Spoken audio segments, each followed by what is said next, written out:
Body bad, that's baby mama. Pretty girls come and play in my arena. I'm so cocky with these bands, mucha Janita. She's so cocky with her hands, oh mamacita. Making money daily, it's a natural high. Focused on this guapo like a fiend day and night. Spinning bands, we don't see no price. Spinning bands, what a time of life. Wake up every morning and I'm counting all my blessings. Then I count the money cause I triple these investments. We stay lit and they mad, we don't care, get the bag. We stay lit and they mad, we don't care, so let them learn. Cause we don't know.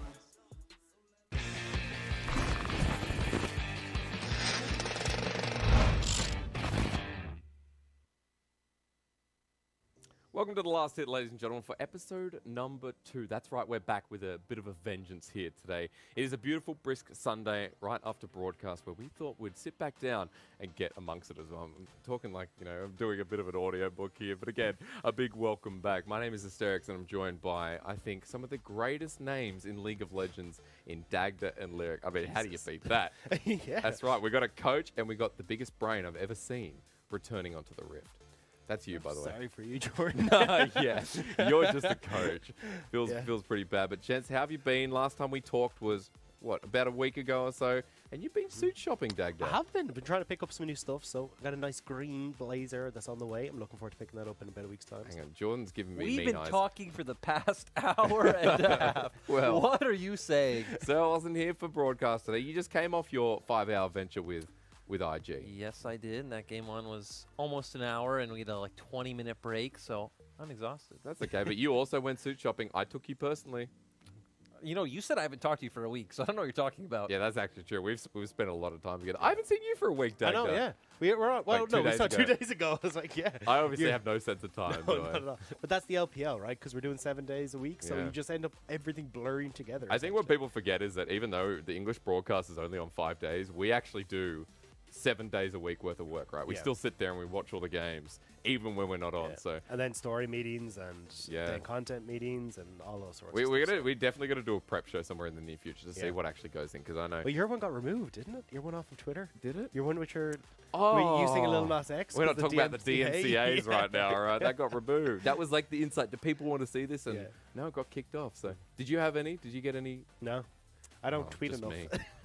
And you don't use Old Town Road in No. your thing as I well. should, though. But hey, good news for our podcast listeners, because at the moment, we're currently not only on YouTube, but we're also going out to Spotify and Anchor, which you'll see the links down below if you are watching from the YouTube. So kind of exciting that we're on Spotify. I haven't used the app in a while because, all my music comes from YouTube at the moment. But a bit of a... You're part of the problem. a bit of a That's what cheap you're saying. fella, I will say, but yeah, it's good. It's good to be expanding a little bit. And here in the LPL, I will say that expanding your horizons is an important thing, because at the moment, LPL's kind of in this wacky place, right? Like, our standings are where no one would think they would be at the start of the season.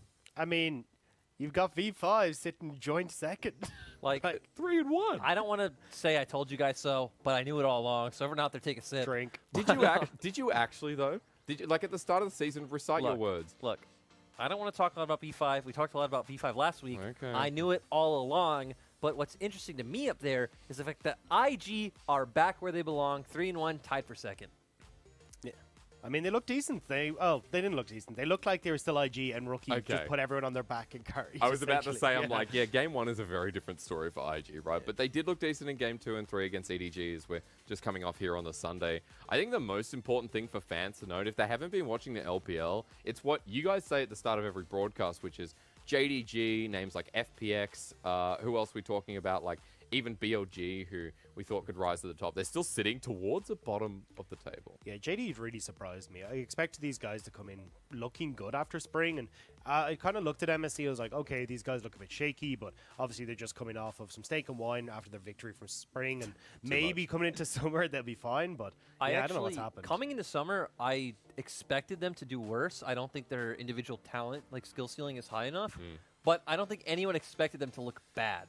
I mean, I put them in individuality. I put them pretty high in their roles. Like, I thought Zoom was the best top laner coming out of spring, not MSC. I'd say top and jungle, you can look, say, okay, these guys are Zoom top 2, Kanavi top 2, top 3. I think when you get to the other roles, it's a bit more, not bad, but middling. I think it's a bit unfair because we were looking at Lumel, who was like we really liked, especially when he got his hands on the bar. He was making that these ulti, yeah. playmakers. To me, Lumao's the yeah. type of player who did good because a lot of teams and players were like kind of coming into their own in spring. I'd still put him, top 6, top 7, but to me he's not top 2 or 3, right? So that's where I'd say their talent isn't something I'd expect them to get back to finals. I agree with the sentiment on the 2 carries, though, because for me, the whole reason Kanavi works in this roster, right, is because the 2 carries kind of half do their job, so Kanavi fills that hole. I think the big difference when I look at JD, though, is that they're not playing towards Kanavi anymore.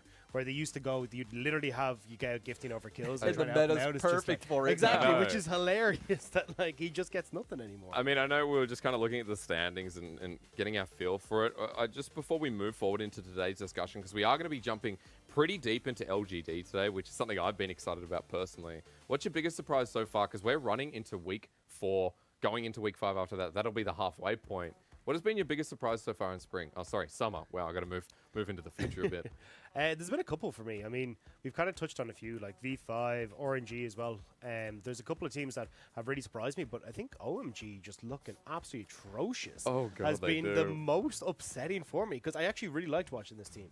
I think, and I kind of harped on about it in the cast, was back in spring, if these guys got a small lead, they would run away with it. They had no roster changes, and they look worse than they did in spring. That's another weird thing to where I expected them to kind of like plateau, but the fact that they look bad, they look worse, is like the thing that's confusing.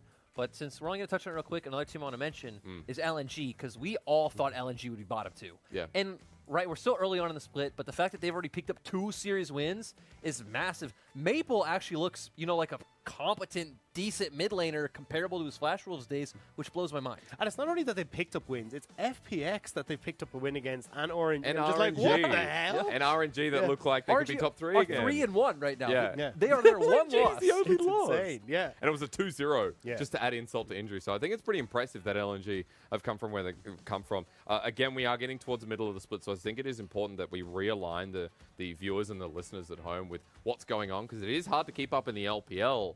And with another topic that's important for them, if they're not watching the LPL, they'll be surprised to hear that LGD are back from the dead, right? Like, this is the LGD redemption arc. And so we have a lot to talk about here, because I know there's mixed opinions. I also know that the LGD fans have believed before and gotten burnt. And that's not good. So let's start, because LGD in 2020 spring to 2020 summer, the roster changes that came through, like we now have Xie there, we've now got Lung Xing, who was from RNG, some big moves, Mark as well from DMO.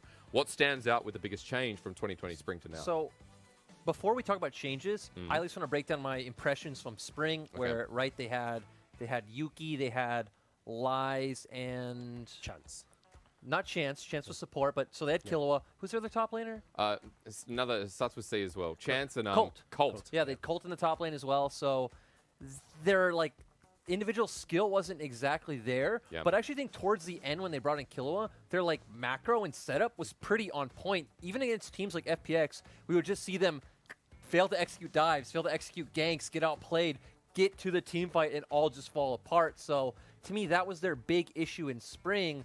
But coming together in summer, they definitely made a lot of upgrades to individual skill, but it's kind of strange that we've seen that decision-making falling apart. But as someone who believes that they are top 4, I'll let Dagda take this over. Hey. Well, look, I do agree that the decision-making has been a bit strange, where you'll have them, like, burn a teleporter, some big ultimate right before you see a dragon spawn, or, they could try and make a play elsewhere, and it's just like, okay, well, we've made this pick, we've invested Xie's teleport and Longxing's teleport, and now we don't really get anything for it, so I think for a lot of it, that decision-making is still a bit messy, and we saw Top Esports punish that pretty effectively, and at least in game number 1 of that series, but I think if they can get that sorted, their coordination and team fights looks really, really strong. And relying on that mechanical skill. I will say, in the past, what's been really big for me with teams like this is like putting the pieces together takes time. And I think being lenient in how synergy works within the LPL, it's something that's super underrated. We know that like synergy, I guess with a team like Vici you could put in there, with new teams coming together, it is about how those players work within the roster. And you've had key players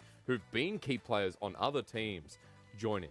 I do want to kind of go off that, though, and say, coming from coaching, I feel like at least the way we think about synergy is kind of overrated in the sense that Really? I don't feel like synergy. Like, let's say your starting point is, I think Xie said in an interview, they feel like they're at 30%. Yeah. I don't feel like playing like longer with more time can take you from like a 30% to an 80%. I feel like you get small gains. It's incremental gains. Like you can go from a 30 to a 35 or 40. Right. I feel like a lot of synergy is natural in the sense of when you see players come together whose like natural styles of communicating work well. So you'll have, let's say, a dominant voice in the bot lane, and naturally your mid and top laners are less communicative. So then you like see the system work where the jungler plays more for bot and it translates well. So I'm not as sold in that aspect improving, but one question I have is language, because especially looking towards Mark, who I think has kind of been struggling on this team a bit, he's never played with a roster where they have, you know, Koreans and foreigners. So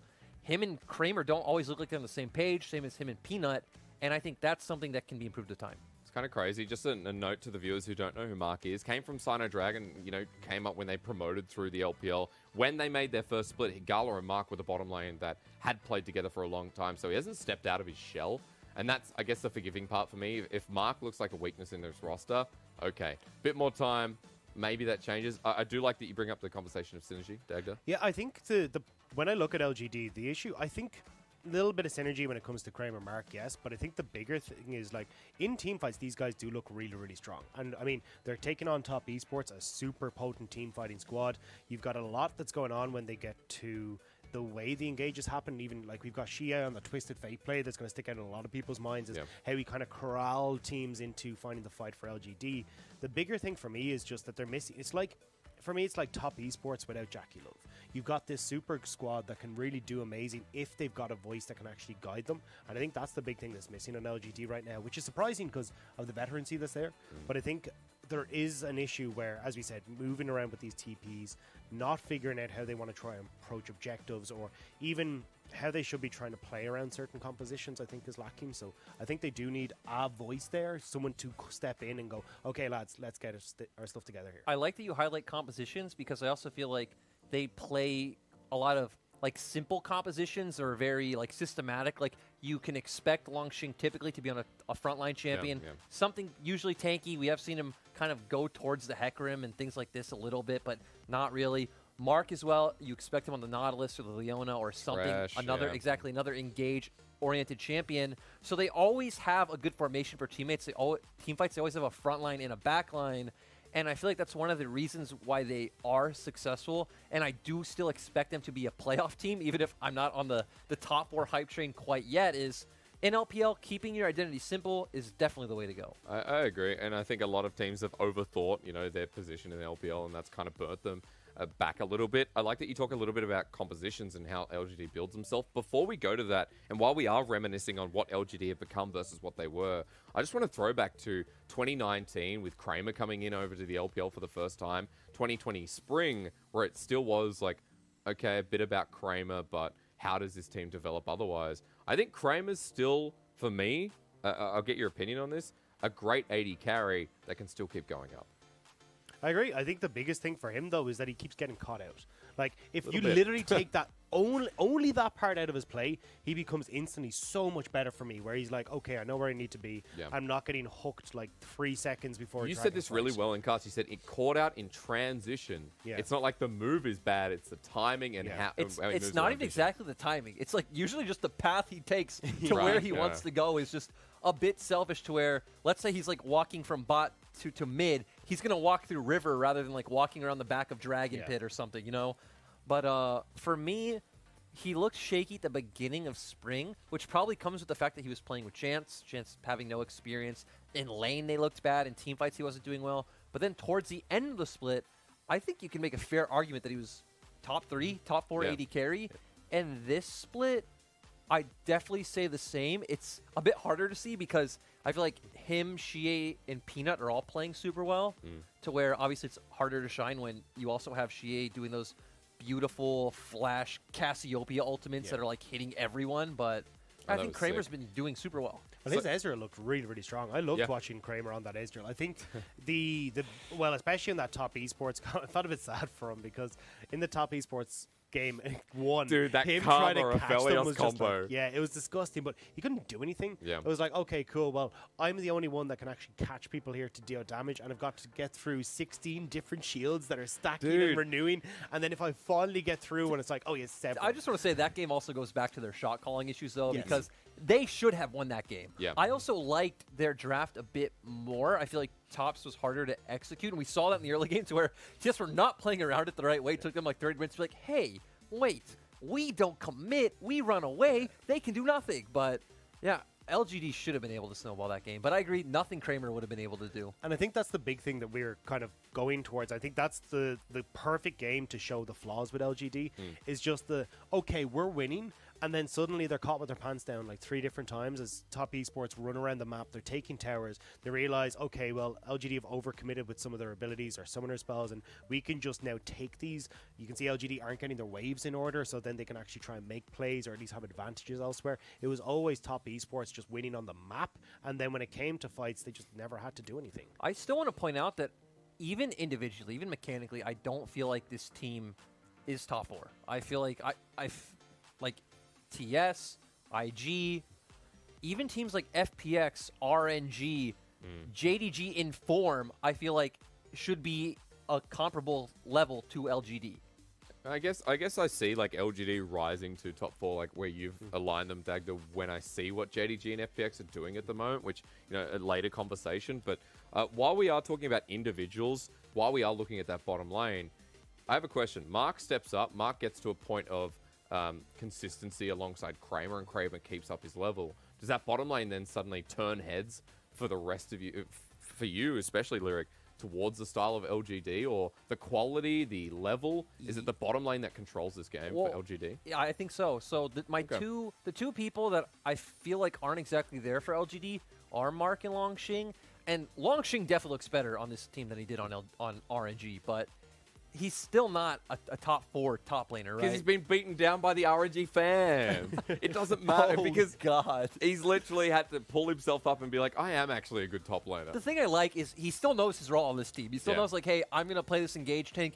I would assume he has some part of that communication, since their engages do look better than the one game they used Garvey, though. You know, I feel like they kind of did Garvey dirty. He only got one chance, game. and that game wasn't even his fault. It was like No. level 1 shenanigans, but yeah, so he's not exactly there. And then Mark, I feel like looked much better last year than he has this year at all. On DMO, it makes sense, but Yeah. on this LGD team, there are times where he engages alone and gets bursted out. There are times where he's walking, looking for wards alone and gets bursted out in team fights where he's just not on the same page. So if he steps up, I'm fine with Longxing top. I think this team's skill ceiling is pretty good. Because those are 2 key players. If you're talking about Longxing and Mark, okay. So the rest of the team, you're happy with the performance at the moment. Because I was going to transition to Peanut and what your expectations were versus what he is now. The thing for me with Peanut on the squad is that he has so many lanes that he can play around. So you got bot lane already that we talked about. I mean, getting Kramer ahead is great. We can see him play towards Xie, and more so because Xie is playing a bit of facilitator champions, I want to say, with like the Twisted Fate and these kind of things, where he can set up well for a gank from Peanut. And even then, if you want to go towards Longxing in the top lane, because we've already seen Peanut has played in some games towards that, I think you've now got the opportunity for Peanut, if he wants to go for these Graves and Kindreds and this kind of stuff, he can really go and take over a game. So I think this is a team where Peanut can flourish, but I haven't really seen him go towards what I expected him to, which was the carry-orientated jungles. He's still going back towards these Lee Sins and more of a, okay, well, I'm going to control the early game and not actually be the carry on this team. I will say Peanut's Lee Sin, though, a joy to see. But after years of watching it, right? Yeah. I want to take this a step further back with Peanut and be like, you know, when everyone came in spring, and especially you, Hysterics, coming in and be like, man, Peanut's not that good. Peanut's overrated. I'm Look sorry. at Peanut last year, and I'm like, no. Like, go analyze his games. This guy's amazing. His team is just not good.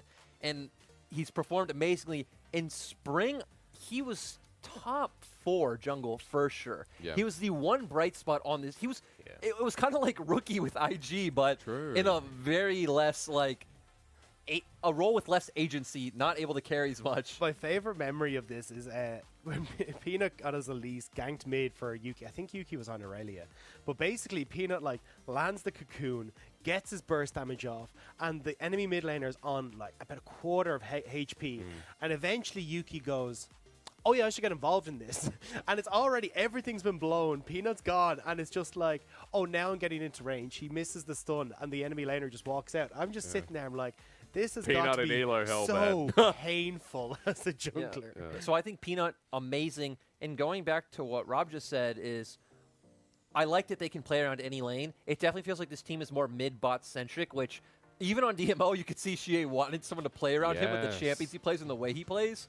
But the fact that he can gank top and he has done it a few times definitely gives like a catch-22 to where they can try to draft something strong topside, or even just like a Wukong, which is still a top lane you can leave on an island, but obviously has kill pressure and it'll look great. And on that, I think Longxing has looked great on the Wukong. And the thing for me is, because you're kind of saying about his engages, I actually think when he's had teleport up, which is the big problem, is that he doesn't always have it up. But when he's had it up, his TP flanks have been really, really good, and he's been able to get into some really strong positions against teams. But the problem is, of course, as we talked about, that he doesn't always have them available. So I feel like as long as they start to figure out, okay, we want to go and fight in 3 minutes time, 2 minutes time, let's hang on to some of these big cooldowns, I think they'll work out a lot better. Because I definitely agree when it comes to him just trying to be a frontline, it's been a little bit messy sometimes with engages, but when he's able to find these TP wards or flanks, his position has been so strong, and even setting up really well. For one of the fights I remember coming in as a Wukong, Kramer's on his Ezreal, he gets straight into the back line, Kramer gets unleashed into the back, and it's just like, you can't do anything. And Kramer actually has a team to work with now, is the important part. I wasn't a big fan of Lies. I don't know about you guys. Lies on the side of LGD. Yes, smiling lyric. He's just been around for so long, right? But he's one of those players. For so he long. blends it. You got to say, Lies does blend into the background. I think a little bit more than Yuki did. Yuki had his moments, but like Lies felt to me like, oh, he's a good cannon. Lies is just a much worse Longxing, right? Yeah. You're going to put him on a tank. He's going to do his best. And it was enough to pick up some wins, but it's not enough if you actually want to compete for one of these world slots. So I have another big question following up. When we talk about the individuality of Peanut and how he kind of leads his team through performance, do you guys have an idea, or like if you had to have your best guess, who is actually leading this team in comps? Now, I know we don't, this is like a loaded question in a way, but I'm super curious if you just had a guess, like a meander to throw out, where would you send it? Where do you actually think this team's being led from? I'll say that I don't feel like they have a straight-up shot caller from the way they play. My guess is Peanut probably dictates what he wants to do early. Yeah. And then my guess in mid to late game is probably a combination of Longxing and Kramer. Because of the way I've seen them team fight, they look very, very, very reliant on how Longxing wants to play. Okay. But at the same time, there are a lot of instances where they are pretty much playing perfectly around Kramer and what he wants to do. So if he didn't have some kind of voice, which probably isn't some in-depth shot calling, honestly, he's probably just saying like, hey guys, look at me, look at me, look at me. But I could see that. It's a big question for me, because now that I see LGD in summer, I think there are changed expectations from what we first started off. I remember I put them 5th. Again, Dagda, you put them 4th in the rankings. I had them 8th, I think. Which That's still, my as you final said, one. in playoffs. I mean, I kept going between 5th and 8th, so they were in playoffs for sure. I think the biggest thing for me and why I have them so highly rated is just that when I look at this team, I think they're going to be consistent. Yeah. Like, I know when I'm getting with Longxing, I know when I'm getting with Shie. Peanut, okay, he's a little bit more of a mixed bag, but still has super high highs. Kramer, I still know, and Mark, I kind of know what I'm getting as well. And that's when I look at IG and how messy they've been in some of their games, and you don't know who you're going to get. It's hard for me to, I do want to see. I now can see the difference in our criteria to where actually, when you use the word consistent, and I said they're comparable to JDG. They kind of are like JDG in the sense that, like, the amount of stars and like supportive type players I see on their team, like their skill ceiling, to where you rate that consistency. Yeah. To where I look at a team like IG, I'm like, but that skill ceiling. So, because for me, it's the long haul, all right? So, I mean, I'm looking at FPX who've dropped games to LNG. I'm looking at JDG who aren't looking good. But, like, when I look at LGD, it is just this engine that's going to keep trucking along, picking up these wins against teams that you expect them to do. And we saw at the end of spring just how important those expected wins ended up being. Yeah. So that's why I think LGD are going to be able to push it up there. And when they're able to pick up wins against some of these higher ranked teams now, I think is going to really matter. And I think further to that point as well, the performance against top esports, even though it was a 0-2, in top esports favor, it was still that game 1 that pushed against top esports, the game 2 as well that showed something against what is called the best top. I do want to say team. though, actually, I kind of see them going on a similar trajectory to E-Star. Oh. Not in the You same stop way. that. Not But that's still playoffs, man. That's still round but that's one. why they're in my playoffs, right? It's been so long. But it has, but I don't think it'll be the same to where they necessarily get like figured out and they're one-dimensional. But I don't expect FPX and JDG and like let's say if RNG starts having troubles like losing to LNG, I just don't expect this to be where they're at the end of the split. Like this is the time to take it easy, especially in the LPL with how many games you play and how long the split is. Like you need to kind of slowly work your way into a groove. I think players like Soaz, Expect have always said that, like, hey, you can't just burn yourself out at the beginning. And I'm scared LGD, you're going to show kind of everything early on. We get to first round of playoffs. They do play a hard team. Like, let's say they play an RNG or an IG, and it's like, well, this is a team with a higher skill ceiling that's in form. Well, I kind of disagree because I think if we look at the way they're playing right now, right, we've got, as we said, these super simple comps with front-to-back team fighting. I think we still haven't seen a huge amount from Peanut where we can just fall back and see him go for these carry-style junglers. I think we can look towards Longxing as well, as he said, who can potentially bring out some of these more top carry-orientated champions. And I think there is still other avenues that these guys can look towards. Even we've seen Shea go towards the Cassidy and just this hyper late game scaling. I think there are other avenues. They just haven't really gone and looked at them yet. But I do agree. I think I'd like to see them now start looking at them. So then we can kind of go, okay, well, if we get to the later stages, they've actually practiced and we've seen these compositions on stage. So we know, yeah, this is something they can bring to the table. Like, if they can shore up their decision-making, and if they do add a new dimension, the one I'd like to see is kind of similar to what you said earlier, I'd love to see them not only put Peanut on carries, but it's much different putting a jungle on a carry and playing the JDG-esque way of playing for your jungle matchup. Because I would love to see, like, LGD play for Peanut stealing buffs and playing for neutral camps. Because that'd be really exciting, and not many teams in LPL do that. A player like Peanut, right? That's the exciting part. We're getting towards the end of our LGD deep dive. Before we finish off, I now want your expectations towards the middle of the split because, again, power rankings 8th, 4th, and I put them 5th. We're looking at an LGD that have already shown flares. I think, Lyric, you've been like more critical towards them, and that's completely fine. What is the highest high you can see them getting in towards summer, especially as we head towards playoffs in the middle of the split? Where would you now reevaluate LGD with what you've seen as their, let's say, their placement at the end of the regular season? I know it's so far in the future. Wait. So are you asking my expected placement or how high they could get? Give me expected, and let's do how high. I still expect... See, I expect 8th, but again, it's not from... So you haven't changed? Well, because I don't want to base it on recent form. I'm still very much a believer in, like known previous splits, players, and talents that have been together. That's why I have IG 4th in my power ranking. Believe they'll get it together. That's why when I look at FPX losing and struggling, I'm like, well, I don't put a lot of stock in this yet. If they're still struggling in like 3 weeks, it'll matter to me. So let me just quickly, let's use OMG as an example. So then, where did you put OMG for both of you?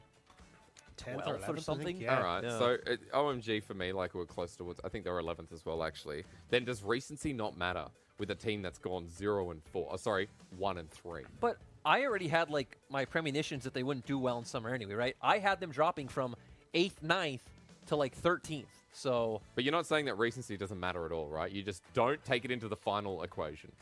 To me, it depends, right? Because when we're talking about teams like RNG, TES, IG, FPX, teams that have proven that they can like hit those peaks, that's to where I'm saying I'm not going to put a lot of stock in recency. When you're looking at a team that has, let's say, a less than stellar roster, then it's kind of like, okay, well, if this team's bad, they're probably going to be bad. But in the case they don't get the benefit of the doubt and to in where the case other of teams do. LGD, it's like it's been like 5 long years before, hitting the stage. And I like the players on this team, right? I still have them in playoffs. I still kept contemplating putting them 5th. So that's where, if 8th's my expected, I would even say 4th is my kind of like where I can see them getting.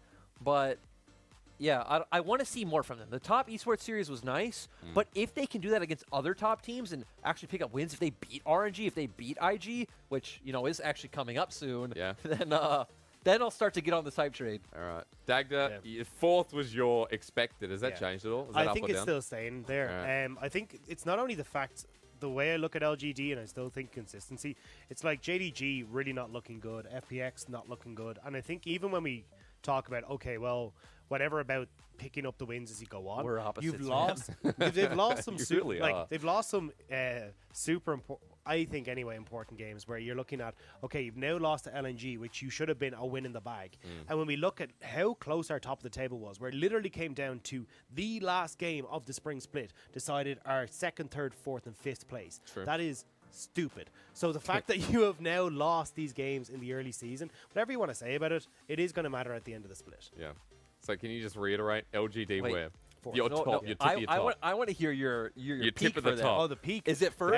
It's World's Finals second to V5. Okay, so second to first. V5. Second to V5. Oh, that's right. V5 LGD Yeah. final. Let's go, man. Mo. But Dude. no, I think maybe third, maybe that's kind of as high as. Look, I think top esports is gone in a way. Who's the the first team. who's the other one then? Yeah, that's well, what I that's wanna know. that's where I'm not certain because I think there's still a toss up between like FPX, OMG. Looking back on form, is a super scary team right now. I think there's a lot there that you can kind of look at, but I think IG for me, I just can't look at this team as good as they are individually and as hard carry as Rookie is. I can't look at this team and Wait, go, hey, I expect them to. But you do at least agree with the fact that there are other teams that you still hesitate saying they're a guaranteed second peak because their ceiling is higher. You're saying that about RNG and FPX, right? I'm saying about top, and I would say it about. Yeah, FPX I think is the only one that I can probably give that to. I mean, that's still fair. I'm Yeah. just kind of curious. Yeah, I mean, I felt like I was walking into a trap from, from a used That's car the LPL salesman. trap, From a man. used car salesman, I was like, "Look, Bang's top." It's like this guy's still good to go, you know. I mean, the parts people fall. might think we have these conversations like off cast, but this is actually generally my first time Yeah. hearing your opinion. So And it's fun because, like, again, the LPL is so.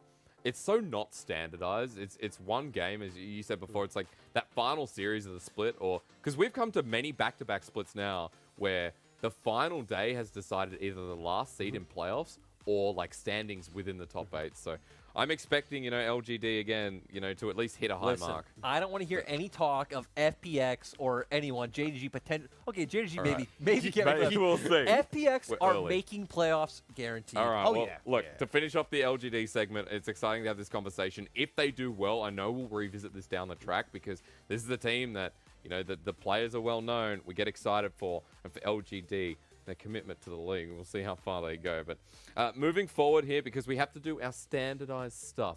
And as we've established before, Dagda, you're the positive one, and Lyric, I made the negative one. As I don't know, I assign myself very much to Lyric. I'm not a positive person. Let's start with the happiness, though, because your dunk of this week, sir, what is it? Is RNG. I've been super Hey. impressed with RNG. They've really been picking up the slack, especially in those first 15 minutes, which is where, at least in spring, when they were looking good, they found their victories.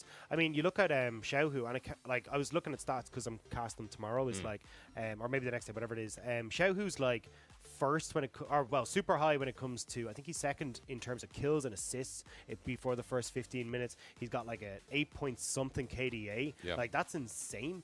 And when he's working so well with Xiaolong Bao, like I really think that the sky's the limit now for this squad if they can keep it going. Finally, right, Lyric? What are your thoughts on current RNG? Listen. I am the ultimate Xiaohu apologist.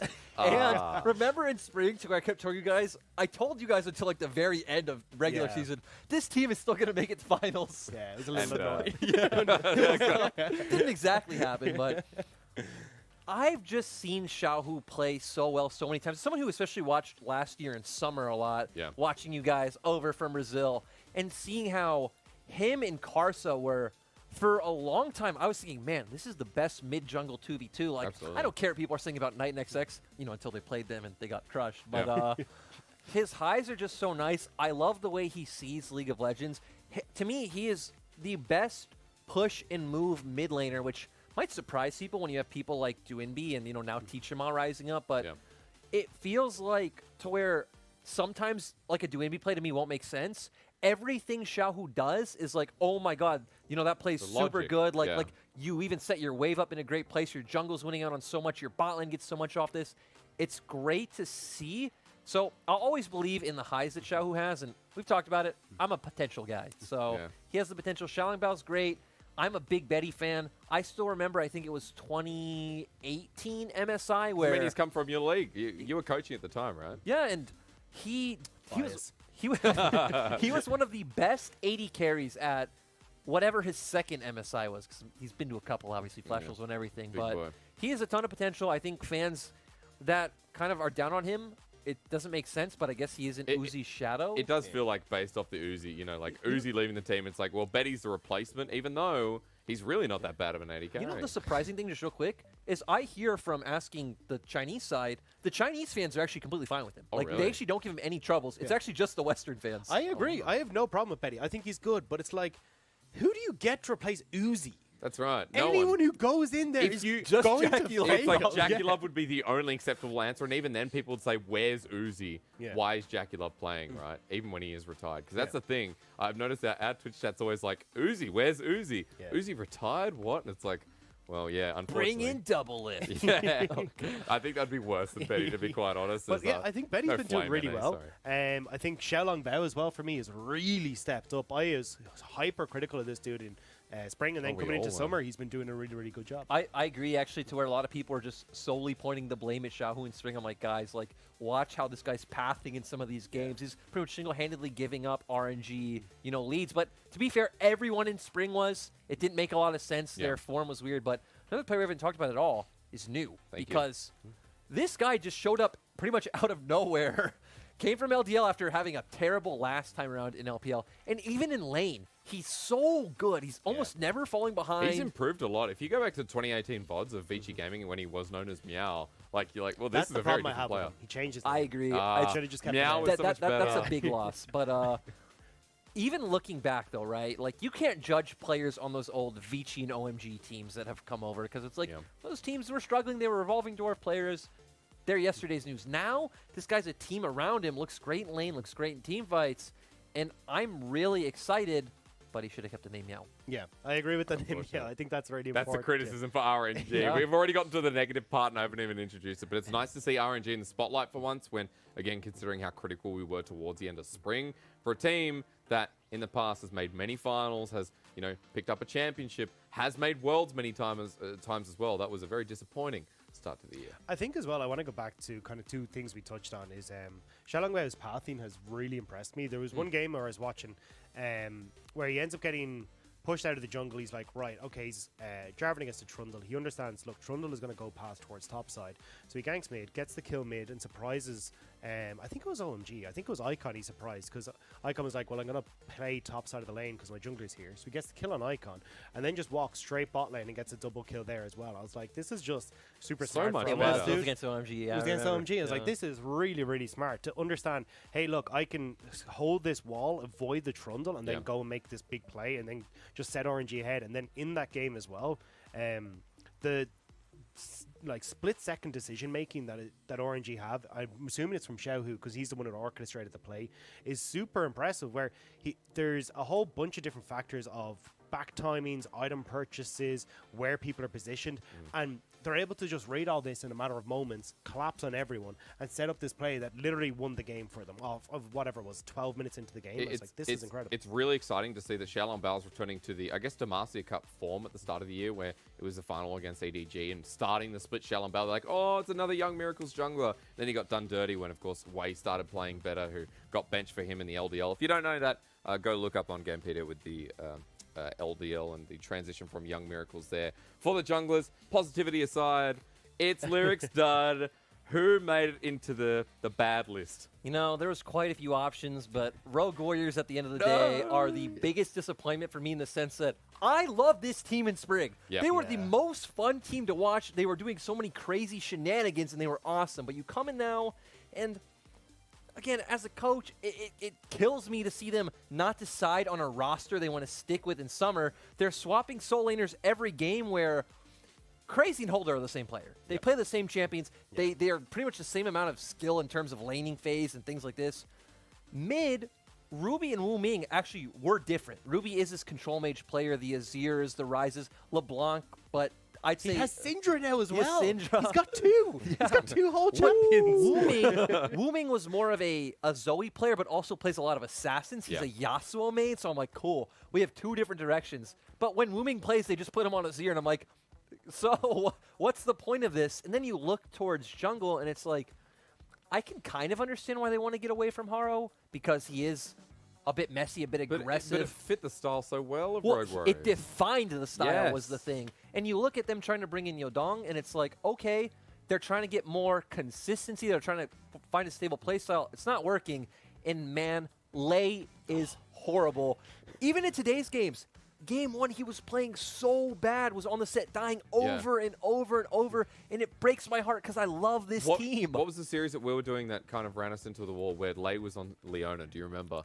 It was top esports. Yeah. Yeah, he Yeah, that just was- kept walking the wrong path. It's literally like, and he did it 4 times in a row. You thought, when's he going to learn? Maybe the 5th time, but the game ended before he could do it once more. They check the brushes right before, and then he walks up to the brush where all the members of top esports are. Yeah. You're just like, dude, please stop. My heart can't take this. All right. We're going to move forward before we go into full tilt zone. So Rogue Warriors make it there. The dud of the week, I like this as well because Rogue Warriors, I was pumped. I'm sure you were pumped as well, Dagda. They were a team that were full on bloody, but we haven't gotten the excitement just yet from Rogue Warriors. We'll move forward because we have to look at our match highlights. We are getting towards the end of the show. The most important part here for the audience, though, is highlighting a couple of matches that they should be tuning in for next week. And we're going to start with one that is not going to be on the English broadcast, but a big one in the past that's been exciting with FPX and IG going up against each other on Thursday, the 25th of June. So in a couple of days' time for you folks there watching this now. And I have to say, FPX IG, like, very different feelings as in previous years where FPX were known as like undisputably the best team in the LPL and IG were, you know, the clean runners of 2020 spring. I just want to point out that in 2018, IG dominated both regular seasons like 18-1. Yeah. And then 2019, the complete reverse, FPX. doing it. FPX. Yeah, and then we look at the third place match of last spring, and FPX completely dominated, but they're not looking the same. I'm pretty Dagger. sure, Not just at to all. interject, that the only loss of it was either summer or spring in 2019 was from Invictus Gaming too. It was from summer. that It was series, summer. yeah, Yeah. which is kind of exciting, right? Yeah, I know, but I mean, looking at FPX, they look so different from what we've seen in the past from them with Khan on these big L split pushers like the KOs, the Quins, and this kind of stuff. So I'm really expecting to see FPX try and figure out how this new style works because I'm kind of getting to the point now where I'm understanding that, hey, because Doingby kept roaming bot lane, LWX was able to patch all the holes in his play because he's been exposed big time now alongside Crisp, where Crisp can still have these moments with unbelievable thresh plays, but when I'm looking at LWX, I don't see a player, at least of the caliber that we saw in the World Finals in 2019, and especially now that he's even been relegated to Senate duty, it just feels like they've lost that amazingness in the bottom lane. I do want to point out in spring that early on, it actually wasn't Khan playing bad that FPX was. Sure, TN wasn't in form too, but we saw their 2v2 lane struggling. Like they would get 2v2 killed, they'd fall behind in CS and matchups that should be even. He get caught out constantly when trying to rotate, around the map. So it is quite disappointing that they can't find that consistent form that they had in 2019. I mean, it's sad because LWX and Crisp, they're the longest standing duo in the bottom lane. I'm pretty sure in any Premier region, they've been together since 2016, LSPL. I do want to point out, though, with you talking about Quinn and Kale, it is pretty exciting that we have FBX going up against IG with, like, Oh, Kale no. and Quinn being Yeah. contested champions. What do you run into Quinn top then? What's the counter move for the Shy? I'm super curious now. You know what the Shy plays a lot in solo queue in both mid and top? Syndra. He actually plays it really? a ton. Yeah, oh, dude. It's his, like, second champion. He plays Jace. He counter picks something, or if there's nothing else, like, okay, I'm just going to play Because Syndra. you know his solo queue right now, if you look up, it's all 80 carries apart from that, right? If you go down the list, it's still like the Vayne, the Lucian top, the Kalista top still that gets banned against him permanently. 80 carries, Jace, Syndra. Yeah. That's his solo queue. It's very simple. It's kind of interesting you talk about that matchup. That's going to be a lot of fun to watch, and part of the reason why I'm excited for it. Coming back to the Khan point and what the issue of this team is, Khan, again, doesn't seem to be the issue, of course, for I FPX. think Khan is the only reason that they've picked up wins. I mean, There you go. him on Kale is the reason that they've actually been able to come back in a lot of the series. They've not had a strong early game, and Doomby at least has been going towards the likes of this Karma and looking at a little bit more of this utility style still. But even then, it's just weird yeah. though, because in spring, Doomby was their best player by far. Yep. It was truly super carry Doomby, and even TN, to where his form has not been the same this year. In one of their wins, in their win against WE, TN looked really good. So it's very strange how TN's form is up and down. Their bot lane looks confused.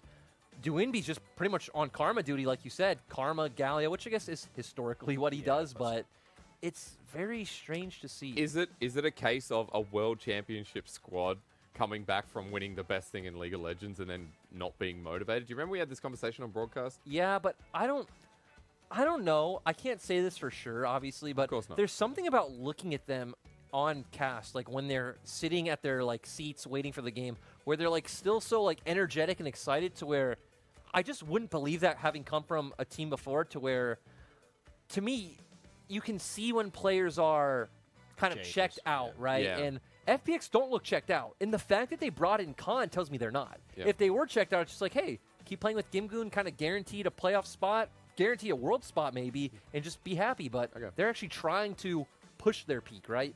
Yeah. And look on the opposite side of the coin, though, for IG, that's the big one for me, where I'm kind of like, do you know what? Doomy versus Rookie is the exciting part of this, because you can talk about Con versus the Shy, but the Shy looks horrific right now. God. I'm He's- like, do you know what?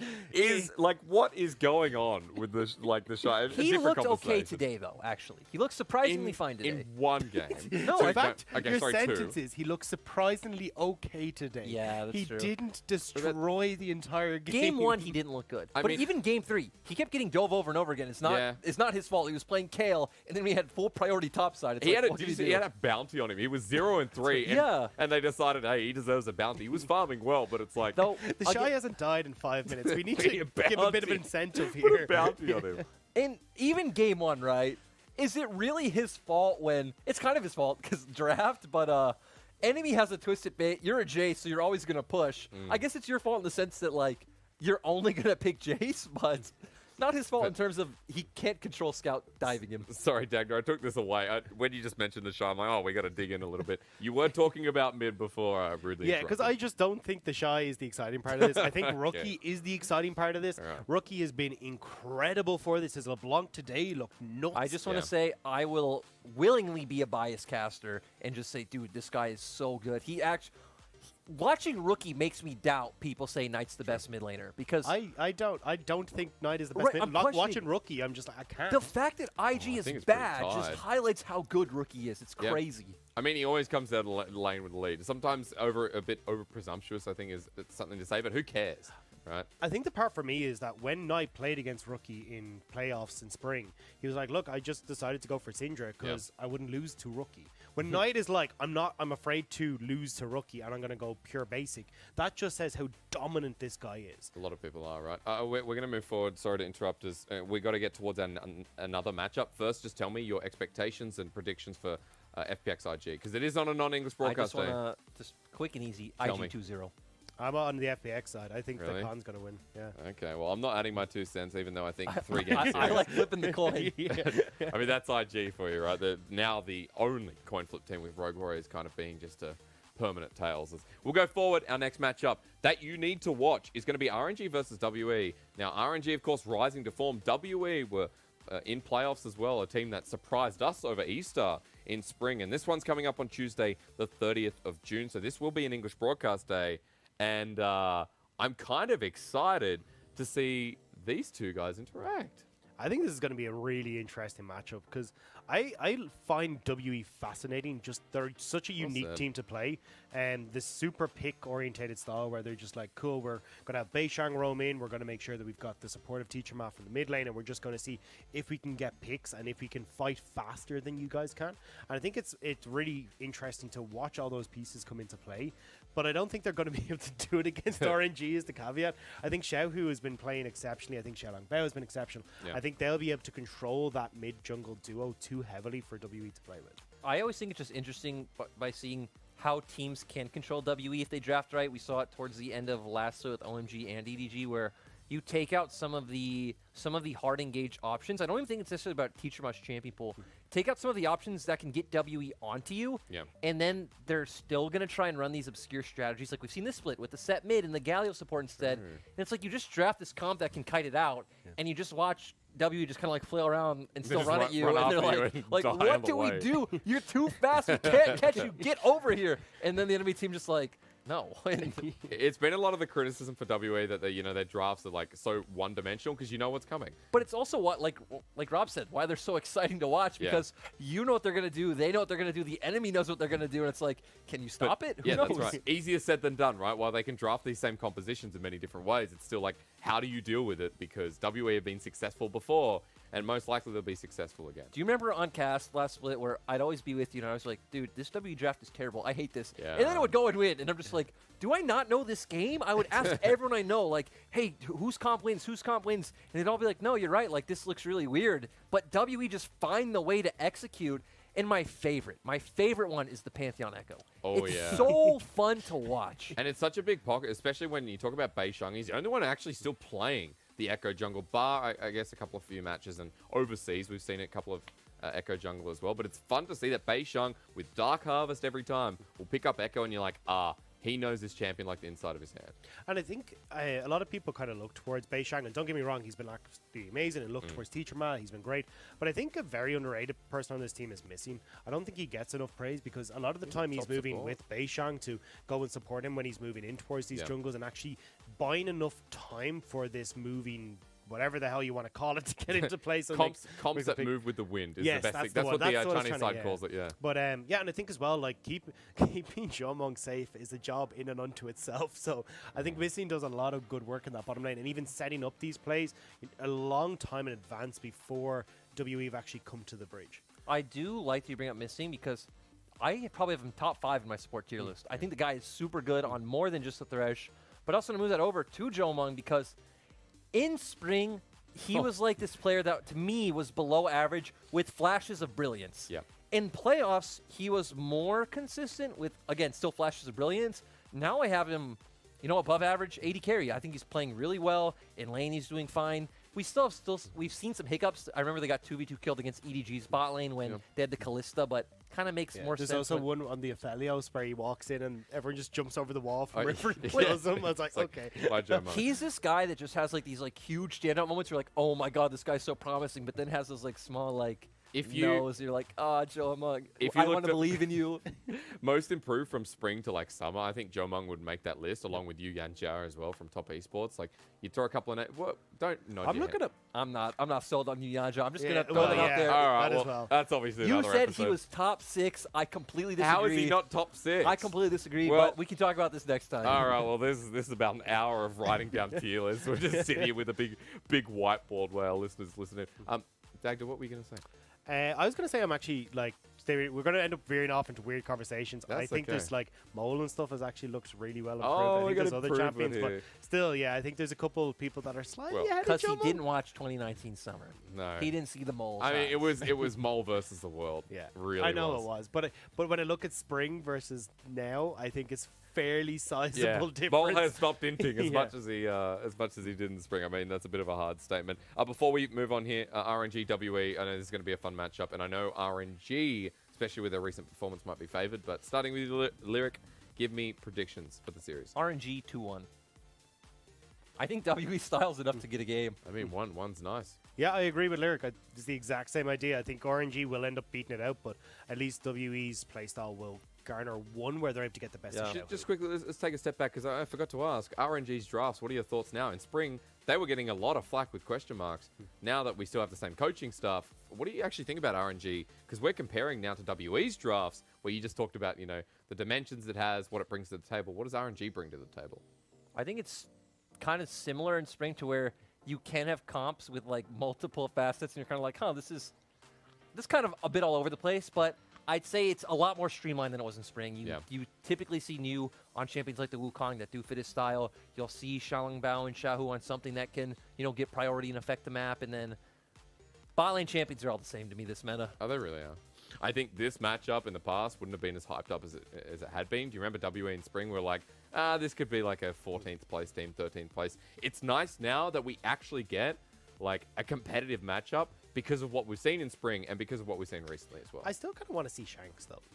I know we've got Teacher Ma, but I kind of He's got a really different champion pool. Yeah. I definitely want to like talk about this one because it's one I feel like a lot of our LPL fans share your sentiment where they're like, bring in Shanks. I'm so excited for this guy. He was tearing apart the LDL, but from what I hear, it's the fact that his play style has not translated well to like their scrims and the LPL where, you know, sure, you can try to play like rookie against the LDL mid laners, but when you do that up against the LPL, it's going to be like kind of like Forge, in my opinion, to where you're going to see them struggle, get abused by ganking junglers. Laning's not the same, and it could just be a dud. I will just say he feels super overhyped for the level of experience he has. Well, and, like, to me, he can be amazing. He could be good. I Could like WE's approach. They're taking it slow. They don't want him to get thrown in the roster, have no confidence, get crushed. They're going to take it slow.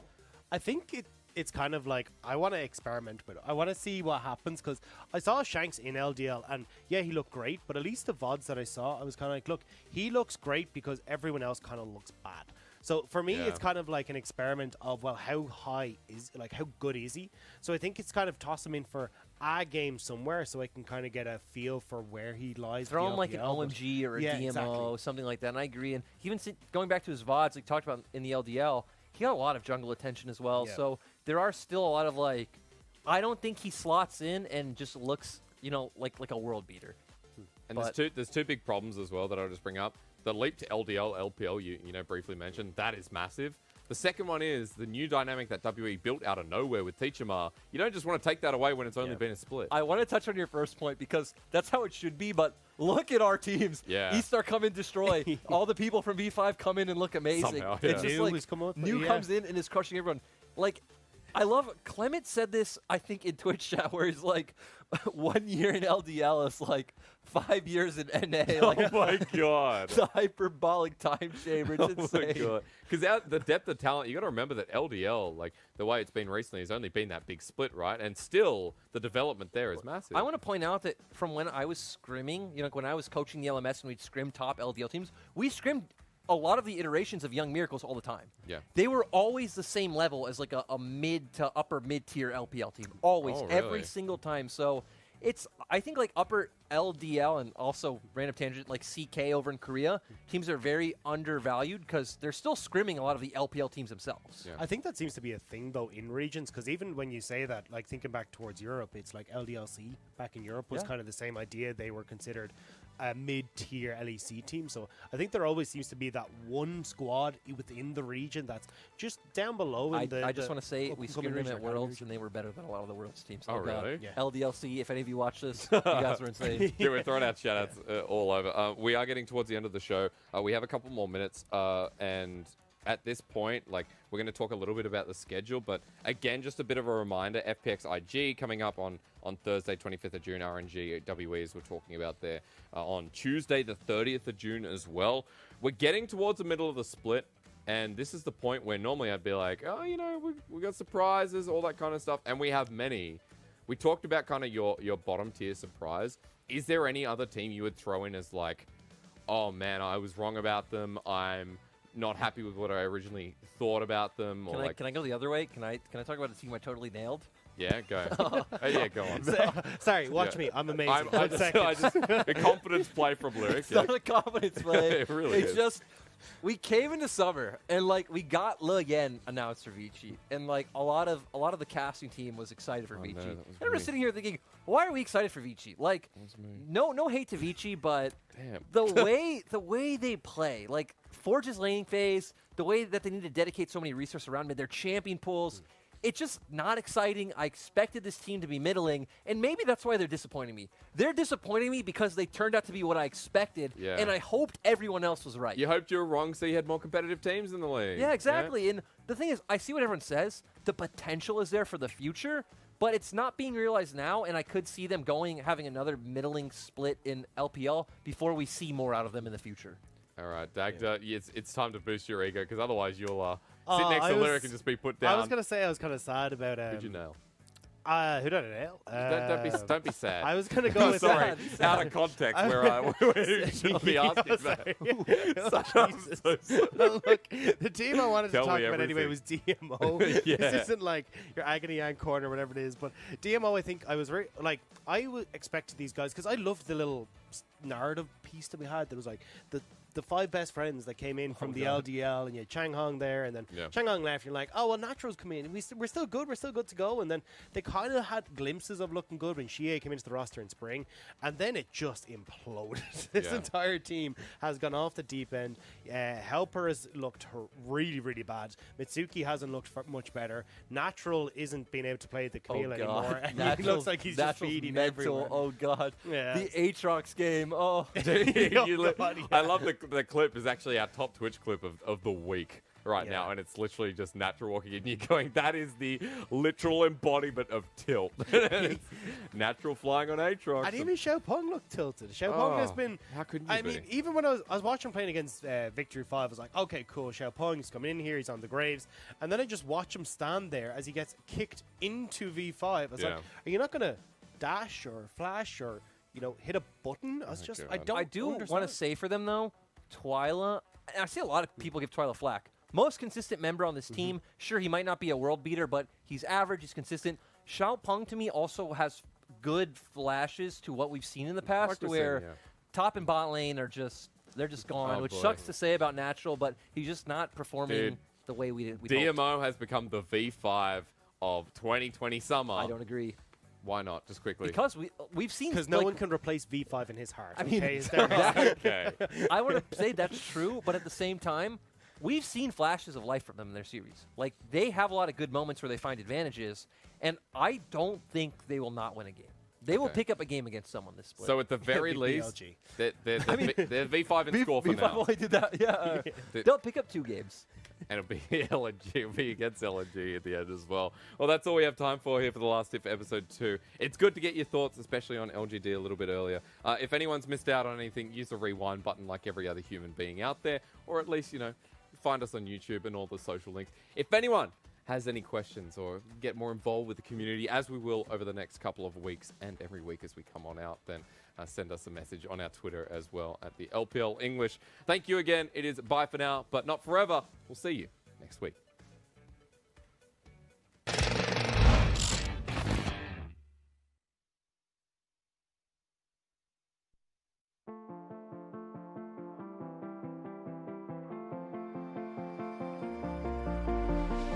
Got a feeling nothing is forever. Keep your voice low. The sun is high, but I wish I could bathe in the moonlight. Ooh, this is it now. Come out of the shadow. Make the walls fall. Memory is headed for disaster. Heart is beating slow. I hear the words, I see the ghost of laughter in the afterglow.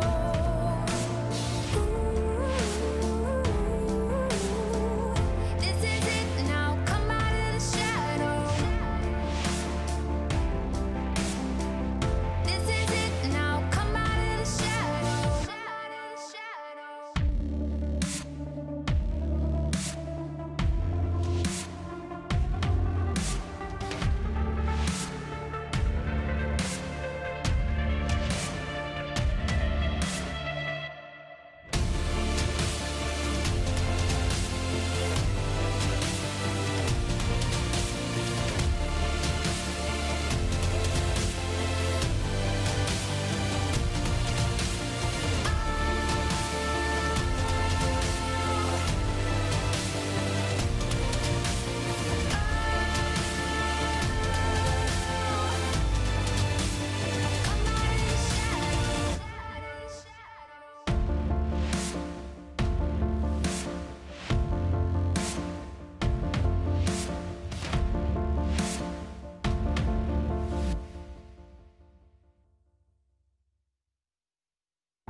I'm hanging on your every word. The love inside, I feel it burn. I've never felt this way before. I've had a taste, now I want more. So here we are, just you and me. I'm overwhelmed when you touch me. You talk so sweet, I hear the sound. 'Cause when you do,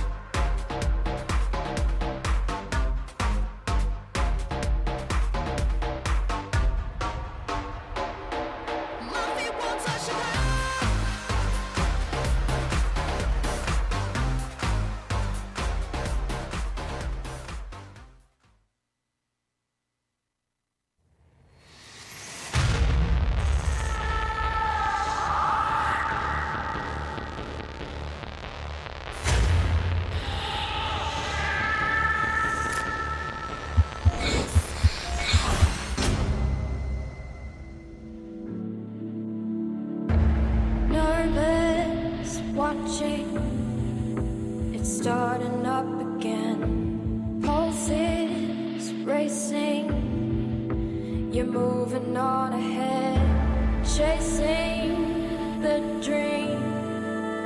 Suddenly so far. Never meant to fall, but I lost you in the sound. Through it all, you're the constant that I found. Starting to believe it's love. Darkness makes the heart grow stronger.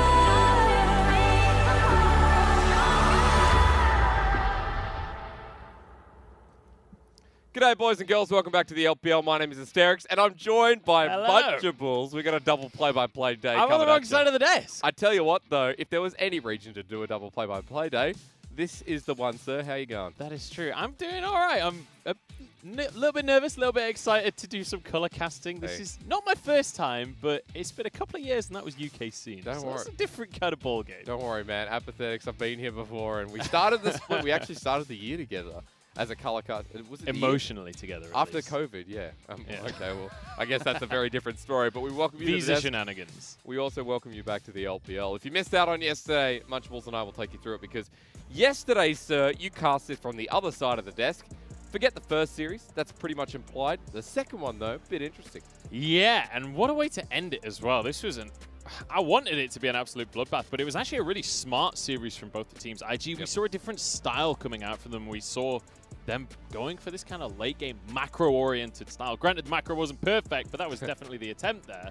But then at the end of the day, at the end of Game 3, Rookie getting caught out in an uncharacteristic mistake, and LGD managed to grab the series. After Rookie's been playing so well, right? That know. was the biggest surprise. And I was kind of sitting at home going, why do we see Cookie in Game 3? But we digress. We go forward. IG move down the standings, while for a team like LGD, sitting 4-1 alongside V5 and RNG, our top of the standings is still so unique. It's bonkers, isn't it? V5 are up there. I just can't believe it. LGD as well, after spring, looked appalling changes of the roster, and now they are looking like not just a top 4 team in terms of our standings right now, but when you look at projections for the end of the split, LGD are very much in the argument for a top 4. I'm looking forward to when they go against other top teams. We have seen them go against top esports. They gave them a bit of a run, even in that 0-2, but we will continue to look at teams like V5 alongside them, as today, we're not seeing any of those teams bar top esports. We go towards the bottom with OMG and LNG kicking off, but BLG top esports later, that'll be a test for BLG. Yeah, test is one word for it. We've got 15th against 11th, then we've got 13th against 1st. But it is important to mention that LNG are definitely the standout of those 3 teams for me, in that LNG have got some wins on the board, and it's important to remember that they were impressive wins because they managed to take down FPX, they managed to take down RNG. These are wins that you would not expect coming into They this. beat RNG 2-0 as well. Like, Yeah. not a 2-1, not a slug. It was a convincing win against RNG. We'll go into this series because I think OMG have kind of come off the back foot a bit after beating DMO 2-0. It was a good win for them, but there's still that team that's been, you know, pushed down. Bruised, not battered, is the way we're going to put it here for you. Is show you I that. mean, look, ultimately, yes, Well OMG finally got themselves a win, right? But they beat DMO. And, like, not to sugarcoat it too much, but DMO don't look that great. No, they don't. So this win, it was a needed win. And here's the thing about OMG that's really boggling my mind at the minute is, yes, they beat DMO, and great, fantastic. The series before that, they took a game off of top esports. They're the only team to take a game off of top esports. And then it's like, so where on earth do they stand? Because the rest of these losses don't add up if they're able to take games off the top. It's super crazy. They're definitely not the gate that they were in spring, where they were like the 8th, 9th place team, and you had to get past OMG to get into that top 8. Right now, they're struggling to get towards that length at the moment. Let's continue forward, because on the other side is LNG, and LNG, in a way, have started finding their style. You were very hyped on this team. I think a lot of the casting team are feeling better about LNG than coming into the split. Yeah, I'm kind of, I'm cautiously hyped about this team off of a couple of the performances we have seen recently, and especially ADD coming back into the top lane, playing this Kale, and it looked amazing. Shed When look, they can bridge the gap over the mid game. And sorry, yeah, Chenlun playing the Kale. Okay. Not ADT. Although he did play Kale, different You're guy. getting ready for BLG later. That's fine. But it's important to mention that when they get towards the later stages and when they can bridge the gap and find a bit of a snowball in the early game, they're looking fantastic. I mean, I like that, you know, the wording here is patience is a virtue, and especially for LNG. I was having a chat with Lyric, and he was talking about them being patient and waiting to capitalize on mistakes, right? They sit back and they wait for the enemy team to, I guess, walk into danger, which is good when you're going up against a team like OMG that do characteristically make mistakes. That's going to be a bonus for LNG. It's the reason that in spring we were calling them the Scavengers, right? They were this team that they're not necessarily the most proactive, and they'll just wait for mistakes to happen and try and punish those mistakes. But recently, we have seen a bit more proactivity, especially out of Maple in the mid lane, moving around on this Zoe. So I'm hoping for more of that. And if that's what they bring to the table, OMG much stronger. I'm also hoping for more synergy when Chenlun has come in and he's replaced Flandre, who's a big-time standing member on Snake, then turned LNG. He was the franchise player who never missed a game. Yeah. Come spring, suddenly out. Chenlun's in. And now we only see Chenlun in this roster. He'll be going up against Curse today, which is our highlight matchup because Curse in his own right has been a standout in OMG. Yeah, I mean, when you think of OMG right now, there are two players that come to mind. It's Hacker and Curse. Curse especially, look at the solo kills. That's this split alone. And when you consider that OMG, they've only got 4 game wins. He's got himself 6 solo kills. It's clear that Curse is a standout player, not to mention his damage percent. I mean, they've played 5... Let me look. They've played 5 series. So he's picked up more than a solo kill per series, which is insane to see. But also, I like the contrast of champion pool here when we were highlighting the Kale for Chenlun. For Curse, it's a very different direction with things like the Mordekaiser. Yeah, I mean, we've seen how Curse can just carry team fights on things like the Mordekaiser. The Renekton as well has been a huge standout for Curse. And you can see in this team fight, he just boldly steps on forward and pulls out a 2v1 in the end as well. That's what a team like OMG really need, right? They need that strength in the top side when a player like Icon can sometimes be back and forth. If Curse is strong, if Curse is consistent, then no worries. Yeah, Curse is definitely something that they can rely on, and you expect Hacker to be playing towards him. That is where OMG have found their limited success so far this split, and you can see, as I mentioned before, the Renekton for Curse really has been a standout. We've got a few clips back-to-back of Curse, because honestly, if you're an OMG fan, Curse has been the only thing to really get excited about this split. You know what I was talking about last year? I was talking alongside Raz. The depth of talent that OMG seem to find for their top lane is amazing. This is the team that Ale came from, now known as Natural, who's on DMO, who has been a standout player in his own right. So OMG just have this ability to build up top lane talent, and Curse is another great example of that. Yeah, and obviously a lot of it comes down to being set up by the junglers as well. This is now LNG on your screen. You can see Chenlun has also been stepping up. This Silas looked amazing from him during the team fights against FPX. And this is the series where they managed to get this win over FPX, who, has to be said, you expected FPX to come in 2-0 that one. And then they went on to beat RNG as well. They smashed RNG. I mean, Chenlun, solo kill is huge. But on top of that, for LNG's new top laner, he's come literally out of left field. He's not the most experienced top laner. He's come out of the LPL, and he hasn't played that many games, so I don't know where they found him, but it's a good replacement for what was their top laner. I mean, he was on the Snake Academy team since 2018. He's been like within the organization, just like kind of moving under the radar, playing in Academy and as a sub-top laner. We saw him come in very briefly. I think it was 2018, 2019, and he played like 1 or 2 games. We saw things like the Jace, things like the Vladimir. Very much a carry player. That hasn't changed coming in this split. Still wanting to play on these carries. We've seen his Jace a couple of times already, and I'm expecting more of that as well, because his Kale has been sneaking. It was on your screen moments ago. You're looking at XX as well. We'll get a closer look at the lineups, but another thing we don't talk about with this team is the change in coaching staff has been a big difference. Stake has made his way over to LNG, and ever since, a very different beast has appeared. You remember Stake was once upon a time on RNG during the 2019 period where they did go to Worlds. So a seasoned coach now on your screen there in his own right. Yeah, Stake, a ton of history behind him as a player. Oh, not as a player, as a coach, more specifically. LMS coach. You got to remember, this guy was believe Flash was, if I'm not mistaken. And he's not the only one, because Maple is on this squad as well. A lot of history there between the two players. And one of the mid lane picks I was about to talk about is the Zoe. It's the highest pick for both Icon and Maple. LNG recognized that and decided to remove it from the board. Also note that something like the Callista getting taken away has become a bit more standardized if we're looking at the meta. The Varus, the Syndra goes alongside. So far the Zoe is the only big outside-the-box pick. Yeah, so we're going to see the standard AD carry bans onto Varus and onto Callista. The Syndra taken off the board as well. Another takeaway from Maple. But you still got to remember his LeBlanc on the side of Maple is something that he's been able to lean on. But actually, he's taken that one away from Icon. And when you listen to Lyric regularly says that Icon, he's strong on his Zoe, he's strong on his LeBlanc. Outside of that, that's when Icon starts to struggle. You start going towards his Cassiopeia, that can be a hit or miss, right? You should color cast more often. This is great so far. I'm really enjoying this pick band with you. Thanks, mate. What comes next? Because you've been a prophet god, at least in some regard. Well, I've actually just been talking about the picks that were already banned. That's all right. But we could see something like the set banned away. Oh, wow. Well done. Definitely didn't just see that and then say it, but you'd expect no. things like the Aphelios, things like the Ezreal to be coming through in these first phases. Also, Hacker could very much lean towards something like the Trundle. It's been a very standard first rotation on the red side. Other than that, there are a couple of other junglers that we've seen prioritized. The Lee Sin has been a surprisingly high priority, but Hacker especially, he's got 6 games on Lee Sin, 4 games on Trundle. You expect them to be priority, but with the Yuumi available, they could just go straight for an Ezreal Yuumi. Bear? But Bear first rotation is a bit... Yeah. I don't know. So Volibear, we've seen a bit of strength coming in through from the Volibear. Like, incredibly good in a lot of matchups in the top lane ever since the buffs, but you don't really want to blind pick him. Like, there's a lot of things that kind of use that Volibear up in the top lane. So Yuumi going to be locked in here for Cold. And obviously, with the Aphelios already locked in for the side of LNG, they don't actually have to lock in the Ezreal right now, because the odds of Maple taking an Ezreal to the mid lane are pretty low. It's probably less than 1% at this point. You get the Olaf, though, to pair up with the Yuumi, so that makes a lot of sense. While XX returns back to this Graves. Now, you're just talking about champion picks here. XX so far has only played Graves once, and only one pick of the Ornn top side for Chenlun as well.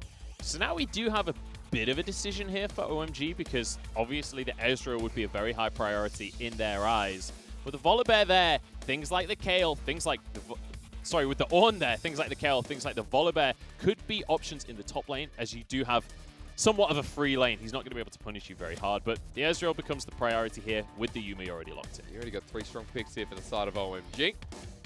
And now we've got some solo lanes to ban away. Maple doesn't have too many mid laners available already. Yeah, it depends. I'd expect OMG to be looking towards potentially mid lane bans. They can ban away something from Duan, maybe the Thresh, just to make the Aphelios a little bit more easy to catch out in that bottom lane. But the Bard is actually going to be the one taken away. Obviously, Duan is a big Bard player, so I can kind of understand Duan is the Bard OG. We all remember back when he was called Caveman.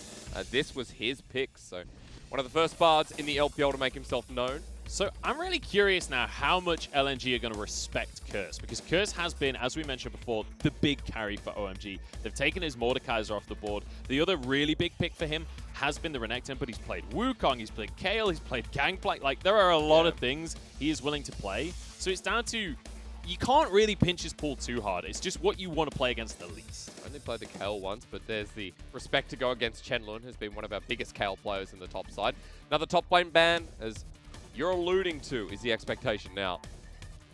I do like the Mordekaiser so far.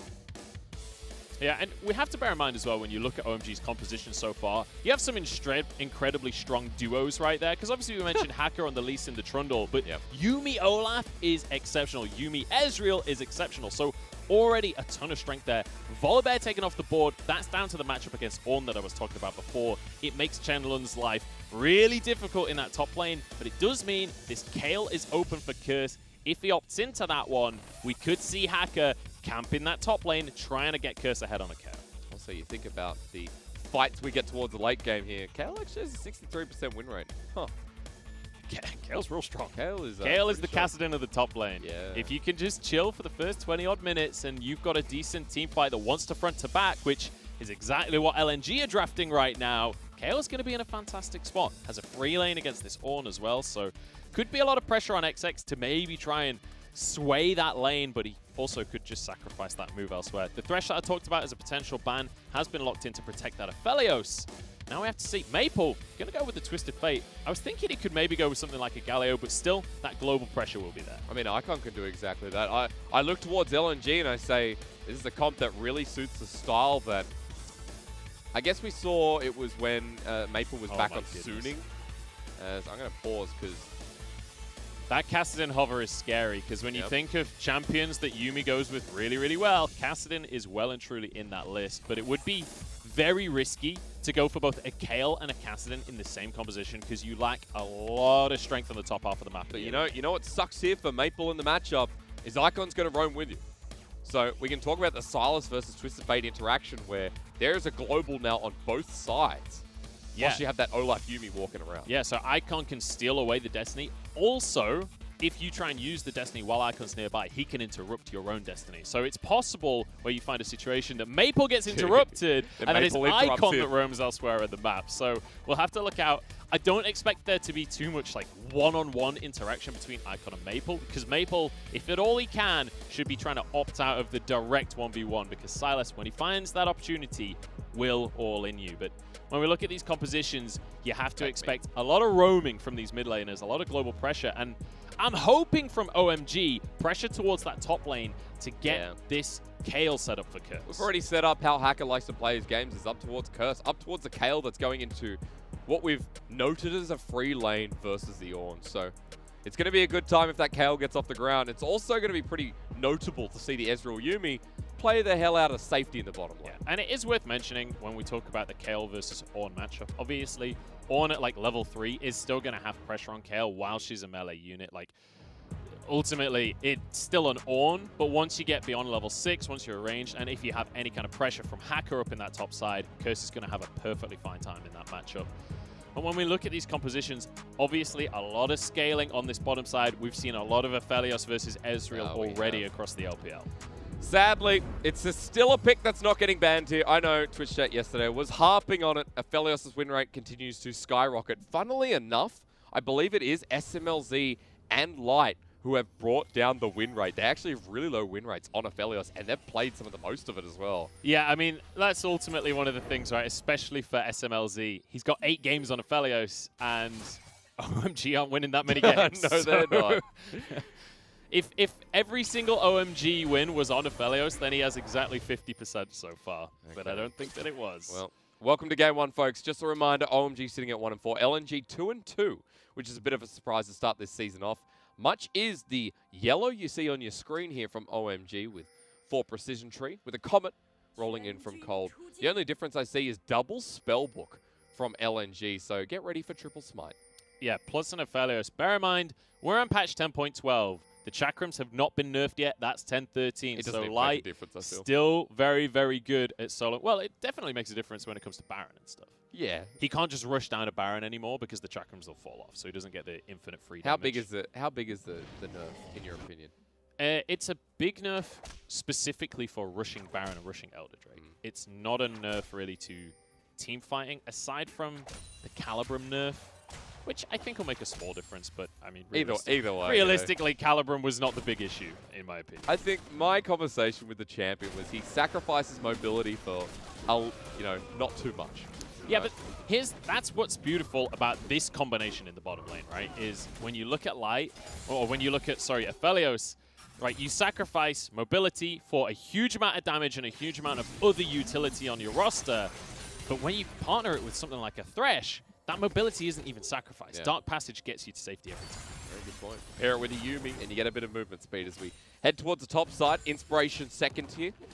Anything that interests you there? I'm not surprised to see pretty standard Kayle runes, but... Yeah, I'm going for the fleet footwork just to keep yourself safe in lane, getting a bit of attack speed, and just ultimately, all you're looking for, like things like the biscuits, right, it's just to get you through this lane phase. What else would you take? Lethal Tempo or... Conqueror, I think, is the one we Conqueror is like the more aggressive version. I have seen Lethal Tempo top.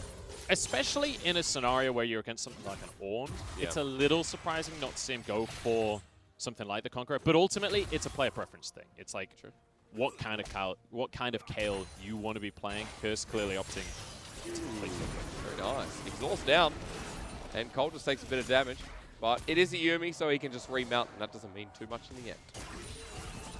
So I'm going to, bear in mind, guys, I'm not a color caster by trade. Hey, you are today, bro. But I'm going to try and set expectations for how these two compositions are going to work. Oh, so bear with me a little bit. I didn't even do that. I'd love to hear some feedback from Twitch chat on if you agree with my analysis. It's all going to be positive. But certainly beyond the level 6 mark, you got to expect Maple to try and influence the map when you look at this composition. While they do have an Aphelios, ultimately when it comes to scaling, you're against things like a Kayle. So you've always got to slightly lean towards the Kayle because Ezreal is going to scale decently alongside that Aphelios in the bottom side. So Maple on Twisted Fate, even though it does a ton of late game damage, ultimately you pick Twisted Fate to be able to spike in the mid game, to be able to snowball yourself, get objectives and find a lead. So a lot of pressure is going to be on Icon, on how he plays out this mid lane, and if he can follow on these roams, if he can put Maple in a position where he's not able to roam, and whether or not we see Maple and Icon moving off to a side lane, and we end up with the 80 carries in the mid lane. Or SMLZ cleanses away. That was close. Left without Cold, who went over to put some wards down, and SMLZ gets caught out in lane. That's a good start here for LNG's Lightning One. You can see Hacker hanging around on this bottom side. He realizes SMLZ and Cold are feeling a bit of pressure, but I don't anticipate he's going to actually try and force any issues here because there is going to be vision on that bottom side. First strike of the game, though, going to be Cloud. Ah, very exciting, huh? It is exciting because it means the good Drakes are later. Oh, what do you define as a good Drake, Mr. Color? Infernal. That's true. But also Ocean is still pretty good. In fact, all three of the others I would deem as good Drakes because they are valuable enough that teams should fight for them. So you hate Cloud Rift? Cloud Rift is just boring. But you know what the good thing about Cloud Rift, right? The good thing about Cloud Rift is the dragons that lead up. If you don't get any dragons and then you have a Cloud Rift, 4 available clouds, you get 40% ult CDR. And with stuff like Twisted Fate in the game. That's pretty busted. That's pretty nice. Yeah. Plus you get the 40% CDR that you already get generically from your kit. As Dwan on the roam path, but Yumi's already zoned up with Hacker. Nice little undertow. Icon trying to join the trade, but Maple there with gold card means it is a no bueno. XX going to move into the jungle as well. He'll spot everybody out. But obviously there's no camps. We just saw a moment ago Hacker was clearing those out. XX has been spotted by that ward, so if he starts the Drake, OMG will know about it. Cold still looking to move towards Hacker. Level 5 versus level 5. It begins. Hacker's still here. So Hacker is moving in here. Bear in mind LNG have priority in that bottom lane with Aphelios Thresh. There's not much SMLZ can do to push that wave out. So it's likely XX will get reinforcements first with Maple moving down as well. Icon can't get out of that mid lane. The best OMG can hope for is a steal. Hacker's going to try and move in for this one. Maple should be able to zone him away. That's going to be Drake taken by LNG. Thank you so much. That was great. I realized I went into play-by-play mode there. This is going to be our biggest struggle, is you're going to be like, we're going to throw a bit of analysis in there, and then you're going to want to do the fight. I'm just going to monologue the whole cast. I'll just sit back. Hey, it's great for me. I'm having a good time. What do you feel, mate? How many casts have you done this week? Is this your third or fourth? This is going to be my third day, yeah. My third as well. This is why I'm on, because Dagda has already done 3 casts this week, so we're giving him a day off. Well, he can put his feet up. As well, if you haven't heard, Lyric is a bit sick. He's unfortunately got a cold, so he's going to rest up today and then come back stronger over the weekend when the English broadcast resumes, as XX has gone hunting for Hacker. But it is an Olaf. So. Yeah. Obviously, Hacker is pretty good 1v1, but he's never going to be 1v1. That's the key thing about the composition from LNG. Has a lot of ability to roam out of these lanes with push priority in the mid lane and the bottom lane. XX can do whatever he wants on this side of the map. Also double TP. Blue stolen away over to XX. Honestly, I would love to see Hacker just abandon that blue buff, right? Just move to the top lane. Move to the top side of the map. You don't have priority in either of your lanes in the bottom side of the map. Try and get Curse set up on this Kayle. Maybe look for an opportunity to get on in. And you expect he definitely will now because Herald's going to be spawning in just under a minute. Icon stole the Destiny to TP mid. Did you see that? I did not. He spun. The icon on the map when you use Destiny as a TF, or, you know, as a Silas in this case, it's like a really, really fast TP. You're going to see the counter invade, though, Mr. Munchables. Almost called you Lyric. Hacker is level 6. Same as XX. Going towards his top side. Yeah, so Hacker moves on in because he's aware that XX is going to be playing around the bottom side of the map where he does have priority, and would partially expect XX to stay down there, but he could move up to try and contest. Bear in mind, with this priority in the bottom lane, we could see Light and Duan moving up. We could see a whole brawl for the Rift Herald. But it looks like Hacker going to start that one off, and XX is going to stick down where his laners are safer. I like this for OMG. I mean, you're paying attention to the top side through just being there for Hacker. The push already comes through from Curse. He's got a bit of turret plating under his belt. He's already got the Hextech Revolver. And down in the bottom lane, SMLZ doing what a Ezreal Yuumi combination are going to do. Lose plates and look okay doing it. Maple. All right. Here we go now for a Oh, dive. no. I said he's looking okay. SMLZ not respecting the destiny, has to flash. XX now here, invading. It's going to continue. Going to lose place and look good doing it. Probably not good anymore as SMLZ. That's a bit of a rough time. At least you got Yuumi. Yeah, I mean, All right. Graves is going to be fine in that 1v1, honestly. Or 1.5v1. Icon pushing some plates in the meantime. Hacker not willing to drop the Herald. Honestly, you've got a Kayle on your team, right? You've already got priority in the top lane. Go for the Herald on those plates. In the meantime, SMLZ's still here. With Chakrams as well. XX against the wall. Yumi's not going to save this. Ignite down play and collateral damage for First Blood with a nice hook. Right as the D-mount follows through. A double over for XX and LNG start this game off rolling in the bottom side. Yeah, Kitty put back in the litter, and this might just be the first tower going down here if Duan and Light can take it quickly enough. They're going to have a race on their hands, though, Hysterics. I think top side wins. Ready? I guess we'll find out. OMG's going to get first turret. There we go. First turret for OMG. So nicely done here by Hacker. Does drop the Herald on the top side. Good respect, though, from Chenlun, at least. Because, obviously, on OMG side, they lose 2 kills as well as this tower will eventually go down. On the other side, LNG, at least Chenlun doesn't die. He's going to lose a bit of CS, but ultimately, you were going to lose the CS whether you die or not. Very true. And you got a jungler like XX who, this split has come in actually looking a lot better. To note that XX was in the bottom tier of junglers for spring, and even last year on top esports, a lot of people were saying he was the weakness for the team that was 1 game away from representing Worlds for the LPL in 3rd seed. We'll have to see how he's going to continue to do. Obviously, Graves is one of these junglers that will scale very well into the later stages of the game, and he is going to very much be one of the carries of the team. That's why you bring things like the Graves in, as well as just the ability to power farm and counter. Have you been counting how many cannons Maple has missed? I have not. I have. It's 2 now. Oh my goodness. Unfortunate. You're very good at counting. That's a big number. Hey, I'll let you know if I make it to 3 this game, alright? Hey, speaking of numbers, top left-hand side of your screen, 20 seconds till Dragons coming up. Now, you have a Graves, it's 2-0. Munchables, it's time to channel your inner color caster. I'm ready. And tell me what happens around this objective. So, OMG are going to completely concede this one. Because, once again, they don't have priority in the mid lane. They don't have priority in the bottom lane. And XX is going to be 2 kills up. He's not quite a level up, but he's up in CS as well, so you'd expect him to have a bit of an advantage. Let me ask you, Kayle has 1 item, which Kale's a useless champion. There's a mid lane with Protobelt and a Manamute. Well, I was completely wrong. They've not given up. That's all right. TP from Chenlun, though. This is going to be a 5v5. All right, well, we'll see, because Duan's coming in. Chenlun, level 9 here, we call the Forge God Destiny for the back line. They knock up, they don't find the steal. LNG lose the Dragon, but the fight's still going as the Divine Judgment on top of Hacker, but he gets played, flashed on. Chenlun looks for the engage. It's flashes everywhere as Gold Card ready for Maple. Healed up for the speed up, and Hacker has no Ragnarok anymore. He's going to go down. 1 kill for the Dragon in the end, and LNG is still chasing. There's Gold Card on Chenlun. Remember, there is no ulti available, so he's going to die as well. Light picks up the kill, and for LNG, it's a bit of a turnaround. In a 3 now versus 4. XX wasn't here. LNG get mid lane priority, and they get the kills, meaning a 2k gold lead. Yeah, and this is exactly why OMG should have just conceded that Dragon. They didn't have any right to contest this one. They have scaling across the board. They aren't hitting power spikes right now, aside from the Protobelt. Like, yeah, Ezreal still doesn't really do any damage. You've got a Kayle that still doesn't really do any damage. You're against things like an Ornn, things like an Aphelios, things like a Twisted Fate that are fine, not to mention the Graves that already had 2 kills. So ultimately, if it turned into a fight, it was never going to go well. I'll reiterate, it was actually XX who picked up the Dragon, so that was very worth it. I thought, Hacker picked it up. But no. No, this was super worth for LNG. This was, yeah, definitely up there. As we'll see the steal again. He just walks into the back of the pit.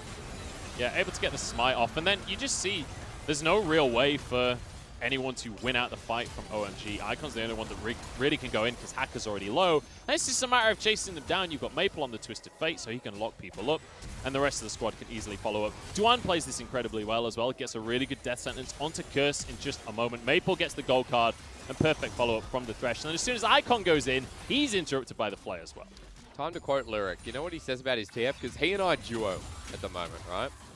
And usually what we play is Udyr and TF. He's the TF, I'm the Udyr jungle. And you know what? All he says is it doesn't matter if he dies or feeds a little bit.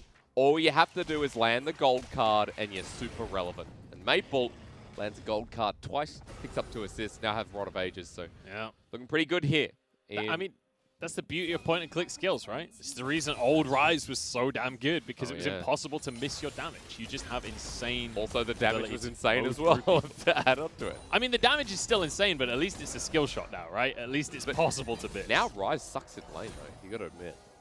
He used to be a lot better. He's better than you think. He's better than I think a lot of people give him credit for, because his wave clear, once you get a couple of mana items, is still fine. And actually, in terms of trading, if you do soak up a couple of those overloads, he will chunk through people's health bar pretty quick. Yeah. But Rise isn't in this game. No. Wonder why. Interesting. We haven't actually seen many... I don't think Doombee's played at this split, has he? I have no idea. We don't have that in front of us. Hey, to be fair as well, we don't actually have FPX games on. We only have FPX on non-English broadcast days for the next couple of weeks. Feels bad, man. LNG were waiting in the top side rush. There's a Rift Herald coming up, waiting for OMG to walk towards them, but they're not going to do it this time. OMG are backing fully away from the objective. Yeah. And this, I agree with, especially after the last fight. If you then fight for this Herald, you're kind of just bashing your head against a brick wall and then wondering why it hurts at that stage. Okay. XX is going to be able to grab the Herald for himself. Ooh. But we are going to see Hacker moves down to the bottom side of the map. There is 3 players because there's a Yuumi on his shoulder as well. So this should be Curse able to, if not finish the tower, at least get a good amount of damage down and get himself some more waves. Look at the CS numbers. He's 30 CS up on this Kayle. And with Hacker here, it means Shenlong can't get anywhere near. Level 10, chat. We're getting towards 11 pretty quickly. And Curse, the most fed member of OMG, as you can see on the left-hand side of your screen. But you still got the Aphelios win condition. You still got XX, who charged ahead massively here in this early game. So there's a lot that OMG have to be wary of. But at least if they can get Curse towards that point, then they're going to be smiling, as that turret will go down. 300 gold in the back pocket. And Curse should be level 11 through this minion wave. And something there that, a nice little thing he did, just deny a few minions on the tower. It's not something that makes a huge difference to the game, but it's something that kind of fell out of fashion, especially in the LPL, because there was so much happening on the map all the time. But when you're playing a scaling composition, realistically, OMG don't want to be part of something that's happening on the map right now. He doesn't need to be anywhere else. Just allow the tower to kill them. Do you notice that when Kayle gets level 11, her picture on the minimap changes? Yeah. So when she gets level 11, before she has a helmet on, I didn't know this. She ascends. Like she does, well, I get that. And then she becomes exalted, right? That's 16. But I didn't notice it happened on the minimap. So the helmet's off. Yeah. The gear's out. As Turret's going to come through with a charge. Sorry, Herald rather. As Destiny's used by Icon, but he's in base. And he just wants to get towards the lane faster. OMG are running it down mid. Here we go. Let's A-ramp. Icon just regretting he brought teleport to this game at this point. Oh, jeez. That's the second time he's Destiny to lane. Bear in mind, Ocean Drake is up right now. LNG could find themselves on Soul Point, but OMG are not willing to just let this one go. Real Destiny with a real charge. Call the Forge God, locks him down, slows him down, smoke screen into the wall while Chenlun's looking for the pick. That's a gold card onto SMLZ, who cleanses once again. Maple finding picks, burning summoners, and LNG move into the river. Pretty confident. Searing charge will get the knock up, but LNG are not committing yet. So OMG have become a lot more potent since the last fight. They've got a couple more items across the board. Keep your eyes on SMLZ, because he has the power to actually influence these fights. And also, Curse is now level 11. So this becomes a little bit more difficult for LNG, especially with Call of the Forge God on cooldown. Trying to poke them out, but Maple ghosting forward. 2-man searing charge, and LNG have found the damage immediately. Icon into the backline with the Divine Judgment used on Curse defensively. LNG have won this fight. It's just about who they want to take with them. With the third dragon going down, they have Soul on the way. And I love that as soon as they've got the dragon, they back away. There were loads of low health bars on the side of OMG, but ultimately, you can just run mid lane. They can't contest you in the mid lane. Get yourself a tower off the back of getting Soul Point. take control of the map elsewhere, keep this tempo advantage, because trying to chase without your ultimates is not a good idea. Light's got the highlight here because he's got 10 CS a minute. That's what you're seeing. He's 1,600 gold over SMLZ on the bottom of your screen. But the biggest thing is that XX is a level ahead of Hacker. XX is so much CS over this Olaf as well. Heading towards the Black Cleaver, this is a really good sign of life from LNG, who we were talking about doesn't fit our expectation book that we set coming into summer. Yeah, they've certainly been leveling up comparatively to where they were at in spring. And like we said before, a lot of that has been on Maple. While he's not been the most influential player of the game so far in this matchup, it's been very much a team effort from this squad. Duan's been looking good on the Thresh. Maple, obviously, with the Destiny, with the gold cards during the fight, has certainly influenced things, but it's been XX that's really been leading the charge. It's interesting because I1D kind of started the split alongside Light, and Light was replacing Asura. Asura was the AD carry paired with Duan that I was really fond of, but had a poor spring split. So I'm glad that LNG are taking a new approach. They're taking a new approach top lane, bottom lane. And Maple and XX are fitting together the final pieces of the puzzle. LNG in this game, 2k gold up on Soul Point as we talked about. That's coming soon. And right now, scaling towards those 2 free items. And let's just revisit where we're at in terms of the scaling as well, because this third Drake really does impact that. If LNG are able to get Ocean Soul, suddenly the conversation of Kayle scaling into the game, of Ezreal doing damage, doesn't really matter as much, because we've seen in previous games, we saw Jackie Love struggling on Ezreal to do any damage against a team that had an Ocean Soul. When you factor in that there's also an Ornn to be a front line to soak all of this damage up and keep regenning that health back, and you've got an Aphelios as well. Like, it's not like LNG's composition doesn't scale itself. That Drake changes everything, and it would be probably the thing that tips the balance and wins LNG the game. I know a lot of time we talk about setup, as LNG is setting towards the top side, but set up for the composition. We get towards the late game with Ornn items, with the front line built from Ornn, plus Duan into the mix as well. And double AD carry with Ocean Soul. That's pretty yucky. There's more gold going to be achieved here. LNG almost up to the 3k mark. Curse the hope for OMG in this game so far. Level 12. He's building towards the 16 point. We only got 4 more levels to go. And it's really, really important to mention that when I'm expecting basically no action until this Ocean Drake spawns. I'm expecting 2 minutes of relatively quiet gameplay. Unless Curse stays here, for example, we could see Maple ulting down to try and catch him. But it seems like LNG are honestly quite happy to just allow him to be here, allow Chenlun to just farm underneath the tower. Because it feels to me like they don't want to overcommit to anything right now, because by the time that Drake is spawning, look at the AD carry items. They're both going to be at about the 2 item mark. SMLZ already there. The Hurricane should be finished for life. Chenlun's in trouble. Oh, man, this is Kayle gameplay. He's getting real close to level 16. 3 levels away now. But importantly, that Hurricane has just been finished for light. He's massive in a fight. Curse just flashed forward, and now he's going to pay for it. Call the Forge God with the Flay as well. Divine Judgment means nothing in the face of a Thresh and Aphelios, and that was bad from Curse as LNG get a man advantage. Mid-turret saved, and OMG, their partially pushing side of the map has been shut down. I mean, I said I don't expect anything unless it's punishing Curse in the bottom lane, and then he stayed under the tier 2 for another solid minute. He flashed for Chenlun's solo kill. That was not good. But this is exactly what we said about Curse, right? He is the kind of player that wants to find a solo kill, that wants to be aggressive in the top lane.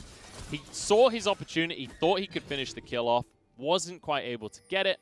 He did have the Gunblade. I think he did. No, he got Nash's second item. No, he used it in the earlier trade. Also, he's now picked up Recurve Bow. But you know what the biggest thing is coming for this fight? In 30 seconds, I'm not sure Curse will have his ulti.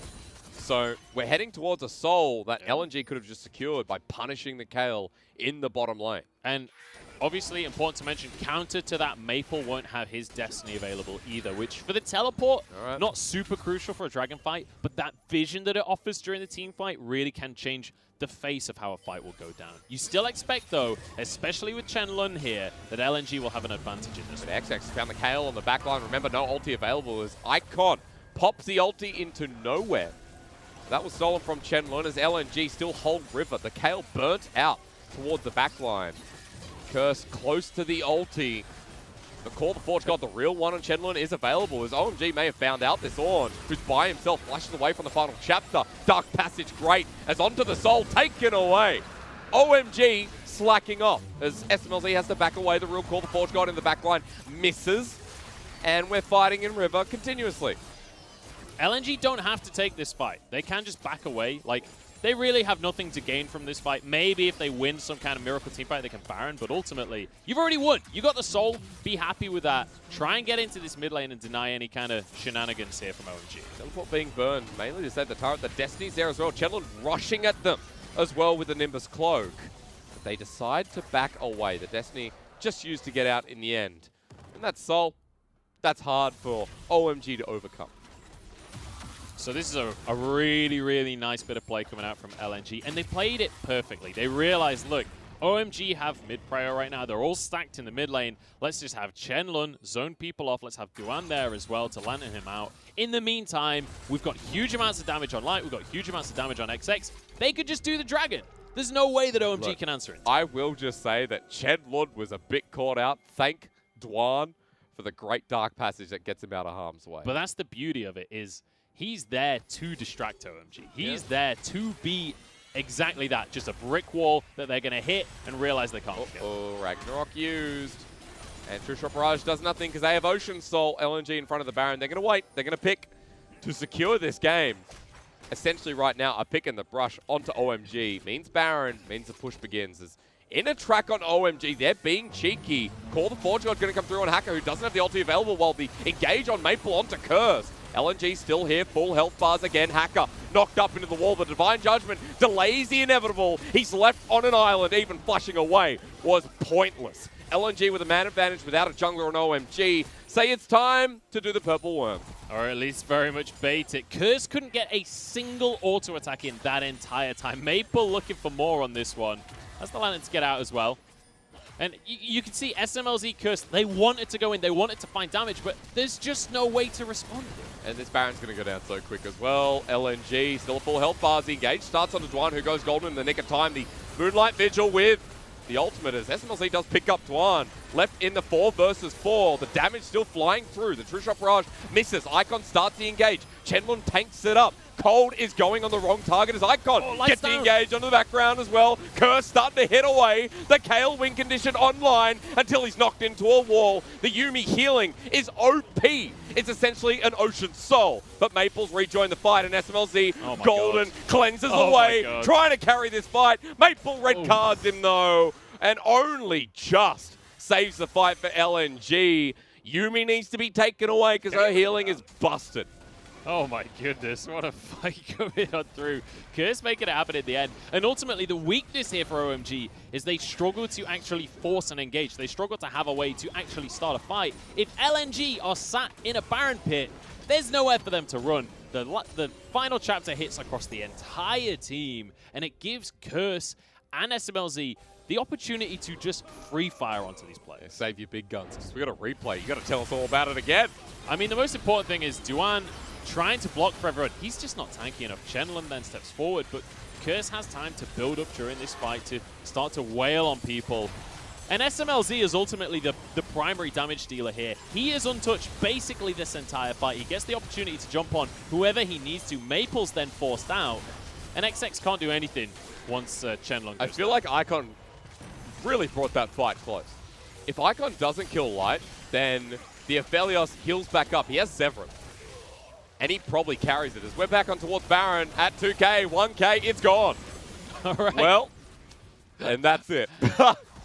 Well, Great. You know what? It was nice for OMG for a second there, but the problem is Chenlun didn't have his Call of the Forge God, right? All of the ultimates were on cooldown for LNG pretty much in that fight. They'd been used to try and get the Ocean Soul, so it was maybe a little overzealous to then try and get the Baron as well.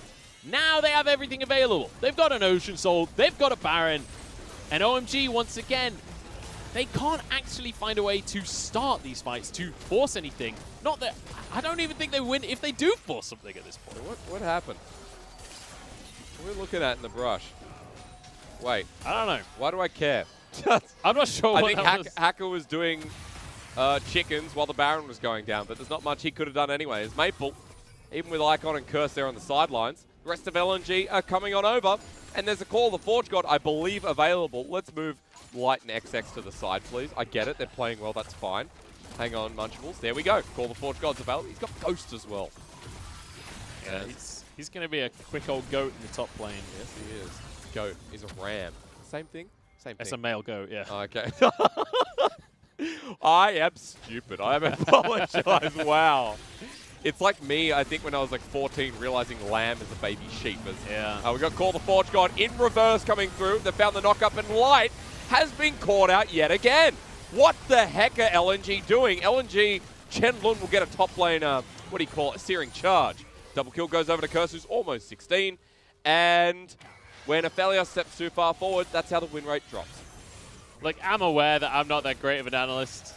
But that was not good. And maybe I've misunderstood how these compositions work, but I don't think you should be in a position where Cold can get his final chapter across the entire team. Light gets stuck there. He's left out to dry. Duan can't lantern him out, and he's just popped. And now, Elder is just going to be taken away. So, the Baron buff team, unable to fully break the base, bar that inhibitor turret. Elder secured by the Kale and Icon on the Silas. Look, and OMG just making the game one, huh? I know you really don't like Aphelios. What gave it away? The champions that I have similar feelings towards are Kale and Kassadin. Because I don't like champions that are absurdly strong if the game goes long enough. But you know what, for me? Like, Kassadin is too powerful too early in the game. Kale is absolute poop until she's like 12, 13, 16. Well, we've hit that point. Take another look at this as the root goes down. I mean, this is just a CC chain until he's dead. Really nicely done. Icon able to help finish that one off as Curse is just able to get his Rage Blade off. Important to mention, Curse has gone for the Rage Blade build here. So the longer the fight goes on, the better it is for this Kale, the better it is for Curse. And also, you got a Yuumi anyway, so you want these long drawn-out fights if possible. Look at his level. 16. We have been exalted. Get the wings out. Get the swords out. Even with Ocean Soul, this feels quite difficult for LNG, but if the fight goes correctly, if they can get knockups with the Ornn ultimate, it's still very possible if Duan can find a death sentence. Bear in mind, you've got an Aphelios. He's on 3 crit items. Like, look, Light is still going to annihilate. Elder has a minute to go. If LNG fight them, this is where they lose. Oh, Maple has a death cap now, though, so Twisted Fate is going to start to actually hurt now. It's important to mention that as well. There is always the option of sitting Twisted Fate at the side lane and trying to do something, but not while your base is under siege. And there's no way that LNG can fight unless they find some crazy pick and just blow someone up before the fight even starts. Don't fight an Elder team. Riot Games came out with this crazy thing that's called Elder, right? And Elder essentially makes it so games end. But in a great way where if anyone fights a team with Elder and beats them, it's absolutely crazy. It's really important to mention as well that I actually think Elder buff is a really, really good mechanic. I agree. Because it's about the fight before Elder, right? It's about forcing the issue. And that's why we don't often get these ridiculous 2-hour games. Thankfully. I am glad games do not go above 50 minutes. Look, we saw a series, I forget which teams it was. No, in LPL. That when it was almost an hour-long game. It was EDG. Recently. EDG IG. Yeah. There was 4 Barons and 3 Elders taken. That was a game, huh? All right. EDG IG. Are you ready? Because this one could dance for quite a while longer. Gold's even. Baron's up in a minute. Elder's now gone. But OMG have cracked the base. They got mid-inhib down. Super's running down. While all LNG really have is that topside turret getting pushed. And so we'll wait for the next objective. We've almost got 4 items on this Kale as well. And Curse will be feeling pretty damn good.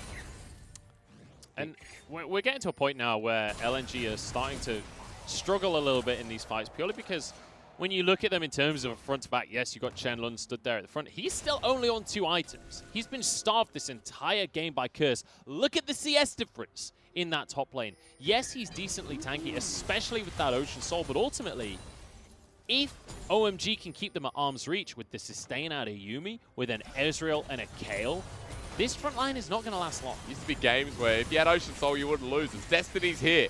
But where is it? just holding on to it for now. Maple. Okay, nice. As gold card, Hacker's going to walk in. He has Ragnarok available and the Yuumi healing. The reverse call the Forge God. Nails up 2. Light caught in the pit while the other one comes down and locks up Icon. The gold card yet again onto Hacker, who... This is a big pick. He has Flash. He's over the wall, but now at that low, he's going to have to back away right in front of Baron.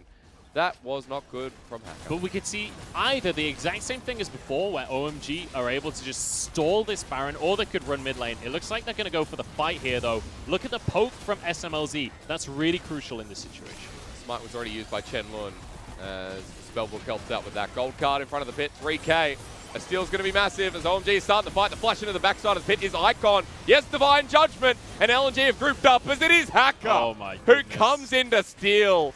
LNG looked great until they didn't. A pull into Hook once again. Icon is not going to be a good target because Curse is down. And this fight, I don't know, collateral damage is there. SMLZ and Icon going to chase this one up. And even with Curse going down in Ocean Soul, LNG are going to get launched on. Icon is so large at this point alongside SMLZ. And LNG are just going to lose this game with Hacker down mid. LNG had everything in the early game, but when it came to the later stages, against this 3-threat competition, you had Curse, you had Icon, and SMLZ all doing so much damage in these fights. There was nothing Chenlong could do to tank it all up, and once again, taking a fight with the Call of the Forge God on cooldown, just not the way forward. That was something, huh? That game one was something. It was a game. It was definitely a game. OMG able to take it, though, and this is exciting for OMG. If you're an OMG fan at home, hey, Sure. this is their 5th individual game win and maybe a way forward to a series win. And importantly, this is LNG have been taking some big wins. They managed to beat FBX. They managed to beat RNG. So if OMG could beat LNG, maybe in some kind of transit of property kind of way, we could consider OMG maybe coming back. That was not clean League of Legends, though. I'm going to be the nihilist. What do you call it? The pessimist. That was not clean League of Legends, and we know it. And even fighting Curse in the end, that's great. But LNG, the Baron getting stolen from Hacker, who was down. I don't know, decision-making was an issue that we were talking about coming into the split. Towards the end of spring, LNG's decision-making was actually really, really poor. And after all the success they've had, it's kind of sad to see that that game, which should have been in the bag, as soon as they picked up Ocean Souls, as soon as the fights were coming through, down the drain. And ultimately, it was an issue of lack of follow-up, but also I'm kind of disappointed at the lack of proactivity from Maple on this Twisted Fate, right? We had this potential where we could start picks, we could get things rolling, especially with that Ocean Stall, try and proactively start these fights. But what ended up happening is they opted out of a lot of fights, which, especially when getting those Drakes, I liked that they were opting out of the fights. But once it got to the later stages, they needed to make something happen, and walking into the KO without your own ultimate, I don't think that's the way forward. I'm going to come back to my point that Aphelios, with these 280 carries, seems to be picking up losses. Every other team is just a win. Yeah. Look at that. I mean, ultimately, this is a twofold issue, in my opinion. Aphelios, as we've seen on Twitter, LS is talking about it, a few others are talking about it as well. The issue of Aphelios is if you are outranged, you can't function. Not only that, when you've got Icon jumping into Assassinate Light at the start of every single fight, Aphelios doesn't matter if he's dead. Alongside SMLZ, who, I mean, you talk about outranging a lot of the time. That's why Ezreal's being picked into it, because he can pretty much play around a lot of what Aphelios can do. So, still, to be positive, it's a win for OMG. For LNG, that was a game that was very much in their bag at one point. So, I'm curious. And it's really important to look at this mid lane matchup as well, because when we consider, when we're talking about how Icon is this player that, Zoe and LeBlanc looks amazing. Here on the Sylas as well, though, actually really influencing the game, especially in the later stage team fights. But when we look at the other side of the board, Maple, these bans kind of hit both mid laners, and Maple has struggled a lot more off the back of the lack of mid laners available. He has. I mean, limited champion pool, one of the least in the LPL. We look at Maple as a player who, in that early game, was actually pretty influential. I'm going to say the Twist of Fate early on was good. We just got towards the later game stage where Destiny was used and was always used to just go to the same spot or go back, and there was no further follow-up. So I think coming into game 2, there's a lot of questions to be asked, but for OMG at the very least, it's good to see Icon and SMLZ having a more consistent performance, while Curse is the person who pretty much carried that through. Yeah, I mean, Curse, obviously in the 1v1 looked great, as most players would as Kale versus Ornn. But ultimately, even though he got caught out, let's bear in mind, there was the one point in the game where it was like 3 minutes that is guaranteed quiet unless Curse overpushes. And he was like, you want me to overpush? Let's go. Yeah, but outside of that one moment, like, obviously the Kale's super influential. Every game that goes beyond 30-35 minutes, Kale is going to be super influential, but played it well. Really good ults to protect his carries as well. And even during the late stages of the game, one of the big things about Kale that people often kind of underrate is it's kind of like a global taunt. You know how Teemo, people are always going to gank Teemo? In a team fight, people are going to focus Kale because Kale's scary. Yeah. But Ezreal's going to win a team fight. Silas is going to win a team fight. You can't just focus on that one carry and expect to win. Very true. Well, we're going to go to a game 2, so that means a break, ladies and gentlemen. Reset, rewind, and see if LNG can recharge after this.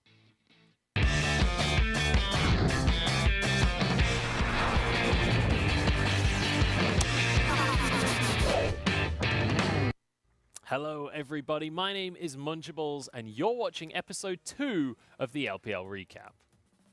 In our series between RNG and LNG, LNG came out with a completely unexpected upset over the favorites of RNG in the second week of the LPL. Bear in mind, RNG was still undefeated at this point for this split, and LNG was certainly coming in as the underdogs.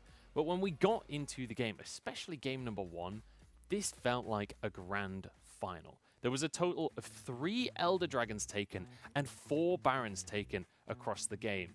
And honestly, you've got to keep your eyes on Light in this series because despite being the new kid on the block, he stepped up, especially on this Ezreal, to really do work in the late game teamfights. You could see RNG actually got the Elder Dragon there, but it wasn't enough for them to win the fight. And Xiaolong Bao, huge props for this attempt, but Light had the damage to shut him down. Ming comes in at the last second as well to try and snag this Baron. He was 25 HP away from stealing it, but at the end of the day, LNG continued to build their lead. Light gets the final hit on that last Elder Dragon, and then this fight goes the way of LNG. This sets them up to win the entire game. Xiaohu turns golden at the last second, but it's not quite enough to keep him safe from the Elder buff with Light's final snipe. Then we just had one last 3v3. Light barely survives thanks to the healing coming out from Duan on the Yuumi, and with that, it was going to be game number 1 going the way of LNG. A convincing win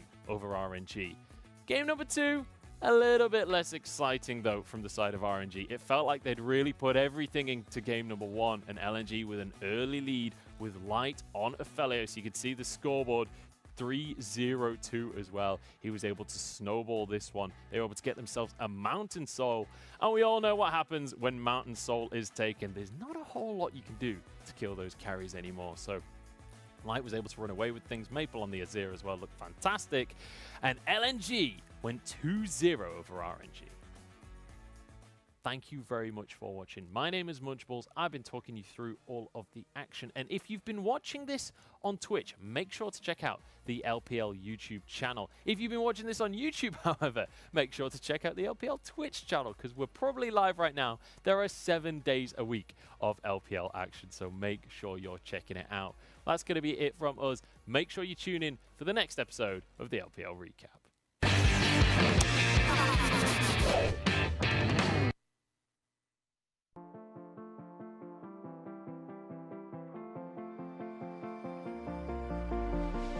Got a feeling nothing is forever. Keep your voice low. The sun is high, but I wish I could bathe in the moonlight. Ooh, this is it now. Come out of the shadow. Make the walls fall. Memory is headed for disaster. Heart is beating slow. I hear the words, I see the ghost of laughter in the afterglow.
I'm hanging on your every word. The love inside, I feel it burn. I've never felt this way before. I've had a taste, now I want more. So here we are, just you and me. I'm overwhelmed when you touch me. You talk so sweet, I hear the sound. 'Cause when you do, my feet won't touch the ground.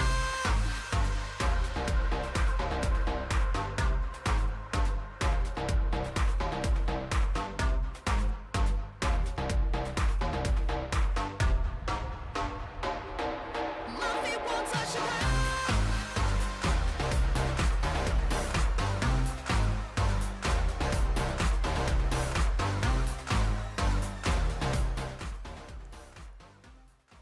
Flanders is back. Holy moly, I've been waiting for this. No offense to Chenlun, but Flanders is the OG, also known as Flandre, if you haven't watched any of LNG or Snake in the past. My name's Terex. I'm joined by Munchables. It's a double play-by-play day, and after game one, your MVP, let's start with OMG before we go back to the hype. It's Icon. He added a bit of hype himself, and he's engaged at the back line. Changed the face of that game one. Yeah, I feel like I was a little disingenuous in my analysis, not talking about Icon enough during the game. I was talking about the Kayle, I was talking about the Ezreal, but ultimately, Sylas in these fights, every single time was shutting down Light, not letting him get his damage off, and at the end of the day, that's exactly what you need to do as a Sylas, and being able to use the Call of the Forge Gods effectively as well. Let's just talk about OMG and how they've been in the past. Sometimes they live and die by Icon. In this game, they lived by him, and it was really good synergy between the solo laners. So it's great to see, and also Hacker with that Baron steal over XX, who I think Hacker was a level down as well. So not the greatest from XX, but good from OMG that they are showing these signs of life in summer. And it was really good to see as well with this Sylas, having a Yuumi alongside it, as well as Curse with the Kayle ultimate, was able to be like a delivery system for the damage out of that Kayle ultimate. Meant he had time to free fire, and obviously nobody can respond to him. But also, once you're level 16, Kayle ultimate does a lot of damage. It's not just the protection. Like, if you've got someone to bring it into the back line, it can really blow people up. When you have 3-4 items with a bit of AP on them as well, that's a big move. But speaking of big moves, Flandre in here for the top side of LNG. That's quite large because, as we know, the drama behind Flandre in the offseason, and this has all been public, this has been put out by LNG. They tried to sell him. They tried to sell him, couldn't sell him. He came back to the team, and that's like being part of a group that's like, we don't want him, you know, like we don't want him in our group. And then the parents say, no, you have to play with him. And he's forced to be put in that awkward situation. If I was Flandre, I wouldn't really want to play for the org that tried to sell me, right? Like, I can imagine that there is some high tensions within the team right now, but he is still on the team ultimately. And at the end of the day, if you're a competitor, what matters is winning. What would you do if you're on this team as in Flandre's position? You know what I would do? As the person known as the mad scientist and Saint Gunbro, I would look at his picks like Lucian top, the Singed. I would do whatever the hell I wanted to and just throw a coin into the works. I don't know. With the way that E-Star responded to Wei not bringing Smite, I don't think trolling in a professional game is the way forward. I'm not sure I want to give up a month's salary, so I think Flandre probably going to try. As long as he takes teleport, it doesn't matter, right? Yeah. Doesn't matter what the pick is. It's important to mention as well, Flandre, he likes to carry from the top lane. We've seen a lot of style out of this guy over the years. He's up against Curse, the guy that we've been talking about as a carry top laner. We could have a bit of a battle. Oh, I hope so. Give us something, right? Because with the way Curse played in that game one, it was always going to build up to Curse carrying. And Chenlun was put on the back foot, on matchup. Team fighting, you know, I don't want to see Flandre on Ornn. I want to see, as you said, that carry matchup. Because we set up Chenlun versus Curse. I'm even more excited to set up Curse versus Flandre. And I'm curious if this is going to affect the draft as well. Because when we look towards the draft of game number 2, first draft, we saw a ton of bans towards the mid lane. We saw things like the Zoe, things like the LeBlanc just removed from the table entirely. And I'm curious if it's going to be a similar story coming into draft for number 2. What with LNG moving over to the blue side as well? Or the... I believe OMG's opposite of game 1, regardless. And we'll see if this is going to change up the way that these two teams draft as we head to the stage now. And whether or not we see more priority on these mid lane picks. But I'm expecting the mid lane picks still to come through after the second phase of practice. All I want to see is our boy back on the Rift, the person that didn't miss a game until 2020 spring. Show me Flandre. As we look across LNG in the bottom right of your screen, there he is, right next to XX, back on the Rift for the first time here in summer. Yeah, so you can see him subbing in for Chenlun. And, you know, Chenlun didn't have the greatest game on all. It has to be said. Like, his ults were okay, but that's about it. And realistically, when you're playing Ornn, we've seen good Ornns, we've seen great Ornns. And when you're a great Ornn, we've seen people solo killing in lane. We've seen people having insane pressure. Even in that matchup, right? It's not a fun matchup as the Ornn, but ultimately, in the later stages of the game, you still have to make your impact on these team fights. Wasn't able to. And now they're going to bring Flandre in to see if they can have some kind of a little bit more carry in the top lane. But, I mean, I'm curious if they are actually going to draft differently. It's very possible they just stick Flandre on all. I'm curious because Flandre has, over the past past year, been that Aatrox top. So, has anything changed? Our biggest question is LNG blue, OMG red. Excuse me. It's going to be a Yuumi ban from LNG to change things up. Yeah, removing the Yuumi, and I can understand why off the back of that first one. But the Zoe as well, and a very important ban here. The AD carries still both going to be available, that Aphelios and that Ezreal, as we have the standard Varus ban. No one wants to ban Aphelios. Important to see this Graves banned away from XX as well, because ultimately... Woo! Oh, hang on. Thank you. So... Oh my god, thank you. About time. This now opens up Ashe as an AD carry. We're very likely to see Ezreal versus Ashe in the bottom lane. What Ashe does, though, is offer long-range engage. So things like the Twisted Fate, things like the Bard support, suddenly you get this insane global pick composition. We have been... What do the priests do? The holy water. Absolved? We have been ablution. What do you call it? As in, like, your sins are removed. Yeah. That is absolved, yeah. Yeah. We've been absolved. We have been absolved of the most tainted champion in League of Legends. But that does mean, I think you mentioned it before, Syndra is a party goer, and someone like Icon has played many a game of Syndra. I hear he's a party animal. Well, I haven't heard that, but he's going to go for the Syndra in the mid lane. He does look kind of like boy bandish, doesn't he? He definitely does. Like a pop star. I could... you know what? If his League of Legends career ends, if he doesn't go into modeling, I'm going to be disappointed. But that's a conversation for a different time. You're going to be disappointed. Look, I have a keen interest in Icon's modeling career. Hey. That's a story for another time. We've got Syndra in the mid lane for Icon. It's going to be a Lee Sin for Hacker as well. That is a very aggressive 2v2 combo. That wins. That definitely wins out lane, huh? Well, with such a good power pick, with a comfort for Hacker, now for LNG, are you ready? Does XX go back to what he played so much on top esports? Yes, he does. He loved playing Jarvan with not something like the Galio. Yeah, Maple going for the Galio this time. This is becoming a very standard answer to the Syndra. You can kind of just weather the storm during the laning phase. Very much a pick that's just going to neutralize the mid lane, and you're looking similarly to that Twisted Fate for fights around the mid game. You're looking to really spike, but the combination between the Galio and the Jarvan means that you could set up these huge fights, especially looking towards things like the third Drake. The Cataclysmic Entrance. Remember that name as we go into Game 2, because that's what the duo makes, as bottom lane cemented with Cold's Thresh. Cold loves this pick. We remember when he was known as 5, it was between that and the Tahm Kench quite a lot of the time. And we're seeing two very different styles of composition drafted so far here, because we've got a lot of team fight capability on the side of LNG. On the other side, OMG very much looking towards picks, right? You've got things like a Thresh, things like a Syndra, and a Lee Sin that people don't often look at Lee Sin and think of him as a pick champion. And I'm not even necessarily talking about the kicks. I'm talking about the follow-up when somebody does get picked. Lee Sin has a ton of damage. Sivir just got banned, Hysterics. I know, that's why my eyebrows went up. I guess that's got to be something behind the scenes that we've not seen in professional play. You know what would be sick here? Put SMLZ on his Jhin. SMLZ is a pocket pick Jhin player, and he looks really, really good on it. It looks fantastic in a pick composition, and it's a great way to answer the fact that they don't have hard engage on the team right now. Jhin is a fantastic way, similar to Ashe, where it's one of these kind of utility ultimates that is going to allow you to slow someone down, allow the pick to come on through from Cold or from Hacker or from Icon himself. So Renekton's gone from Curse. Another targeted ban towards his most played champion. Do they pick top or 80 carry here? you definitely expect AD carry to come on through so you can have the counter pick for Curse in the top Okay. lane. Obviously, Curse, as you rightly said, one of the primary carries of OMG, so they want him to have every advantage they could possibly give him, especially against things like this Galio. It's very possible that he ends up getting camped. So Kai'Sa comes on through for SMLZ.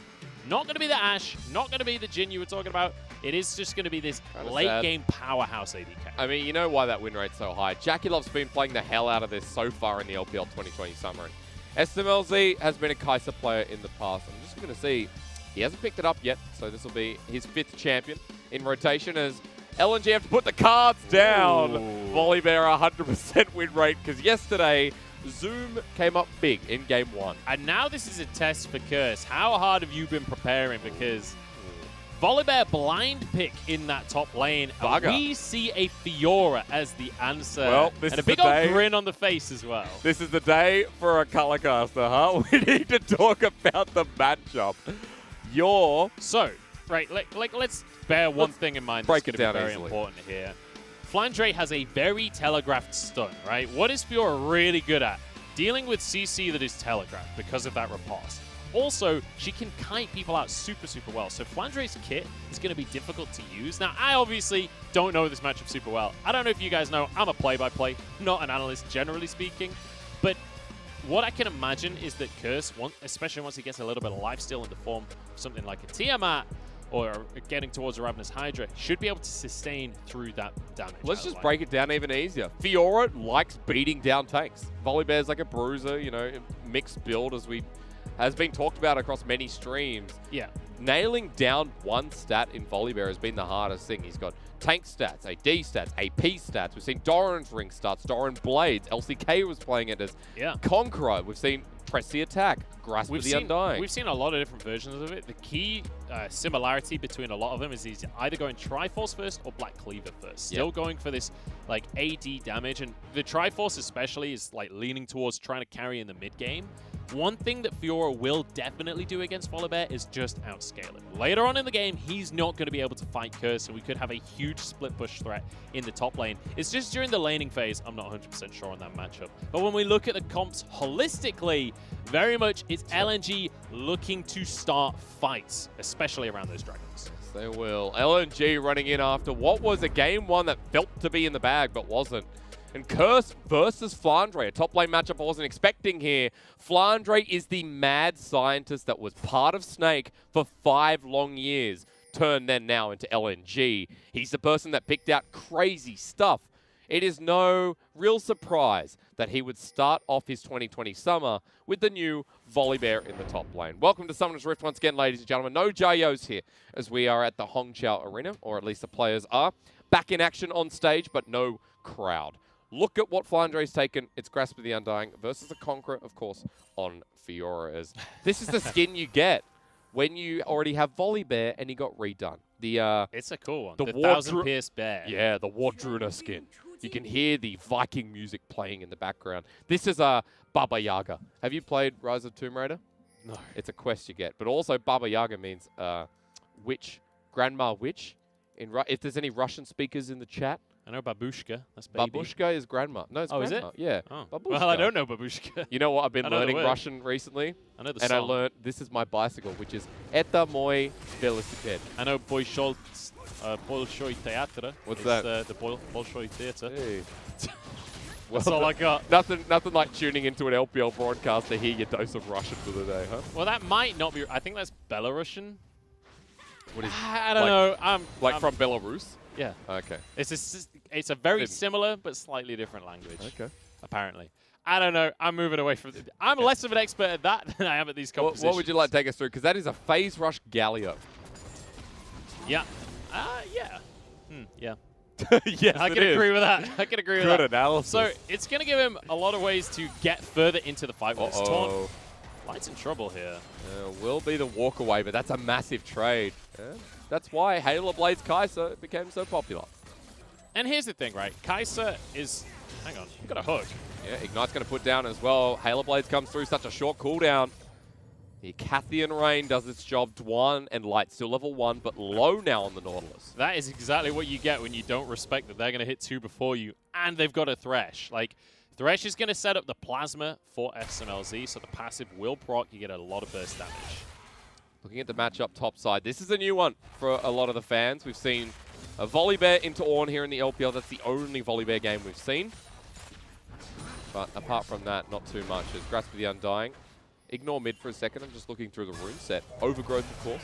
As Sky Split is going to come down. Good shielding. Really good trade from Flandre. And if Curse sits in that, he dies. It's really important to talk about the fact that when it comes to the trades between these two characters, Flandre is going to have the advantage in small burst trades, depending on the riposte, obviously. Until 6, but the right? longer the fight goes on, the better it looks for Curse, because he's going to be able to get those vitals, he's going to be able to riposte appropriately, and obviously Fiora is always going to do well in longer trades. But Volibear, all of his stuff is going to be on cooldown. Just remember as well, really nice from Curse here to walk away. With the Frenzied Maul, it's not much about the first attack, it's about the second one that does so much more damage. That's the W. So Curse respects that, walks away, actually going to get a bit of an early back off here as well. Then teleport back in with a refillable, with the Cull. And of course, you're a Fiora, you're scaling, just the usual here. And I want to revisit the conversation there of the Frenzied Maul as well. Important to mention that in case any of you guys haven't seen the new Volibear just yet, his W, it's kind of similar to the old W. You don't have to stack it up with the auto attacks anymore. When you hit it the first time, it's just going to do a bit of damage. If you can hit it again, though, not only will it do more damage, it also heals you when you manage to get that bite off. So a bit more sustain in the kit, but less on the passive, obviously. In fact, not on the passive. It feels nice to play new Volibear when you're not versing a Fiora, though, I will say. As Curse is showing us some of these more dangerous trades. Plus extra lifesteal coming out of the Cull is going to be a nuisance alongside the Doran Blade. But as you know, Volibear trades through the wave. And as you know, Volibear wants a gank. Certainly does. XX moving on up here. Sky Splitter. Actually, bit of damage onto Curse. As Flandre now pulling him in. Curse going in for the trade instead. Wants first blood, flashes away. But Flandre back into the wave. Well, now leaves it up to XX. He's against the turret, but Curse has Icon alongside. And Flandre's just dead here. Into bear stance mode. He'll die. And first blood given over to Icon. I love how Flandre has to back away in that fight. And XX is like, yo, I'm out of cooldowns. There's nothing I can do against this Fiora. I can't 1v1 this. Beautiful teleport from Icon. Another TP, though, to answer. We fighting again. There's no flash available, but it's a double TP. In comes the bear and the statue. Sky Splitter doesn't land as Icon flashes away, but into the wave, the damage is enough. XX gets low, but now Curse is just left on the wayside versus 3. XX didn't need to steal that away, but he does anyway. And LNG, that was smart. Very nicely done. That's going to be all teleports across the board used. Good answer here from OMG, though. With XX stuck in the top side, this is going to be the first Drake going their way. So at least they find some kind of consolation prize off the back of this one. And ultimately, when you look at the gold, we're still going to be even on this one. So it's not a huge advantage being taken by LNG in the top side. Look at what Flandre just did. A couple of minions going to be denied. It is a cannon wave, so excuse me. And Cannon's going to slow that down massively. Curse walks back to lane, the level 5 Fiora versus the level 6 on Flandre, who now has the Stormbringer available and has gone towards the Bammy Cinder. And after that fight, as Maple gets a couple of assists, excuse me, it's a Hextech Revolver there. And Icon going down, but able to pick up that first blood top side. It was only a Dark Steel and an Amplifying Tome for him. So we're getting slowly towards our first items on the Rift, and no real gold lead after the trade as well. Yeah, when you look at the mid lane matchup, like, obviously, items going to be incredibly important, especially for Syndra. Hitting that Luden's Echo is a massive power spike. Nice. Nice smite there. Yeah, gets a level advantage with the flash from Cold. Oh, baby, where did that Thresh come from? So Maple going to be safe from that one in the end. Flash for flash, but you take that trade if you're Cold. You're happy to trade Thresh's flash for one in the mid lane, and it potentially opens up an opportunity for Hacker there to try and get onto Maple. He's going to have to play safe now. But important to mention, both these mid laners, they spike incredibly hard off of level 6. Not necessarily in damage for Maple, but his ability to influence the rest of the map. Of course, we'll be watching Maple threaten towards the bottom side. You can see already just going off into the outskirts of vision. And Maple in game number 1, we were complimenting him a bit in the early game on his TF, but then the game kind of went pear-shaped for LNG. Then we started looking towards Icon on the Sylas. He's already built himself up the first kill. He's got a bit of CS under his belt as well. Doesn't have much of a lead over Maple, but for now, we'll stick to about 5 CS. Well, I just want to keep watching top. I want to know more about this matchup. I want to know... Ooh, nice Frenzied Maul. I mean, one of the most interesting things... Hang on. Yeah, Icon's power. trouble Hero's here. entrance, and Icon's going to be knocked up. He's dead. That was just really nice from LNG. And you know what? I mentioned Maple's flash being on cooldown. Icon's flash was on cooldown as well, but we've got a hook in the bottom lane. Yeah, the 2 versus 2 begins. Cole doesn't have his own flash, though, if he gets caught on out. SML's at level 5. All the bot laners are, in fact, so fight stops there. We've just got to witness a miniature version of exactly what LNG are going to try and do time and time again this game. But Cole wants more. Light goes aggressive. That arcade shift. The light at the end of the tunnel for Cold as the trade from SLZ. Used the killer instinct. Won't find it until he dies. A double goes over to Light versus 1 for SMLZ. That Ezreal play was gorgeous. That was damn close. See, Hacker wants to contest for this one. Both bot lanes going to be nothing to do with the play. But I think with Icon still stuck in that mid lane, perhaps we see no contest from the side of OMG on the Herald. This is going to go the way of LNG. I mean, Hacker walking in here is a bit of a mistake. The Justice Punch, what the heck was that? Hacker, you can see your laners are clearly not responding. You know that they are there. You know they have CC. That was just a blunder. Yeah, that was well said, Munchables. 2-0 and 2 now. And LNG with a pretty big gold lead at the start of this game. All coming off the back of that TP play, leading into Hacker, inting it away. And just look at where the gold is right now for LNG. This is the perfect situation for them. 2 kills on each of their carries. You've got Volibear, who's just going to be building tank up on the top side of the map. Yep. And we're going to have a situation where Light is the primary carry for this team. You've got an Ezreal that he's going to be basically all of the damage. You're going to have this Jarvan going in. You're going to have, obviously, Maple ulting on top of him. A ton of CC across the entire team. But ultimately, the mantle of damage is going to fall on Light. I mean, Light already, such a great start. Sheen and Tier before the 10-minute mark. He's keeping up in CS with SMLZ and Cold, who forced them out of lane quite early, or at least pushed them back. The Cole in hand as well. I want to draw your attention towards the mid lane, because Maple now has Proto Belt versus the Lost Chapter for Icon. He did pick up a bit of turret plating, so maybe that changes on his next back. But LNG's early game has turned really nice. Yeah, and it's important to watch what Icon's able to purchase here, because obviously we saw Maple did have the advance back on him there, and he's going to be able to finish off his tier 2 boot. So that is still a significant spike there for Syndra. Not quite as big of a spike as that Proto Belt. Well, but a lot of the spike there in the Proto Belt. You mean the hose? Oh, no, for Maple, right? Because I was going to say, if you look at Icon, you expect the hose first, right? Especially with that Lost Chapter there. Yeah, the hose, the Ludens, either one is perfectly good option. But the hose certainly allows you to kite people out. And especially against a composition that just wants to hard engage, that could be an option. Hang on, Munchables. The bear smells something. He wants to go for the There's CS. honey in the tree. And he's thinking, boy, oh boy, are the bees nearby? You don't want to miss cannon until you get kicked in the wall and you go, no, the bees have returned. Nice. Yeah. That's unfortunate. He knew that was going on. He knew something was up. He was like, this minion wave looks too juicy. Looks too good to be true. And the reason for that is it was too good to be true. You remember how game 1 went, right? Curse found himself a lead in lane. That one was just through CS. Now he's going to find turret plating as well. I mean, LNG are trading. This is the second game in a row here where OMG just go, look, we're just going to draft so Curse can have a massive lane advantage when it comes to the matchup. And it's working wonderfully for them. Hacker consistently giving him pressure towards the top side. And once again, it's on a champion that he can have a lot of split push threat on, especially against the Volibear that's building tank. All of the discussion I mentioned before about trading, that was assuming Volibear built any damage. He's just a tank. He never wins a 1v1. Nope, he's got Phage on the way, which will mean he'll probably towards that Black Cleaver with Grasp of the Undying, while LNG, their bottom side, getting the turret, getting first turret blood, and getting the Ocean Dragon to spawn the Cloud Soul. Now, let's look across the board, because if I'm OMG, I say yes. Give me that Cloud Soul. Fiora, Icon on Syndra, SMLZ. The biggest one I'm looking at is not even the Soul, the individual Drakes. When you've got a Galio and a Jarvan as your combo, you want that cooldown so badly. It just enables you to force these fights that you want to be able to get. You want to be able to just group up, slam the Jarvan down onto everyone with Maple following up, and Light able to free fire in the back. Notice that Curse's first item is actually a Ravenous Hydra up in this lane. There is no Bramble Vest for Flandre, so the Ravenous for healing, of course the Wave Clear alongside it, instead of the Trinity Force first that we've seen in the past, or the Black Cleaver.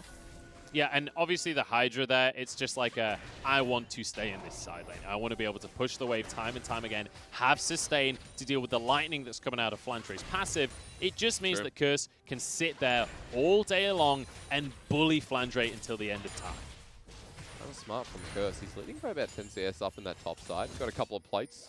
Has a bit more time to push this up as well, and you can see how quickly that goes on. Cull was complete on your screen. That was at 350 gold.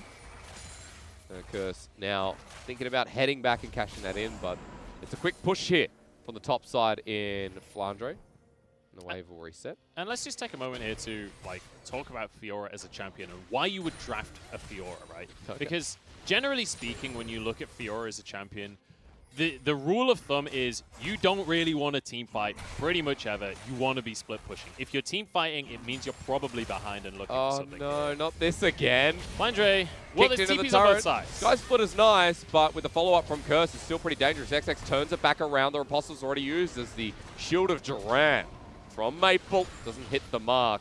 3 versus 3. TP from both sides, as you mentioned, ends with nothing but OMG hitting bottom side. But ultimately, I'd say ending with nothing is a win for LNG. They were the ones that had to respond to the play. It was OMG trying to make that happen, trying to get more kills onto Curse. They deny it, and they found a pick. He's just been hit in the air. Hacker's dead. And that's some pathing that he will regret. And just look at the dive squad that they've got going on here for LNG. As soon as someone is out of position, everybody and their mums jumps into the fight. And the problem is, when you're against a turret like that and Flandre is still there, you have to pay respect from OMG. As Curse in the top side is going to be engaged on XX nearby. But no Cataclysm available. Grand challenge? Is he gonna flash for this? Curse is! Oh my god! Solo kill easily done by the Fiora. And Galio's big old cooldowns. Now XX going to try the 1v1. Flandre's here. Not sure, because Curse is Curse. It's a good riposte. He gets out! The riposte! Was insane. Box is now down as well. Ignites through, and after such a sick play, he's going to walk all the way out.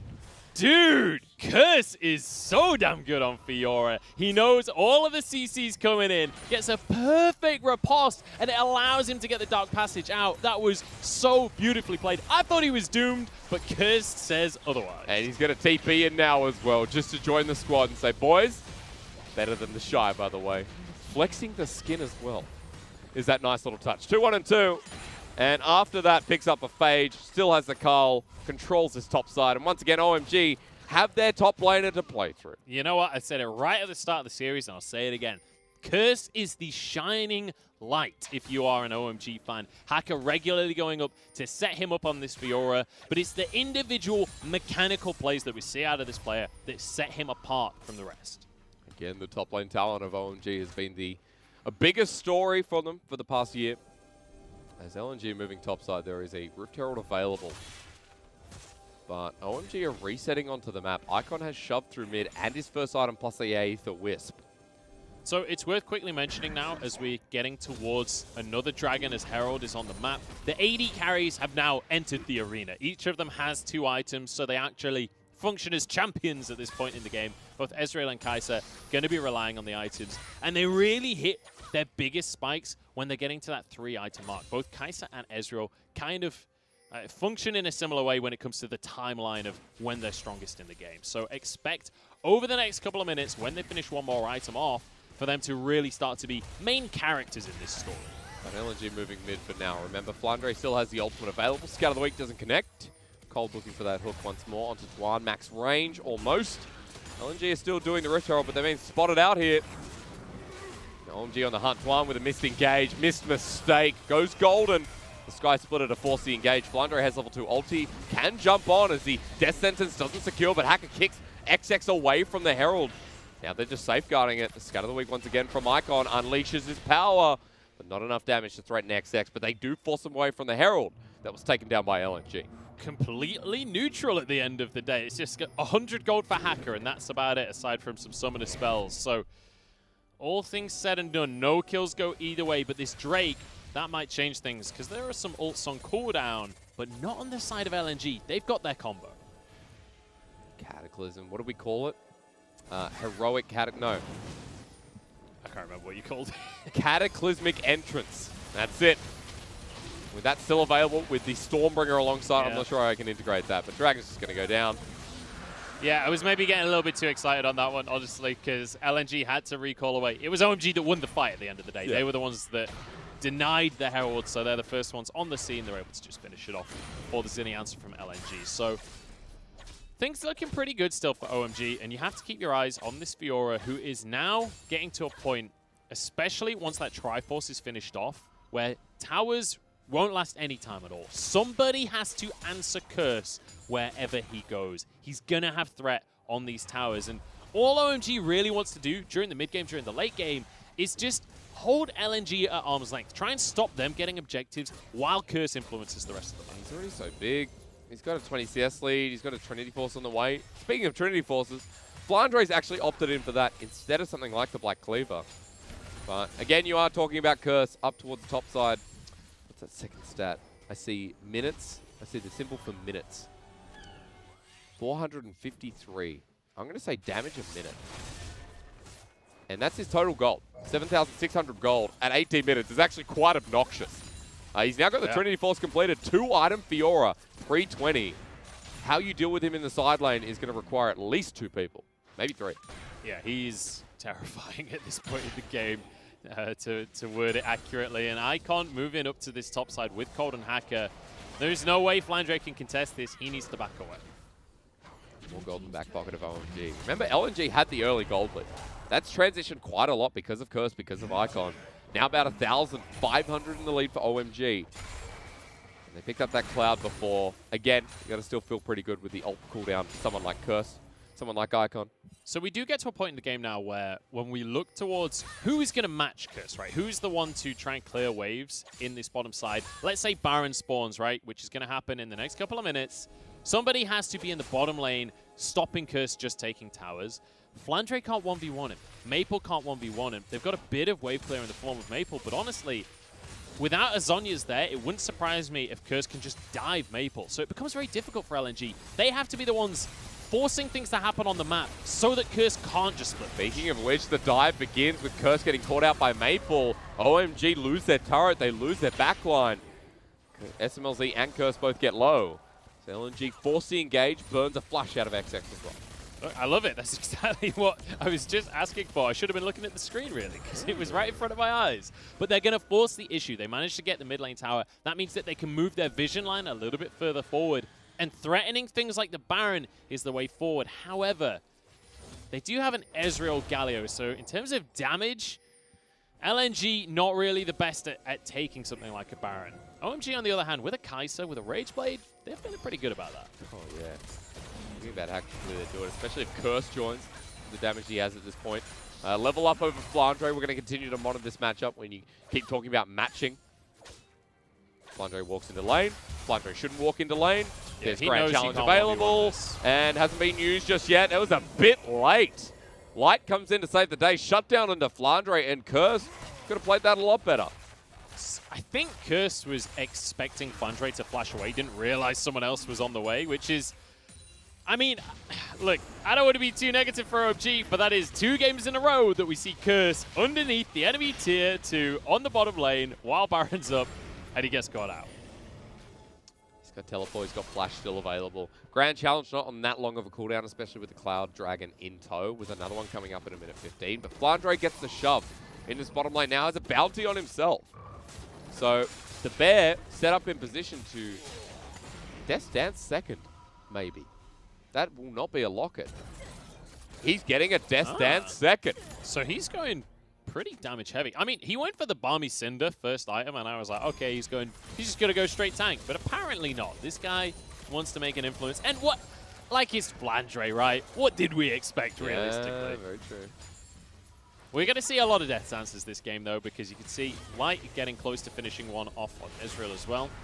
I'm curious what kind of build path SMLZ is going to go for in this Kai'Sa, because there are a lot of options on what you can go in Kai'Sa these days. But we have started to see the AP builds starting to take a bit more prevalence. W flies a lot longer, as maybe Icon needs to go as well. That was not going to lock down Icon. That was a little disjointed. Yeah, just a bit. Oi, but Light does a bit of damage. True shot barrage! Oh. That was a very close Zhonya's. Nicely done from Icon. Rather stopwatch. But now that Icon's out of the fight, he might have TP, but LNG in front of the Dragon first. LNG have priority on this one. Cataclysm's on cooldown, though, so they don't really have their full combo available. Bear in mind, Hacker can steal this. He is playing Lee Sin. 5 versus 5. Jungle level difference not there, both at 11. Going to be poked down a little bit. Dwan for the engage right to the front line, gets hooked in himself. Box is down. Dwan, grand challenge on top as well. That'll heal everyone as a heroic entrance from Maple. And LNG have used everything. They now lose the dragon to OMG. And that's that. Good stun out of Icon at the end there, but ultimately you're fighting without your Cataclysm.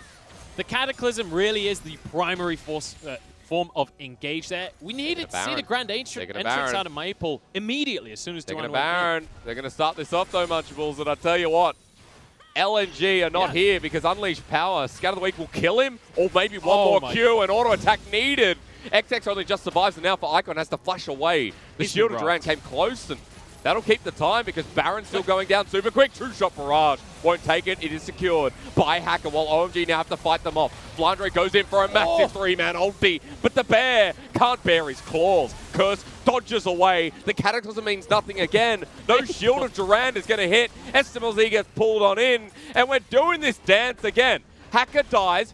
Thank you. And now OMG will get 3 Barons. I don't know what on earth is going on in this game. Icon bought so much time for the rest of his team. He's going to be rewarded with a mid lane tier 2. When we get to the replay, just look at Maple in this fight. He somehow got a double kill at the end, but he missed just about everything to start things off. That's grand challenge. All he has to do is press W on Dwan. Doesn't do it in time, but the depth charge is blocked away. The grand challenge locked on down. And you don't fight a Fiora because she's going to heal it up. A big challenge for Light here with the Ignite down. Curse needs to press Q, run into this Ezreal, and he'll die. But well said, Munchables. Out of mana, Light still has to back away. That would have been a 2v1 if he just had the mana for a Q. That's so devastating for him, but beautifully played. Let's take another look at this fight, though. Light obviously just free-firing the whole time. The damage out of the volleyball was insane. Maple jumps into the pit, flashes over the wall, taunts nobody. The Cataclysm War couldn't go down. I have to say, Curse is playing this game absolutely great. Apart from that bottom side play, Curse is playing amazingly. This series as well, like the Kale in game number 1 looked fantastic as well. And we get the real question for me on the side of OMG is like, why is it Icon that's often a lane pressuring elsewhere instead of Curse, right? Have Curse somewhere else on the map. Like, Fiora doesn't really function well in team fights. It's very difficult to proc all 4 vitals on your ultimate during a team fight. There's too much CC. Like, Fiora is essentially a melee AD carry. What do AD carries hate? CC. Where is CC going to be given to you? Team fights. That's my theory. Where do we... No, I understand. I agree. I was in another train of thought with a 5k gold lead on OMG at 25 minutes. They got Cloud Soul in 2 minutes. Again, I just see a Fiora and I'm like, Cloud Soul on Fiora feels so damn good. So easy to hit the procs on Grand Challenge. Yeah, and he's not exactly been struggling so far anyway. With a Cloud Soul on top of that, yeah, he's going to be feeling pretty good. Plus, the 3rd Cloud to give the ult cooldown now. Grand Challenge is always up. Unleashed Power always up. The Killer Instinct on SMLZ will always be up as well. Plus a ton of movement speed off the back of that when you jump into the fray. So really, really nice if they can get that soul. And it's going to be coming up in a minute and a half. They have the map under control at this point. So if OMG don't get this soul, I'll be surprised. LNG backs against the wall. And Curse is just so unbeatable in the side lane. We need to see LNG make something happen at this point, because Ezreal is as strong as he's going to get. Galio's not getting any stronger. Maybe wait for a death stance on Flandre before you pull the trigger, but ultimately, this Drake, I see this as the way that LNG get back into this game, because look at the composition. They want to stack up and brawl. OMG are going to group up to try and get this Drake. This is your opportunity to find that fight you've been looking for all day. You know what needs to happen, though? We need an Executioner's calling out of someone, especially for Curse. There you go. All right, Light's going to pick that up now. So that's the Doran's Blade.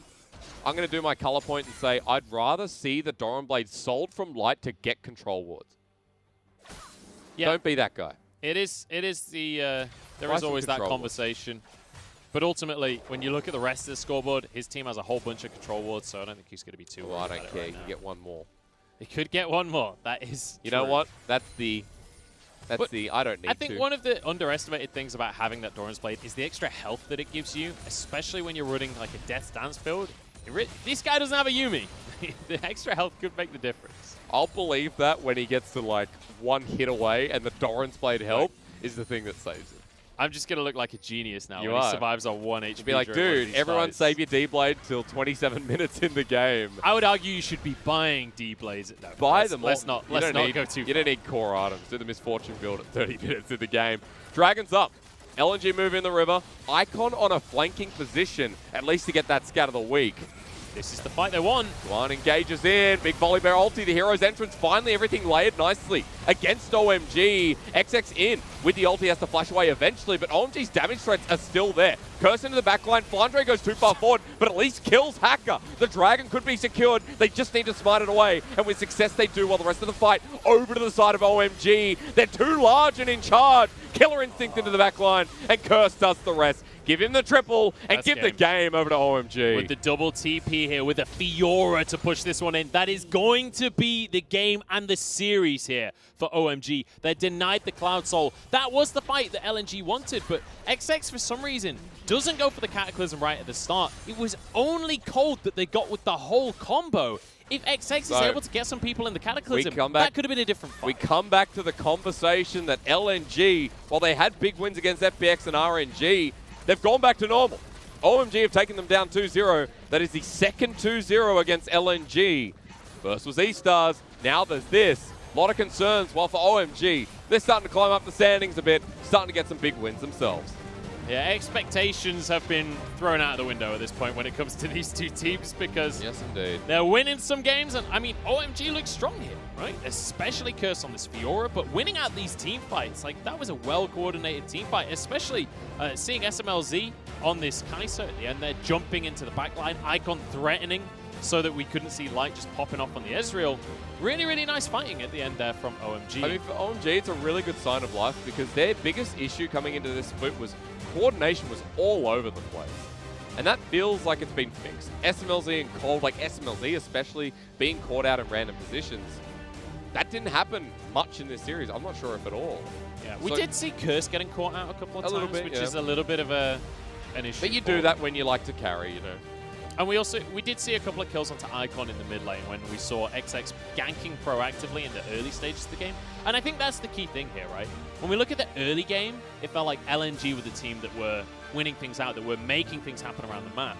But once we got to the mid game and the late game, OMG's decision making was far superior to LNG. And when it came to objective control, LNG nowhere to be seen. I think the biggest issue going forward is how does OMG keep this consistency? Because if OMG can do this well against LNG, if they can show us what they've shown us, then it's going against the likes of Rogue Warriors, BLG, LGD, teams that they should be able to beat, bar maybe LGD, and doing the same to put them back into being a mid-tier team. So this is a good role from OMG. Yeah, And looks like you rely on Curse, and that's how you go forward. honestly, for OMG, I'm just excited, right? Yep. We actually have some signs of life from OMG. It's a last. team that I want to be really good. I like the players on this team, but so far this split, they had looked pretty horrendous, I'm not going to lie. Because let's just quickly talk about why we've thought so low of OMG. They started against RNG. Because they lost 4 games in a row. Well, their schedule, people could argue, would be hard as well, because RNG, it was a 0-2. They lost against V5, EDG, Top Esports, and then they versed DMO. So they have versed 4 of the top 8 teams, because V5 right now are a top 8 team. Yeah. But the ultimate thing for me, especially with OMG, is like, coming out of spring, they were in the race to try and get playoffs, right? They didn't quite make the mark at the end of the day, but they were close. And I wanted them to come into summer firing on all cylinders, managing to get wins against teams like V5, teams like EDG, teams like RNG that are looking towards playoffs, that are looking to be those top 8 teams. These are very important head-to-heads for them. It's also about challenging these top teams. Another reason why we weren't high on OMG, because against these top-tier teams, OMG didn't have that same spark, that same challenge that we saw in spring. Here against LNG and before against DMO, it was what we were waiting to see. So, as you said, good signs of life. Also, getting excited about OMG is now on the cards, sitting 2-4. The rise up the standings continues. Yeah, and this damage Volibear coming out from Flandre, by the way, looked pretty good during that last fight. Like, when he was able to jump on 4 people, he nearly just one-shot all of them. So, I'm excited about the potential the Volibear has when the rest of the team isn't so far behind that there's no follow-up. But also, LNG, let's sign off on them quickly, because LNG in this series and the last one against E-Stars have gone back to what they started off with, which was, against Suning, really poor coordination between XX, between Maple, and more importantly, between Flandre, who's come in for the first time in summer. And I think Maple's the most important one to highlight there, because I've been hyping Maple coming into this series and coming into their recent series. He's been looking good, especially on the Zoe. He got that really good double kill highlight for himself. Yeah. We saw a lot of late ultimates on the Galio here today. We saw on the Twisted Fate as well, once we got to the mid-game, didn't really use the ultimate very effectively. He wasn't finding any picks. He wasn't trying to pressure in a side lane. It kind of stopped functioning. And when you don't use that ultimate from Twisted Fate, realistically, you're just a worse version of Syndra. You don't have the same kind of damage. If you're against a matchup like that, you're never going to win. So ultimately, Maple just needs to be a little bit more on the same page as the rest of the team. And like the Galio ultimates, for example, that last team fight, had it all been in one combo on multiple people, that's a win. That's a win fight, right? But it wasn't. It was a little bit disjointed. I look towards XX because XX was a very vocal member on top esports. It was him and then, I was thinking Jackie Love. And then we had, Knight as well was some input. But XX is very, very vocal. Coming into this LNG roster, our question was always, does XX have that same voice? Because with Flandre, who was the shot caller on this team, Game 2 looked a little bit uncoordinated. And it's one thing that's hard here that we can't really check the comms because, you know, like we don't have that same connection like you would maybe somewhere in like the LEC or in North America where you can actually go and just say, hey, can we get English comms to see who's actually talking? I'd love to hear that, and I'd love to hear that especially in draft as well, because when we look at the compositions, ultimately LNG, they drafted this composition that was like, look, Light, you have to win this game. You have to be the one doing the damage. I said it right at the start. Ezreal is not really a hyper carry. Ezreal is not going to be able to do damage like, for example, an Aphelios would be able to do. This composition with Aphelios, I kind of like it. I feel like Aphelios can do that damage across a team fight. Ezreal doesn't really fulfill quite that same level, and it felt like that was exactly what they were lacking during those fights, especially that last one. Sure, I criticized the coordination, but ultimately, multiple times, OMG escaped these fights with blinking health bars. And OMG won it in the end. Curse highlight here for you because Curse is going to be MVP. It's pretty obvious why.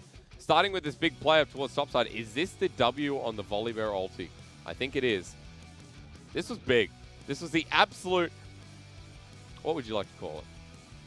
This was just Alpha perfect. move. This was just perfect Fiora mechanics coming out from Curse. This was him showing LNG that he can't be messed with, manages to get knocked up, but jumps in, blocks everything, and then flies away in the dark passage. And then survives. I mean, Dwan comes in just trying to get the secured kill, but Ignite's not enough. And it was play after play where LNG kept putting pressure towards Curse, and he absorbed it, sent it right back. And this one was heartbreaking because, look, right here, he's out of mana. One more Q there onto Ezreal. But he wins that he still fight. won it, you know, like that was just kind of the sentiment of how far ahead this top laner was. But like ultimately, that ult there from Maple, only getting a knock up onto Cold. Sure, you win the initial portion of the fight, but ultimately, SMLZ is on Kai'Sa. You've got Icon still going on Syndra as well, and Curse is there, who is monstrously massive at that point in the game. So just an easy cleanup at the end of the So fight. on point with the riposte. That whole game. The parries were sick, and yeah, fight me. 6-2 and 6. 32% damage on Fiora. That is a lot. There's a lot of damage, but ultimately, when you're a Fiora in a matchup against a tank, you're going to have really, really good damage by the end of the game. It's kind of like when we look at the Shy playing Quinn against Renekton. You expect him to be topping the damage chart because there's so many opportunities to just get those free hits in. And that 4,000 gold lead at the end of the game as well. Just phenomenal stuff coming out from Curse. I'm just impressed by Curse in this series because what we've seen here is Curse has been pretty good this entire split. Yeah. But this is him actually carrying now. This is him stepping it up one more level to be a driving influence for him. More like what we saw in 2019 summer when Ale left the roster, when Curse came in. There was a lot of hope for this player, and he was a carry-style top laner. That's why when you see him on things like Renekton, sometimes you don't get as excited, even though he has solo kills. That's great. Also, solo kill counter, I think he added 2 more after this series as well. He's already at 6 from 5 series. Now he's going to be on like 8 or 9 from 6. So props to that. But again, Curse is the carry-style top laner. That's why Alia's on this roster. I'm like, well, how does he fit in to a roster that needs a strong top, where Alia's is more a stable top, not the carry like Curse? You think of Alias, you think of, I guess, Ornn. I mean, you think of any top laner, you think of Ornn, honestly, at this point. But yeah, Curse definitely a very needed part of the OMG roster. And Icon doing decently in this series as well. I think Icon, the biggest thing for me that I wanted to see from Icon in this series was just a bit of stability, because he's been caught out a few times. He's had some games where he's had really rough performances. We didn't see that today. We saw him being relatively consistent. Granted, he died once or twice to ganks in the laning phase, but ultimately when it came to the team fights, especially that last one, we saw his Syndra looking good, looking clean. It's important. Icon, kind of the core of this team. He is the franchise player alongside 5, now known as Cole. I wish he didn't change. I liked 5. 5 was a cool name. However, break time. You know why? Because we're going to Top Esports and BLG next. That series, I hope BLG can show us something, because Top Esports, they're going to Worlds. We'll be right back.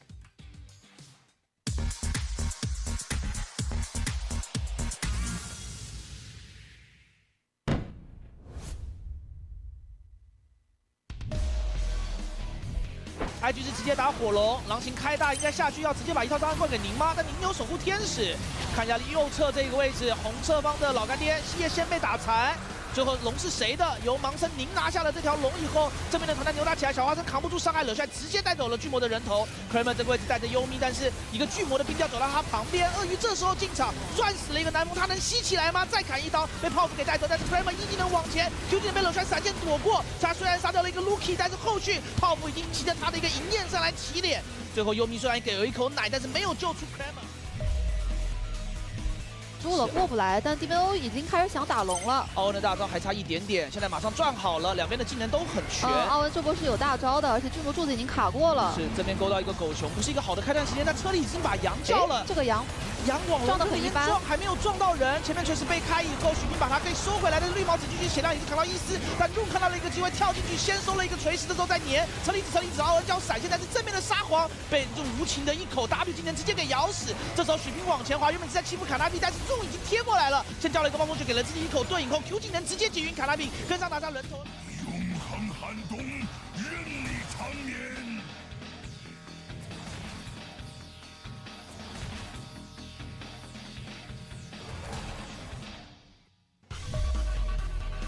对面已经是3件半的一个装备，小鹏来了，这波想抓下，但是你没有猛龙摆尾，这波要怎么留人呢？踢到给减速吗？我感觉这留不住呀，回头喂。 1打2，在等猴子，猴子来了，猴子在后方有大闹天宫，一个一进去是 W 技能走了以后，盲僧的 Q2 是被大闹天宫给击飞，第二段的一个击飞。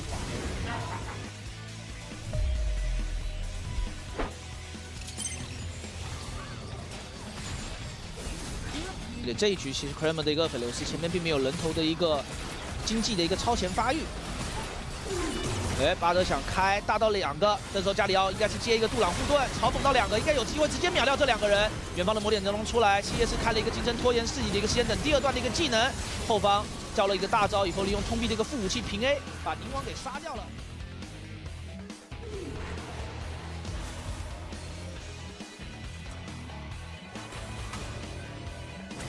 领教下俺老孙的本事吧！ 现在龙区的视野反倒是被京东给占住，东明的是先抱团，让牙膏在很后面的一个位置。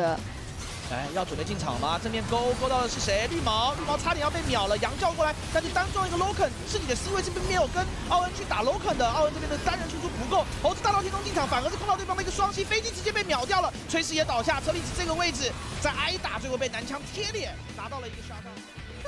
去修炼个几年，再来找俺老孙吧。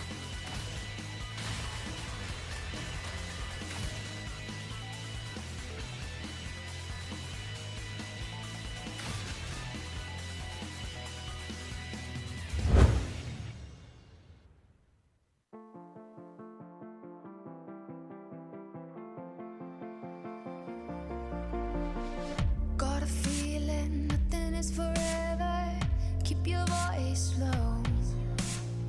The sun is high, but I wish I could bathe in the moonlight. Ooh, this is it now. Come out of the shadow. Make the walls fall. Memory is headed for disaster. Heart is beating slow.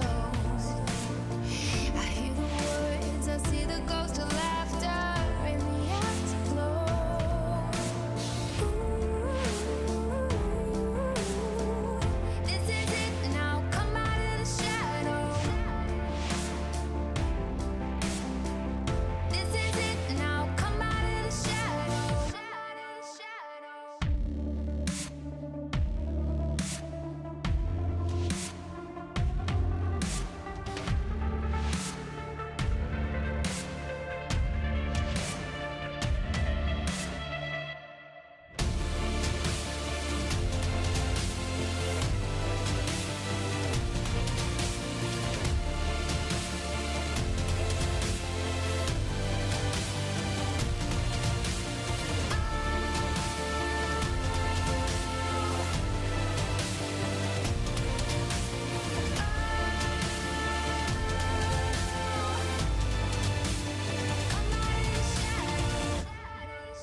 I'm hanging on your every word. The love inside, I feel it burn. I've never felt this way before. I've had a taste, now I want more. So here we are, just you and me. I'm overwhelmed when you touch me. You talk so sweet, I hear the sound. 'Cause when you do, my feet won't touch the ground.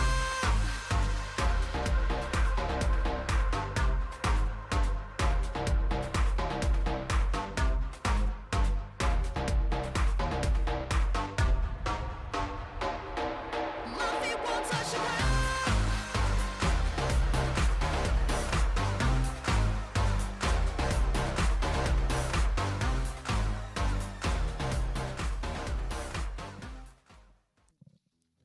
OMG rising in the standings, and LNG still looking for their identity coming into summer.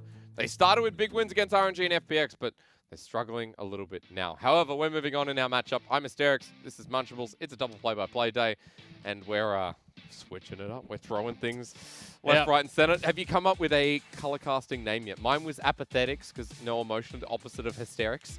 What was yours? What is the opposite of Munchables? I don't think there is an opposite to Munchables. Because I said Crunchables, but you said that's My little brother is called Crunchables already. That's cute. He has that account. Is on it based EUS. off of you? Yes. Oh, that's very I made him the account. He doesn't play League of Legends anymore, so I guess it's my account now. Okay. I'm just going to stick with Munchables, I think. Okay. All right. Well, that's kind of sad in itself, but that's all right. If you think of one, let me know, and we'll change that little third for you. I will. Ladies and gentlemen, we've got Top Esports and BLG, and this series, look, and at BLG of 2019, this would be super hype.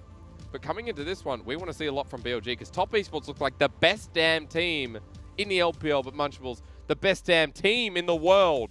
So we may as well congratulate them now, because it's going to be a three-peat. The LPL is going to win Worlds again, Bravo. and it's going to be Top Bravo. Esports, so congratulations. Honestly, it was just a pleasure to watch them at the World Championship in a few months, and it was Jackie Love. It was all Jackie Love at the end of the day. Knight popping off as well, but 369 becoming the very best top laner in the world. Yeah. Like nobody saw it coming. You know what the most controversial thing about that is? The though? Teemo pick. Yeah, I know. Oh, yeah, that's right. But the most controversial thing is that it was actually a Top Esports and an LGD final / V5.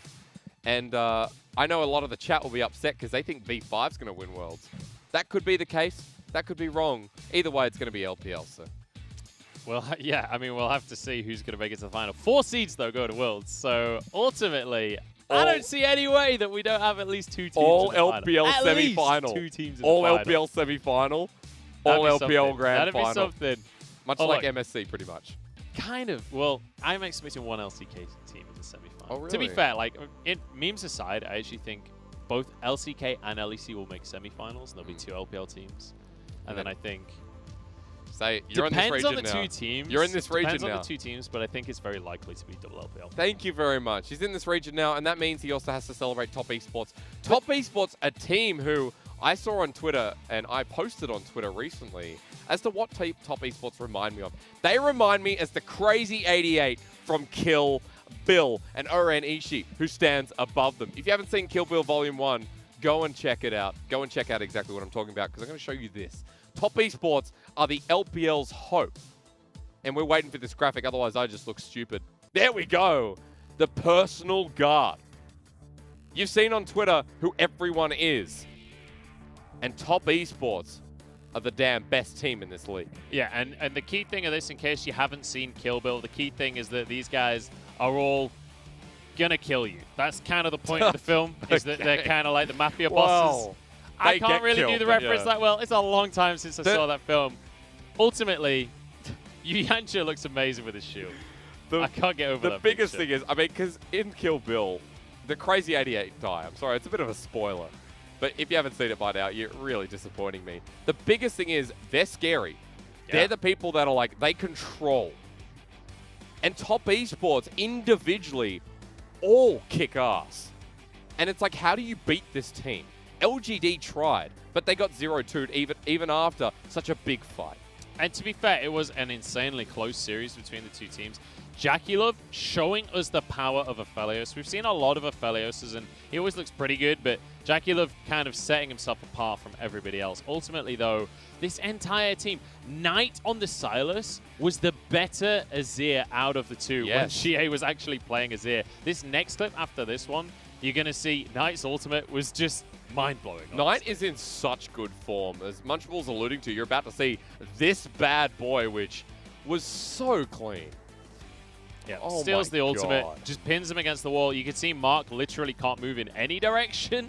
And it's, I mean, that was the point at which Top Esports managed to win the series. Game 1 was super close. Game number 2, very much a stop. You know what Knight is? Knight is Oren Ishii, right? Knight is the big top boss, right?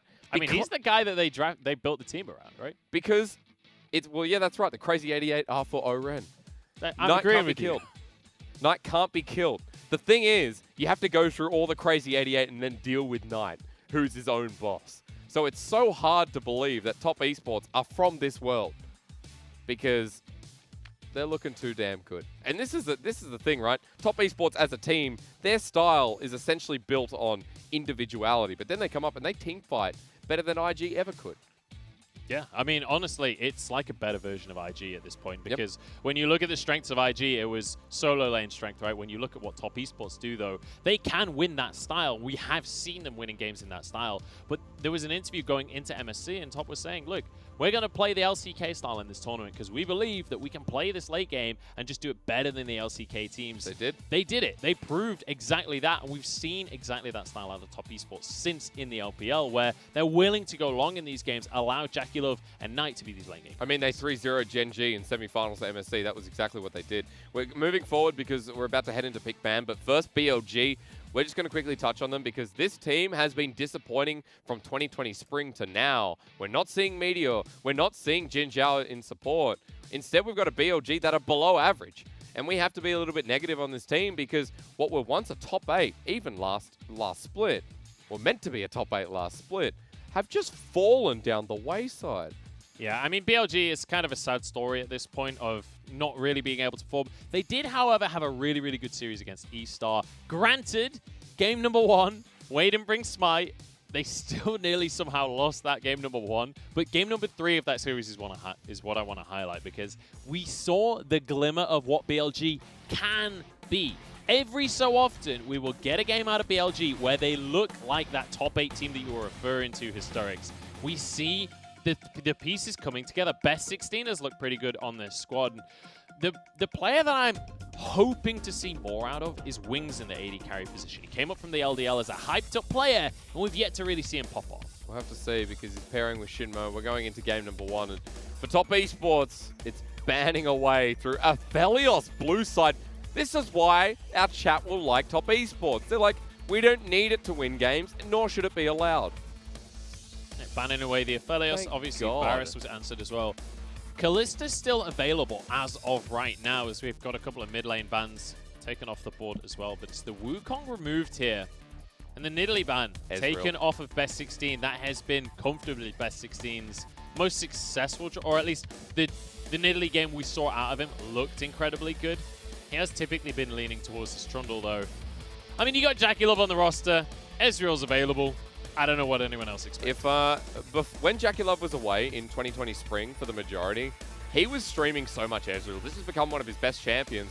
The fans will know him as a Draven main, but he pockets in with this as well. This is a great meta for JackeyLove to be alive, while for BLG changing up the pick and ban, you have a Kai'Sa alongside a set flex. And this Kai'Sa seems to be starting to become a bit of a staple when Aphelios isn't in the mix. Kind of a similar scaling level to the Graves. Ezreal on the other side.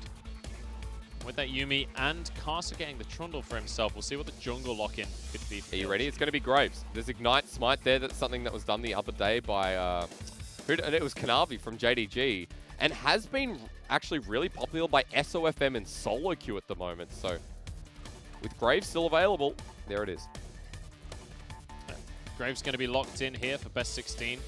And obviously with his Nidalee banned away, this is kind of a similar style of champion where you really can power farm through the jungle. You can do a lot of counter jungling, but you also scale exceptionally well into the later stages of the game. I'm curious where that set is going to go, whether we see Shinmo taking that in the bottom lane, but we've seen it flex mid, we've seen it flex top. We've even seen it in the jungle as well. It really could be going anywhere.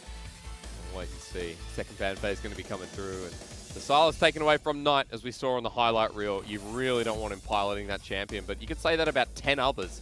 Zoe's still available. The Cassidon is like a ban from himself too. You can't limit Knight. So banning towards mid might not be the go. Yeah, it's where it gets very difficult, but we could end up having things like the Azir and Corki coming out. That's something that Fofo has fallen back on a lot of times. Zoe banned away. That is the champion that people often associate with Knight directly. That is kind of the signature, but it's something we've seen less and less of out of Knight. He's not played it at all this split. And when you look at what Knight has been playing, it's things like your Orianna, things like Diana, Lissandra, even Akali. So realistically, it's difficult to predict what direction Knight is going to go. A composition like this, let's think. Let's put on our thinking caps. We're going to see the Galio locked in here for BLG. They already have a lot of all in with Set and Galio paired up. Now for top esports solo lanes, they could just do an IG and go Orianna, Jace. 369 plays a hell of a lot of Jace as well. And you just talked about Knight's favorite champion at the moment. We haven't seen a Nico in about 10 years. This is a very LPL pick if it does get locked in. We'll wait and see if it does. And Ooh, there is going to be. So one. you expect that in the mid lane from Knight. There's a possibility 369 takes it top, but I don't expect that to be the case. Okay. Renekton going to be locked in. So. And that'll be 369 piloting the SKT Renekton skin as well. It's his favorite skin. Every time 369's on Renekton, it is the, I think it's the SKT, is it Duke? Is it Duke's skin? The Renekton one top? I don't know. I haven't got a clue, mate. They won Worlds for 3 years, and I mean, it's hard They've to had a lot of top laners over the years, okay? They have, really. Look, ultimately, pool party Renekton is the best Renekton skin. You can spam the B, it's amazing. We've got a Jace that's going to be locked in for King in here, right. So big opportunity to punish 369 at the top lane. Do you want a fun fact? Kingen has only played one of every champion. This, again, is the first time playing Jace. So, Maokai, Maud, Renekton, Ornn, Camille, and Hecarim. Now Jace. He doesn't play it more than once. Yep, Kingen, a man of many talents up in the top lane, but importantly, he's a lane-dominant player. He's someone, that, especially on a Jace, you expect him to be pushing aggressively and trying to make an advantage for himself. But we've seen Karsa doesn't really tend towards the bottom lane. And especially with an Ezreal Yuumi, there is absolutely no reason to. You can very much expect Karsa to try and punish Kingen when he does go aggressive with this Jace. And Knight will join him. This is what we've been seeing. Top esports head towards the top side, bring Knight in, who on the Nico can play around with the, what do we call it? The camouflage. I believe the passive ability. The inherent glamour. Is it actually? Yeah. There you go. You should be a play-by-play. I've done it once or twice. I've dabbled. A couple of times. What's the Q called again? Starburst. Like the lolly. Blooming burst, isn't it? Oh, yeah, something like that. W is... Bramble. It's Bramble Barbs? No, Tangle Barbs is E. Tangle Barbs, that's it. Because W is shape splitter. Shape splitter. Something splitter. Shape splitter. And then Pop Blossom. It's been a while, folks. I'm sorry. I have another play-by-play on the desk here. When I'm in that situation, I just sneakily get my phone out and quickly Google it. No. Rather than just... I told you I'm going to be honest with the audience all the time. How dare... I don't use a mobile phone on desk. Let's go into game one. What is a mobile phone? I've never heard of one of those. All right, BLG. Come on, give us an intro. What do you have in your back pocket? Because this comp, this all-in potential. What do you have in your front pocket? That's my question. Show us something. Where are your keys? Which pocket? Left or right? Let me know in the chat. Top esports are undefeated, though. This is the biggest part. The top esports have only dropped an individual game to OMG. Apart from that, it's been 2-0s across the board. Are they still the best team in the LPL? We have a hard yes.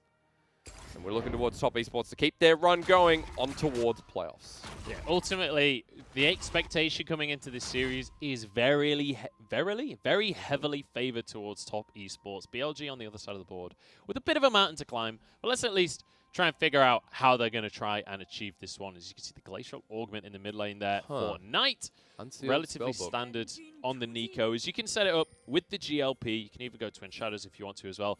Pop Blossom, very difficult to land unless you have ways to set it up, such as those abilities. I was just noticing Shinmo taking Unsealed Spellbook as a support. Not often you see this. We've seen a lot of Phase Rush set, and that's the popularity is you get the Dead Man's Plate as your first item, you run across the map, and you're pretty unkillable. even as a support. Shinmo piloting Ignite as well. You're going to have the bonus of adding an extra heal, an exhaust, you name it. This cast is going to start topside. Also topside start here for best 16 on Krugs first is an interesting clear.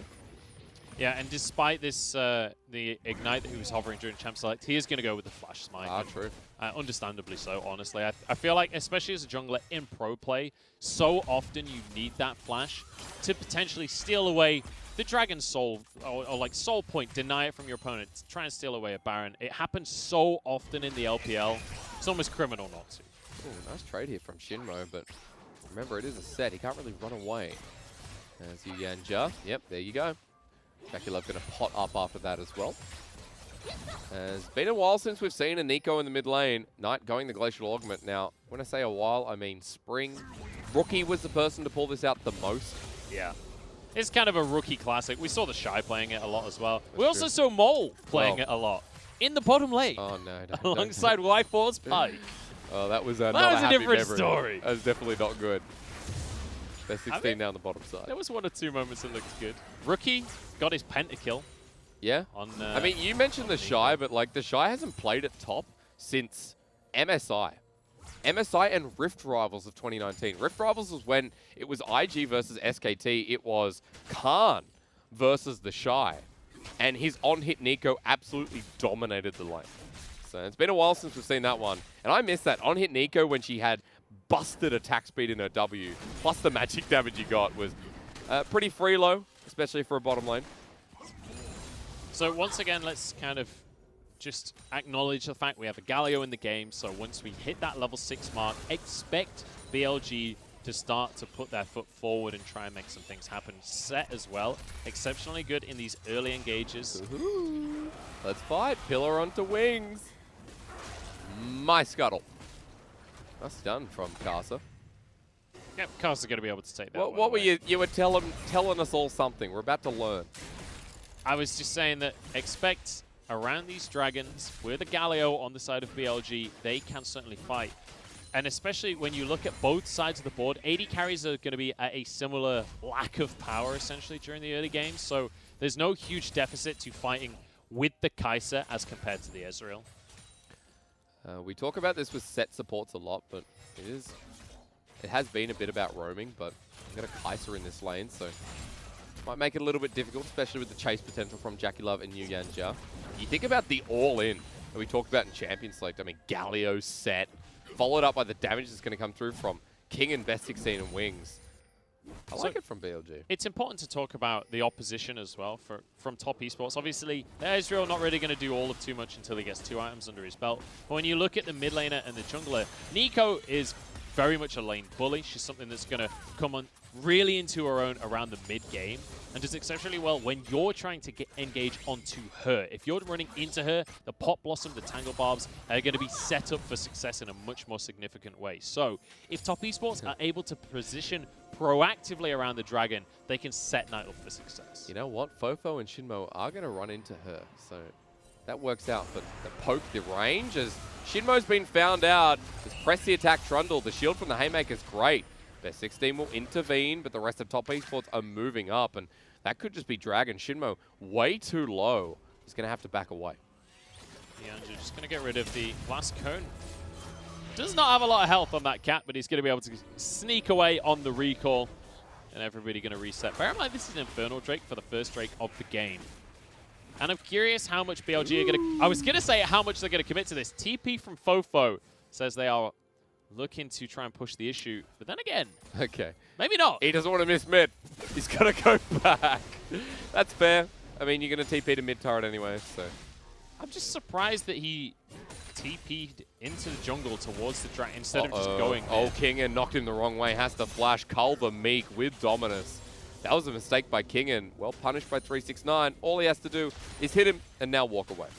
Yeah, that's going to cost him his flash as well. So big mistake there from Kingen. And in that matchup, as Jace, you got to keep him at arm's length. But with that Ninja Tabi coming on in, Jace is not going to do that much damage yet this early on into the game. So without flash, there is actually potential that 369 can catch Kingen out, especially if Carson moves towards the top side. We are just looking on the map at the response from burning the TP, moving back to lane after Knight got the shove. The Dragon goes down first over to the side of top esports. And 369 now going to sandwich in. Fofo has the ulti and the flash to get away. The shield of Durand finds a target onto 369. They turn for the Justice Punch. 3 members here. That pillar. Placement beautiful. As Top Esports force them away once again. And BLG keep looking for picks, but unable to find it. Yeah, not quite able to collapse in the way that they'd wanted to. Top Esports, they wanted to see if they could contest that scuttle grab. It's not going to happen for them. So all things considered, we end up with Top Esports just having one Drake to start this game off. The Herald will likely be the next objective for both of these teams. And with the Nico, I'd like to see Top Esports try and force the issue on that one. The jungle is available on the top side for Casa as well. And you could potentially move up and try and set 369 up on the top side as well. Would you like to hear about why Casa is Johnny Mo? Yeah, right? Tell me. Real in-depth story jokes time here. Yeah. So, in Kill Bill, Johnny Mo is this bald-headed guy who leads, you know, the Yakuza, right? The bad people. But classic Yakuza behavior. You see him after some people get killed and they bring in all the boys and girls actually. Oh man, there's some real fighting going on. And then he screams at the camera. And that's what 369 does. Sorry, that's what Casa does. Excuse me, I'm looking at 369. He has to flash. Maybe it's not time for story time. The flash here with end of the line turns with dominance. Oi! Pillars up. King is not going to go down. 369 just says howdy. As Casa actually going to flash in as well. Gets the phase rush. Or sorry, what's the phase rush from? That's from Kingen. No, it's not. Where is phase rush? Why don't I see it? Anyway. Best 16? Maybe. No, maybe it was just a frozen domain. Apologies, folks. It's okay. We forgive you. We got there in the end. Ultimately, it's a 2v2 that just is going to be a few summoners burnt. Both flashes on the side of Top Esports. There's only one flash for best 16. But it does mean that Casa's now confident enough to start this Herald off. But with Shinmo moving up from the bottom side, BLG potentially could set up to contest for this one. You've got the Galio. You always have to bear in mind that Galio in those kind of early skirmishes, especially with ultimates on cooldown, especially 369s, that can be a little bit more difficult. So, more importantly, he screams at the camera, and Casa literally is hard to kill. He's the big boss. He's the leader of this team. I'm sorry, I had to finally finish it. 369's normally the one that dies. But not as much as the Shy. The analogy would work better with the Shy. As Kingen's behind this. 1300. Can you steal it? Almost. Oh, nearly. Casa blocks it with his behind right there. A little stolen. But nice so it's now important to see where Casa is going to take this from Ferrell, because it's going to dictate a lot of who he really wants to be winning this game at, but also who he has the actual opportunity to set up with it, because it's you have to have priority in the lane to be able to get to the tower with the Herald. Best 16. This is how he trades. But Casa's incoming. All right. Slow down, but he gets away on a blast cone here. So just a nice little punish. He knew that the Herald was taken on the top side. He knew that Casa would either have to walk all the way down or recall. So just nice presence of mind from Best 16 to capitalize on that one, grabbing himself a red buff. And it means that he gets to take away his own jungle as well. This is the strength of Graves. This is one of the reasons that you pick it up in the first place, is that CS deficit that you can see starting to build between the junglers. But a slower game. Much slower game building here. I'm surprised Top Esports, if we just talk about how they've played, especially during spring, especially how Top Esports have played last year as well with Knight in the roster. Individual lane bonuses transitioned into fights that Top Esports know they can win. Also, a bit of a skill test, as you'd expect with a team like IG. But that comes out of the likes of Jackie Love, Knight, even 369 as a player. And it's important to remember as well that Top Esports, while they have this raw talent on the roster, Jackie Love getting some good damage there, they do also play a much slower style more recently. It feels like League of Legends in general is tending towards a slower game at the moment, and Top Esports quite happy to lean into that, quite happy to play much more for team fights. Okay, shouldn't have spotted out again. You say that, but LCK right now, skirmishing a lot more. I was having this discussion, I think it was with Lyric, where after MSC, a lot's changed for the LCK, but for Top Esports as well, and other teams that were at MSC, you can see they've slowed down a bit, and they've built towards what a style of LCK is. So I feel like we've shifted gears and swapped places. As Casa might be in a bit of trouble, but he has a Yuumi on top with the last chapter available, but held on to. Rift Herald gets the charge, but I don't think it spreads over the gold. As this chase So Casa was the only one that got any gold from that Rift Herald, importantly. They wanted to give it to Jackie, but a good contest from BLG means he can't get the gold. Now onto the Drake. All right. BLG get fought here. It's already a 1k gold lead from top esports. The poke down, but just going to leave it at that.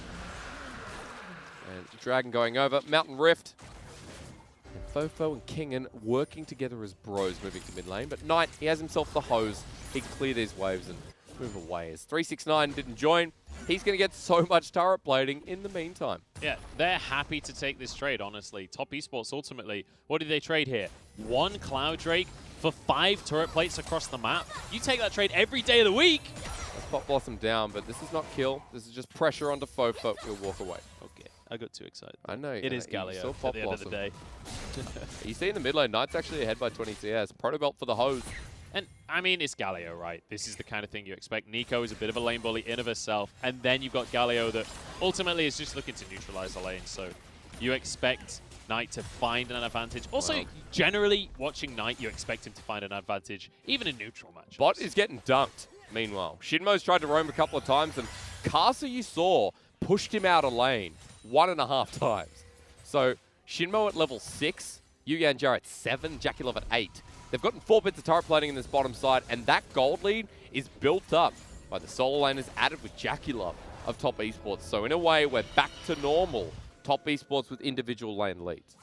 And when you look at the bottom lane from BLG, Wings and Shinmo here on the Kai'Sa Set combo, like Set in the bottom lane functions as an all-in support champion. He really wants to fight. Kai'Sa doesn't particularly. Even with the Halo Blades, you typically aren't necessarily an early game champion. You kind of are looking towards the later game teamfights, looking towards 2 and 3 items. So it's a little bit of a disjointed combo for the laning phase, but the reason they picked this set is to have some form of engage and some form of disengage for later on in the game. So ultimately, they do fall behind when it comes to plates in the bottom lane, but they're picking this stuff to scale into the game later. This roam around was set for the meanwhile. Shinmo has swiftness nice and early. UNJ are going to drop a ward and spot them out. The rotation, kind of back and forth. What are you doing, BLG? Pings are going down. Top esports will respond. So BLG just looking for potentially a play onto Jackie Love. But they're not going to be able to find it for now, as Top Esports have responded on the bottom half of the map as well. Pings on towards Shinmo here in the tri-brush. I don't think much is going to happen, though. We're back to top. We got first item here for Renekton as well. 369.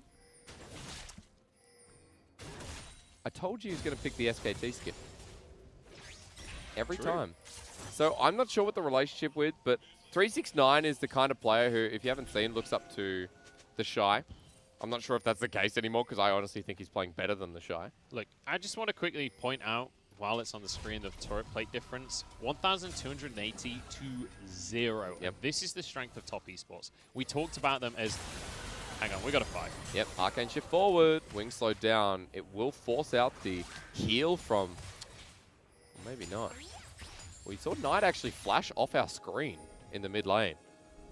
Not sure what happened there. I think Best 16 came in for a gank. While BLG getting aggressive on the bottom side as well. This turret not long for this world. Arcane shift away from Shinmo.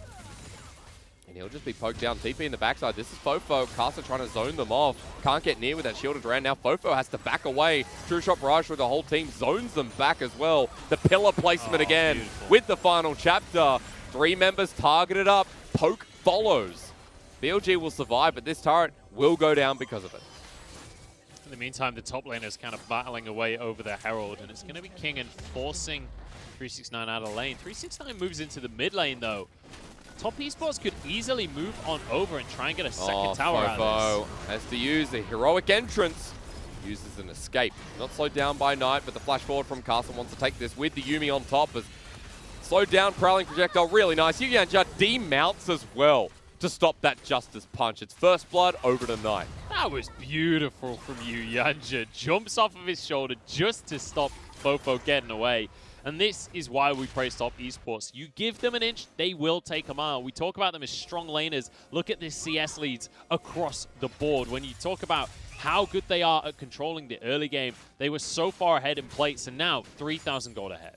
And just about 16 minutes in the game, you've got another Dragon coming up in 30 seconds as well. And with the Mountain Soul and the Rift, feels pretty good if you're that Ezreal or the Yuumi, sorry, the Nico, pretty much the same champion.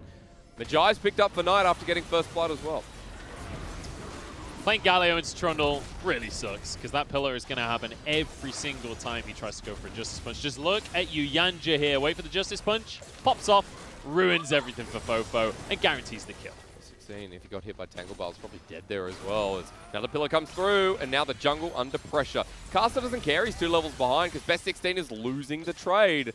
Has to flash away at minimal health, while Dragon now spawns, and Knight dressed as the crocodile is looking for prey. I really wish it didn't change the name bar on Spectator. It shouldn't. It every really time. confuses me every time. And it shouldn't change the face in the minimap either. It's fooling everyone. Ah. The inherent glamour. I think that's what it's called. Pretty sure. Probably right. Maybe it's inherited glamour. I'm not sure. Jackie Love taunting. Alright. Jackie Love's massive again on Ezreal, by the way. This happens every time. And we talk up top esports quite a lot. You can see why. This game hasn't been so blood heavy. It's just been so heavy on macro and top esports controlling the map once again. They've taken 2 turrets. They've taken turret plating worth the value of 1,200 gold. They've got a Rift Herald there, and they're looking for picks onto Shinmo, trying to catch him out of position. And this is why I get so excited about the prospects for top esports, is because we have seen them playing super fast, super aggressive series, but we also see them play this style, and they look great on both. We could have BLG contesting for this Herald, though. But if they do, will they survive? Pop Blossom available. Knight is... No, he's not 2 levels ahead because he's imitating Casa. Great job. 12 is the level. In fact, it's 369 onto 3. The Killer Instinct used. Takes up all the damage, though. 369 will trade his life, but that's pretty worthwhile at this point with the Herald. However, it is a shutdown to Wings to give BLG something to play through. And I love this. They give the Herald over to Jackie Love as well. He gets the enhanced recall, but importantly, he'll get any gold from a tower that is able to finish off. We'll see where he's going to decide to go with that one at the end of the day, but now another fight going. I mean, ultimately the fight was even. He'd probably take the kill on a top laner over support. If something else was to happen later, because nothing else happens off the back of this one, it's just going to be a kill either way. So the Herald is the only objective. But the thing is, another stack for Knight. He got an assist. 4 on the Magi's. He just bought it outright. Had nothing on the Dark Seal. And just bought a flat out Magi's. There's the confidence here of this mid laner who is 40 CS ahead of Fofo in this game. He's not level 10, he's actually level 12, level 13, as soon as he gets out of the disguising of 369. There you go on the left-hand side of your screen. 2 levels up on his lane opponent. Is heading towards Aether Wisp for the second, third item, you can call it. And mid just winning out wholeheartedly, while bottom lane's doing the same. And goal over to Knight. Now, over the next few minutes, you expect top esports to start to pick up the pace, because you've got this Nico that is very much a mid-game champion, going to struggle a little bit later on into the game. You've got things like the Renekton as well that is notorious for falling off in the late game. And Jackie Love is starting to hit his stride now. His Mana Moon is going to get close to stacking up here as we get towards the 20-minute mark. He's already got his Frozen Gauntlet. Now can drop a Herald in this bottom lane to force it in. This top side inner is just going to drop immediately. Inhibitor under threat. Look at the pings from Kingen. I mean, he's pushing mid. Top esports are going to back off. They're not going to challenge this against BLG. The Herald will go down after the shove. They back away and they lose absolutely nothing for it. Yeah, and that's just very nicely done here from top esports. Set up their Herald play, no response from BLG. And backing away, not trying to over push for this one, because ultimately the odds of you managing to finish an inhibitor off of the back of that push is pretty slim. You're going to get collapsed upon. You don't have that much vision in their jungle, so just take the tower, back away, reset. Muramata and Yomu's versus Blade of the Rune King and Black Cleaver here for 369 now. So a build that we often don't see in the LPL. So we just don't see Blade of the Rune King Renektons. Well, we've got the Mystic Shadow. What's it called? The spooky ghost item picked up for Knight. It's called Twin Shadows. Twin Shadows, that's it. Still Spooky mystical. Ghost is the better name, though, that is for sure. Yeah. But when you look at Jackie Love, he's got that Vamp Scepter, he's going for that Death Stance build. Just the huge. That'll be the point at which you basically can't beat them in a team fight for a couple of minutes. A lot of pressure here. At least 15. A lot of pressure here going to be on Best 16 as well, because he's got lethality. He's going to do a ton of damage during these fights if he can survive. Yep. Kingen could die here as well, as Jackie Love only Arcane Shifts forward. Shinmo's going to be pillared out back into the enemy team. Shinmo, the ulti doesn't work out. It's a good knock-up by Fofo, but top esports are full help. The Shielded Rand works justice. As end of the line combined with collateral damage does a bit. The poke's starting to come out of BLG, but you have a Yuumi who's in a good position. I don't know why BLG are trying to start a fight at this point in the game. You've got a Kai'Sa, you've got a Jace. You're going to scale exceptionally well, especially with that Graves as well. You don't need to fight right now, and ultimately, JackeyLove is not the target. He's Ezreal. He's got a Yuumi. He's going to get out of your engage. They're starting Baron. Now, this is going to be slow.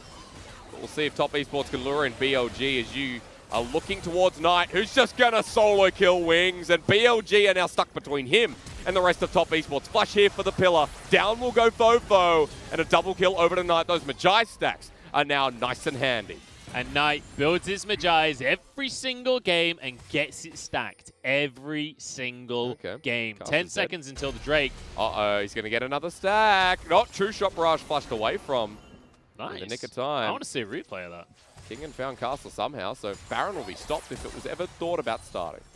So a nice little redeeming factor there for BLG ultimately with the jungler gone. Maybe Best 16 could just start this Drake off himself. This stops Top Esports getting onto Soul Point. Ultimately, the Dragon was the end goal of all of that action from Top Esports, so a bit unfortunate, honestly, to get caught out in that situation from Kai'Sa. Best 16 spotted out. No TP being used, but 369's here. Knight's going to back away on a ward anyway. No interest of competing with that one. So a nice small trade for BLG as we look at this again. So Wings just overstays. Pop Blossom not even needed Didn't even need it, yeah. And then, obviously, the rest of the fight is just them following up, finishing things off. I want to see how Kai'Sa ends up going down. So Kingen has a control ward. Actually, 2v1s this. Gets a kill onto Kai'Sa. And obviously, Nico, when everything's on cooldown, your cooldowns are pretty long. Final chapter's going to be used here. JackeyLove ready to True Shot Barrage and picks up a kill. And this one feels like it's done as that pillar.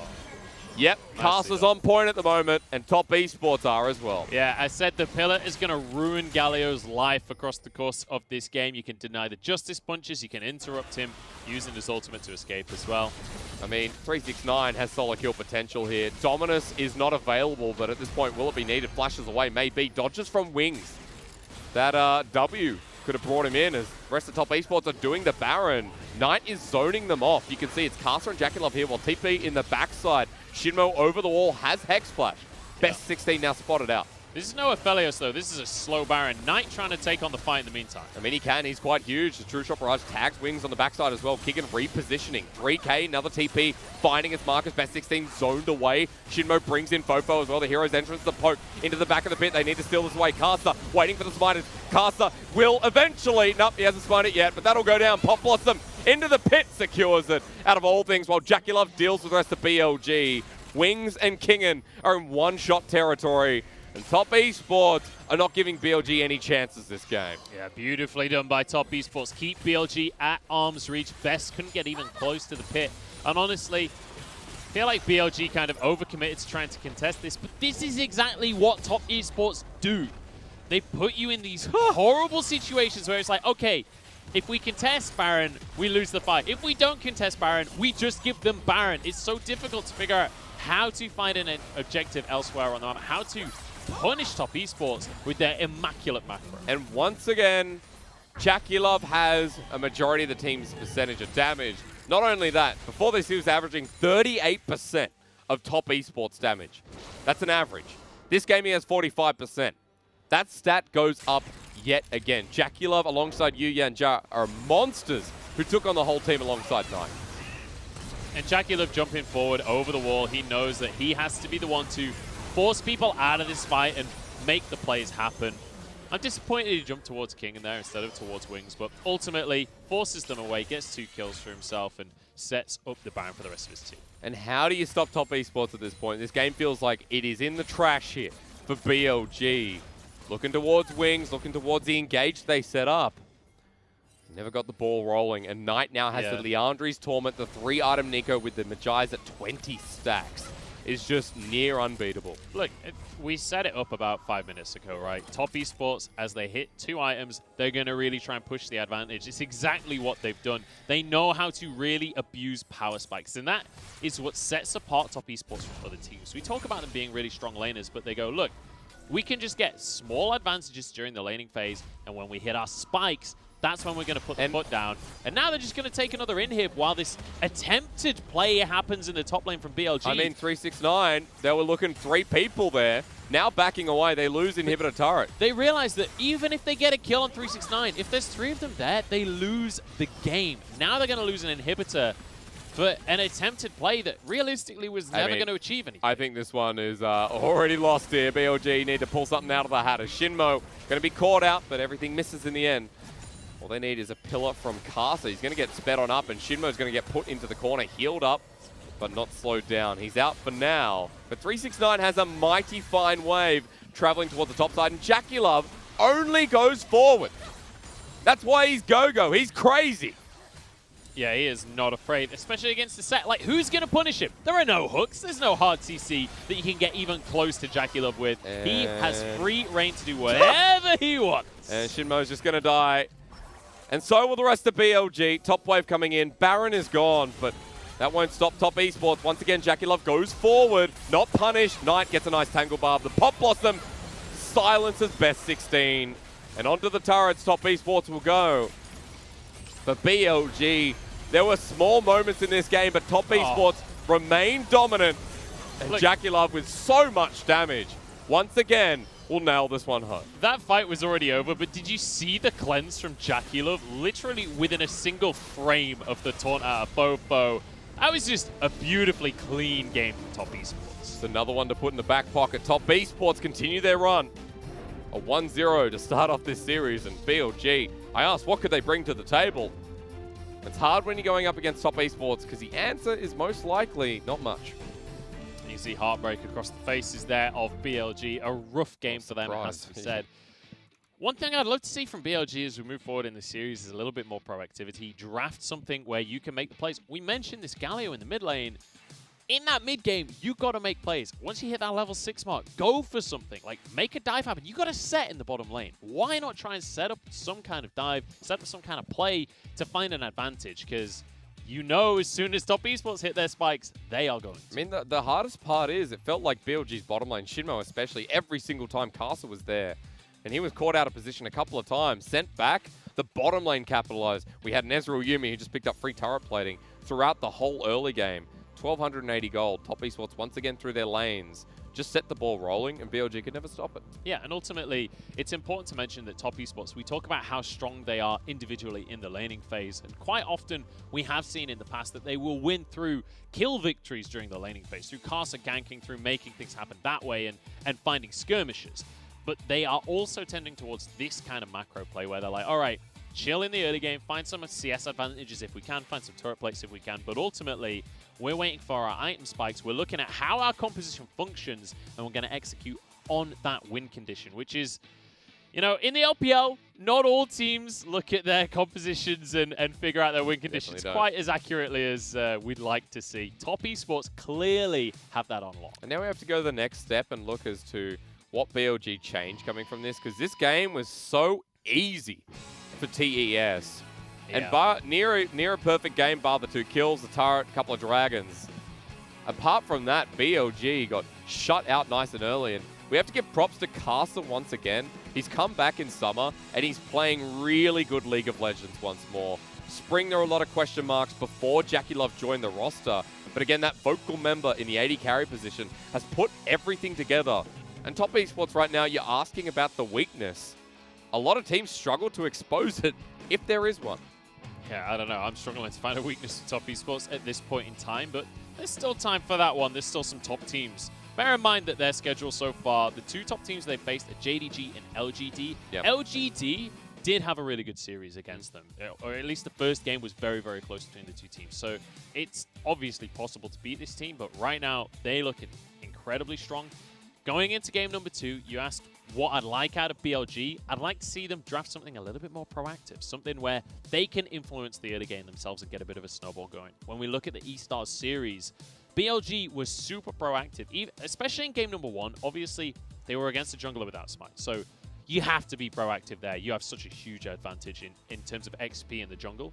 But in the third game of the series as well, the way they beat E-Stars was fighting E-Stars, beating them at their own game, winning in the early game, and then snowballing to a victory. So I would love to see them force Top Esports out of this slow style and make them brawl, make them take on these mechanical fights. We'll see. BLG needs something. Game 2 right after this break. See you then.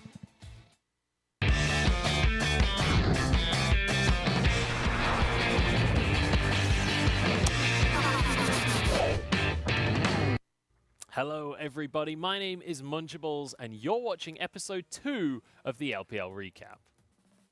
Let's take a bit of a look back over our rematch of the Spring 2020 finals. We saw JDG and Top Esports butting heads last week as they went into their best of 3. Bear in mind both teams 1-0 starting this series off, but Top Esports coming in off of an international win at the MSC finals, whereas JDG looking a little bit shakier than what we're used to. And we saw this all kick off right at the very start of the game. Karsa barely surviving this fight thanks to the smite onto the Scuttle Crab, and Kanavi got so unlucky. Karsa barely survives as 369 is able to shut down Kanavi, able to get himself some early gold on a Kayle. You can probably see where I'm going with this one because we've got a Kayle with an early kill there. This next team fight, 369 was able to get even more kills behind him, and suddenly you look at this composition from Top Esports, there's a whole bunch of scaling with a Kai'Sa and a Kayle, and JDG were unable to win out any of these early fights. Suddenly you find yourself at a 5k gold deficit,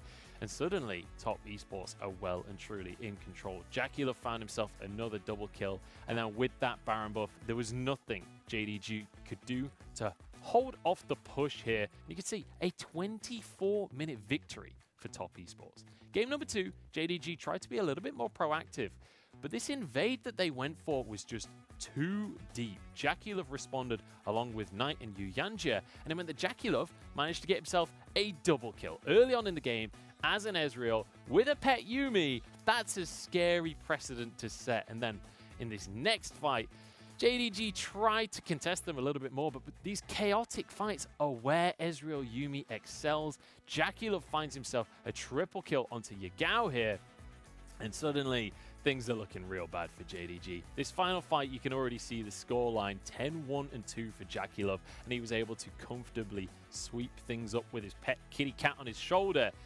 And honestly, the final note for this one, maybe don't give JackeyLove Ezreal, especially when Yuumi is available, because you know the Top Esports will not let you escape. 2-0 in the end over JDG. Thank you very much for watching. My name is Munchables. I've been talking you through all of the action. And if you've been watching this on Twitch, make sure to check out the LPL YouTube channel. If you've been watching this on YouTube, however, make sure to check out the LPL Twitch channel because we're probably live right now. There are 7 days a week of LPL action, so make sure you're checking it out. That's going to be it from us. Make sure you tune in for the next episode of the LPL Recap.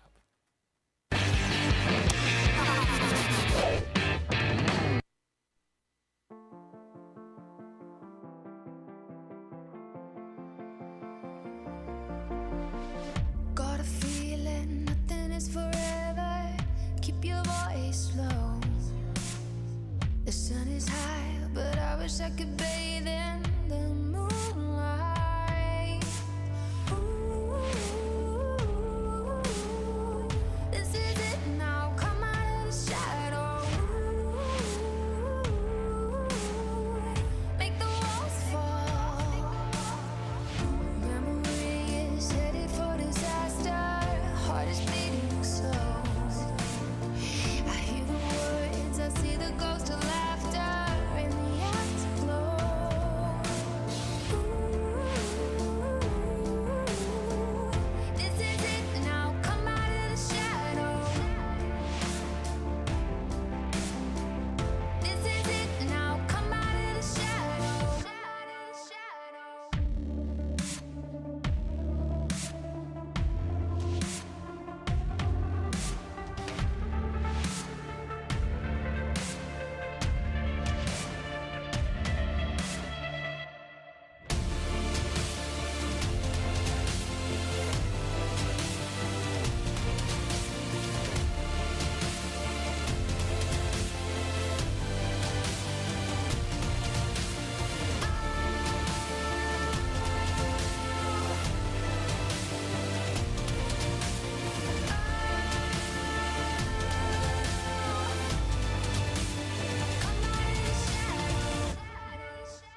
I'm hanging on your every word. The love inside, I feel it burn. I've never felt this way before. I've had a taste, now I want more. So here we are, just you and me. I'm overwhelmed when you touch me. You talk so sweet, I hear the sound. 'Cause when you do, my feet won't touch the ground.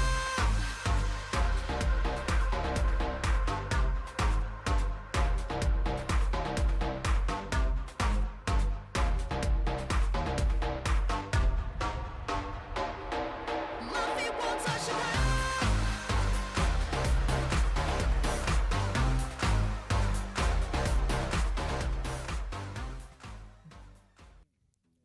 Dominant victory from Top Esports, as you'd expect here from the best team in the LPL. And with such a performance, it led the charge to once again our belief that Top Esports will continue their run here in summer as dominance continues. My name's Hysterix. Sorry, I don't know where that was going. That's Munchables. It's the duocast of play-by-plays. And who gets MVP, sir? You tell me. 0-4. But ultimately, I said it during the last game. How do you shut him down? Once he's got a couple of items, there was no way for BLG to actually get onto JackeyLive's Ezreal, so he could just run him up. But this is the third or fourth time in summer that Top Esports have been given Ezreal Yuumi, and it's essentially helped them win games. Castle was a big part of that too. But where was the weakness in Top Esports this game?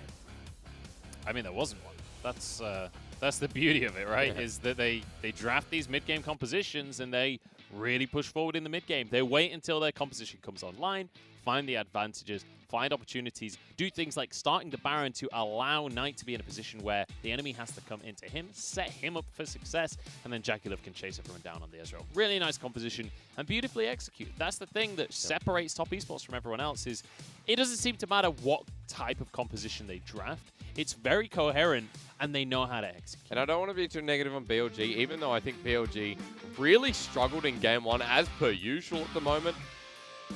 They're a team that are going up against the top tier in the LPL. And BLG right now do not look anywhere near that. I said I wasn't going to be negative about them. I just roasted them to start off Game 2. Yeah, I mean, ultimately, they're 1-3 so far in the league. Like, coming into this series, my expectation was very much a 2-0. If BLG gets a singular game in this series, that's an upset. As just to set the real expectations of this series, what we're looking for really for BLG is great moments out of individual players to show us what is potentially there. Like, I'm not anticipating, like, I'm expecting Top Esports to be our LPL champions for this split. So coming in here to expect a BLG win is a little bit silly, honestly. And it's just coming back to Top Esports, because that's what I wanted this series to be, a unique look into what Top Esports are moving into the middle of the split with. They're a team that we're saying in Week 4 are not only going to Worlds, but also are looking like the champions. That's a big double down, but if you haven't watched Top Esports so far, you won't understand why. This team looks as good as IG did in 2018, right? As good as they did at Worlds. I would... this is controversial. I would argue they look better right now because the difference is... I like that. IG won via one style every single time. Top Esports have multiple ways in which they can beat other teams. The big caveat, though, is right now Top Esports don't have that much competition. The other top teams in the LPL don't look anywhere near as strong as Top Esports. What is the second tier team at the moment? I mean, IG are back and forth. JDG are failing. FPX are okay. I mean, FPX have looked pretty decent, but I mean, Victory 5 honestly looking like V5 are the second tier team. I think, in my opinion, LGD are very much up there. Granted, they couldn't match up to Top Esports, but RNG as well have been looking pretty RNG good. right now, I would say maybe is number 2. I know we're in pick and ban. We're seeing the same picks. I know I like the Aphelios ban. Thank you so much. Sick of it, the champion, while Castle gets his Lee Sin. But RNG's a great one, because RNG could be like second or third with the way IG and FPX are. Yeah, I mean, we can revisit that. FPX have only played 3 series so far, so I don't want to give too much of a and we don't see statement them on English broadcast days. They're actually up tomorrow. Which is kind of sad. Let's take a look at the compositions as they're drafting so far. again, we have a lot of mid-game power on the side of Top Esports. Again, they've got that Ezreal Yuumi to work with. On the other side, BLG, they have a very nice bottom lane here. Kai'Sa and Nautilus is a staple duo because Nautilus is able to proc the Plasma for Kai'Sa, so brings a lot of damage on in. The concern I have, though, is once again, you're looking towards the late game here for Wings.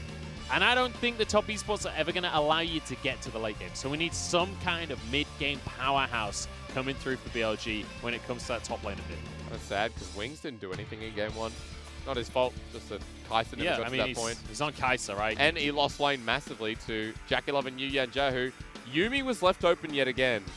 Ezreal's just a bigger problem. JackeyLove and Yu Yanjia getting that duo once more does not fill me with confidence at all, even if you have a Nautilus this time.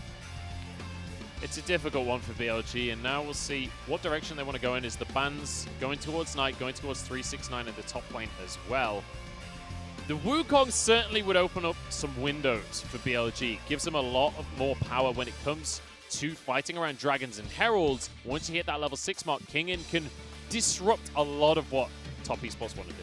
Kingen to get influence in this game would be really nice. So Jace didn't hit the mark in game 1. Probably was the most fed member on the side of BLG. The solo laners here on BLG have been the standouts in the past, especially Fofo. He's got a mid-counter pick to finish this game too.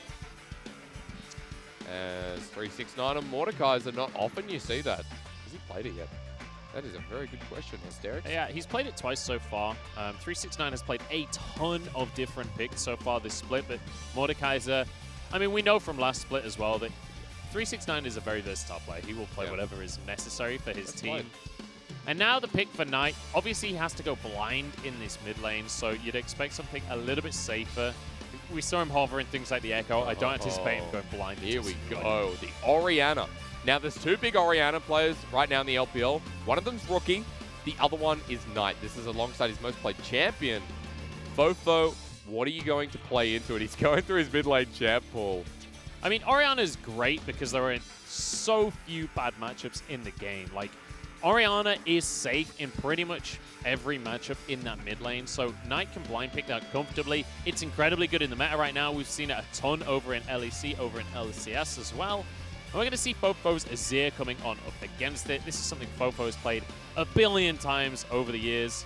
But again, look at when these teams spike. Huge mid-game power on the side of Top Esports, but with a Kai'Sa, with an Azir, BLG very much looking towards the very late stages of the game. And I don't think Top Esports are ever going to allow them to get to that stage. Look at that pick potential. Lee Sin, the Orianna Shockwave, however it can be used. You got a Yuumi and Ezreal, and you got the Death Realm.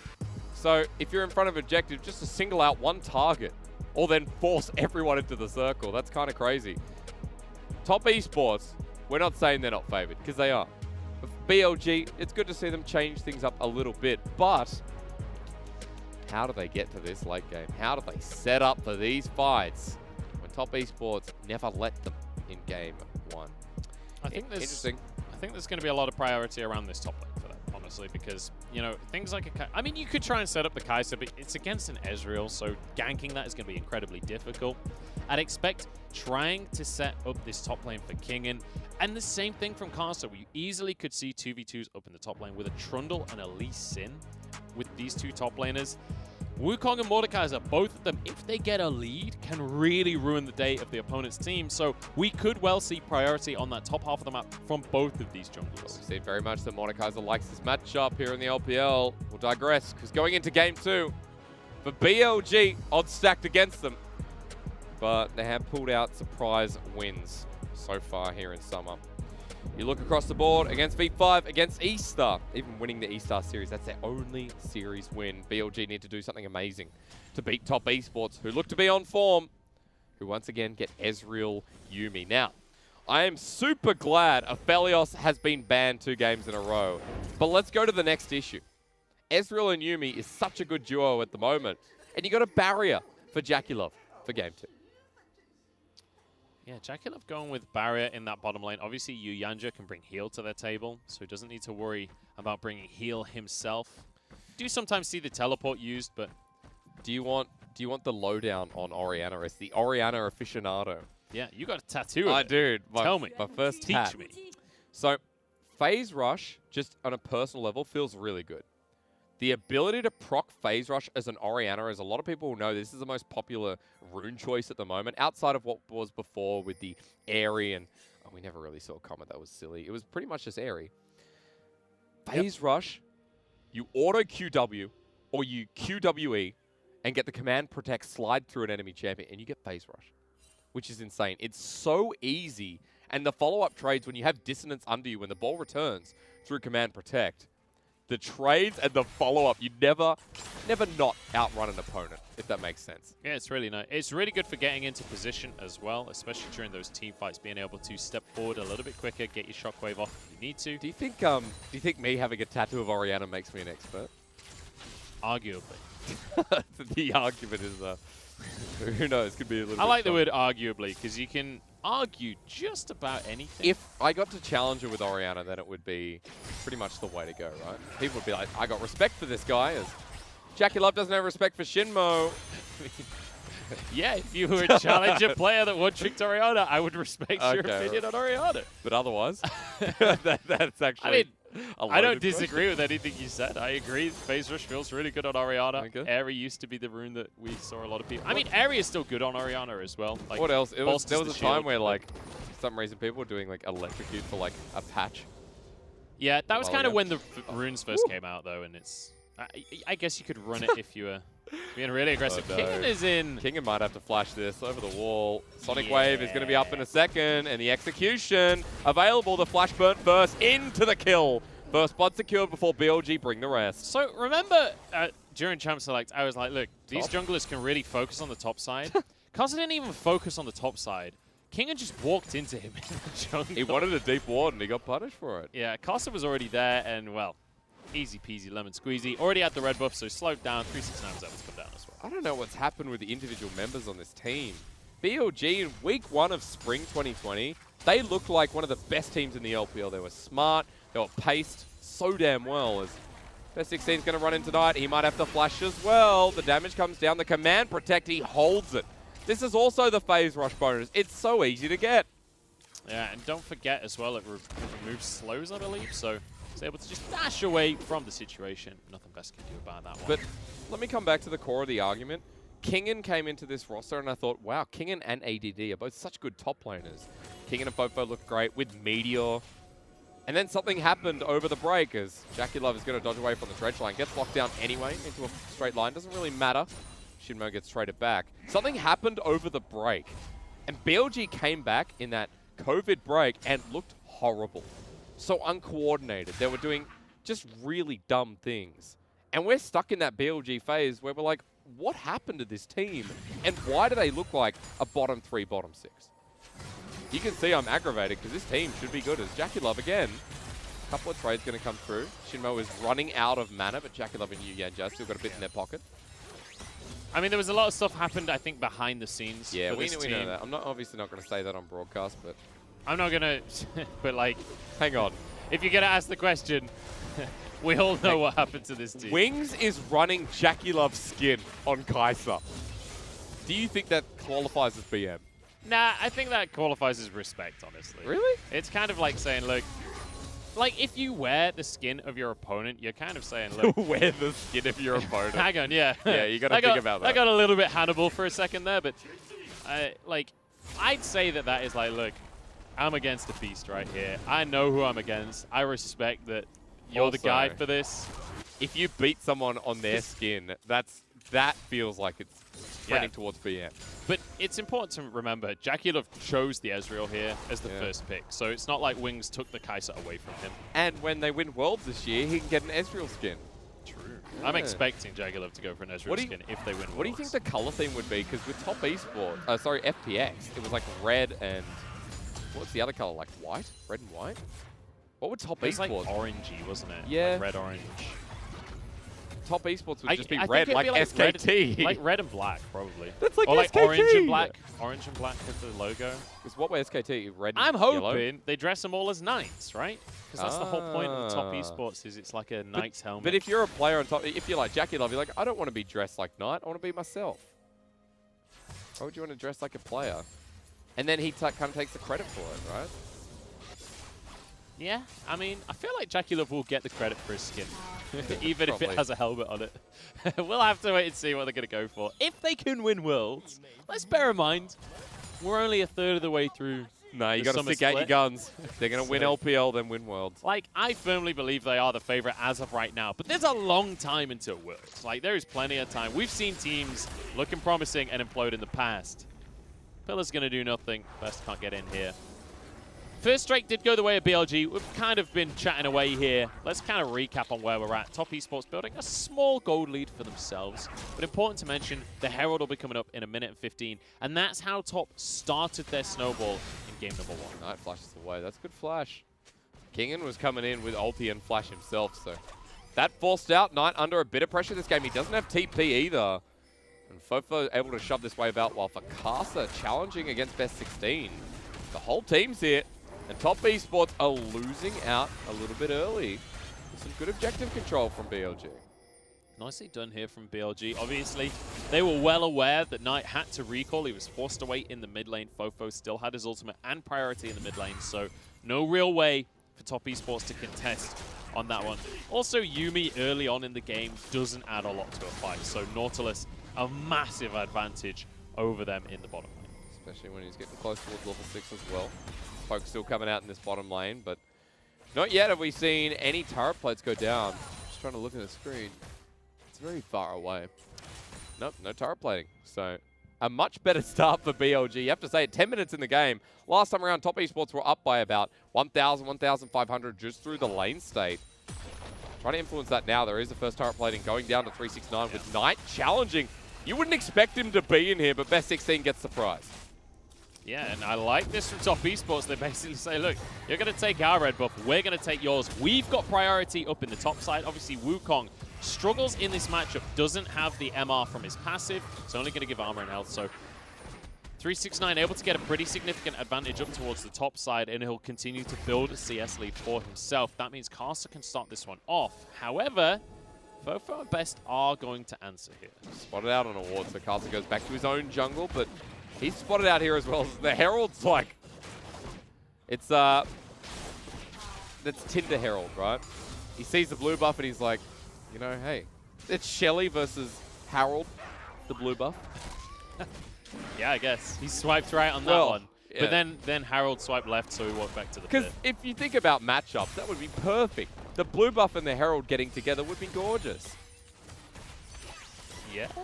I mean, he is a rock, though. Well, I don't know hey, how, you know, into that she's stuff kind of rocks rocky are. as well.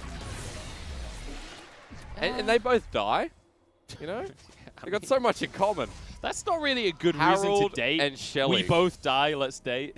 That's not a great thing in common to work with. I think Harold and Shelly would be great together. Good way to start a conversation, though. Great icebreaker in a bar. Hey, we both die. Yeah. So I was just trying to think about what else they'd do on their date. But probably... What, die? No, well, you end with This that, is getting right? real dark. Is there any bugs in the world that kind of die as they mate? Probably. There is one. Isn't it The bees? praying mantis, the females, I think, eat the head off the males. Or bees, you're right as well. Or I think it's wasps, maybe. Oh, I'm not maybe. sure. One of these One of them. stripy ones. Maybe it's tigers. Stripy ones, yeah. Could be a zebra. Could be any of them. Animal Kingdom and all that. Oh, who knows? God. Who am I, David Attenborough? I don't think We're so. definitely not the same, are we? I mean, essentially, we came from England. But that was a while ago. He's talking about Australians. Yeah, species. I am. Yeah. We kind of... We're going down the path, aren't Yeah. we? We're going to stop right here before we get in trouble. England has a controversial history. Yeah.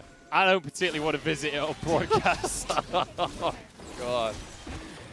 Now, if Dragon's challenged, then this could be big for BLG. However, going into the pit, Best 16 get kicked away, secured. Shinmo goes to his death. And even with Subjugate, this is not a good move. Flashes over the wall. Knight picks up the kill. The death sentence is actually a death realm. Fofo shuffles him over the wall, but here's Casa. And as he comes on out, Knight's waiting as well. The flash over the wall, and Fofo gets out alive.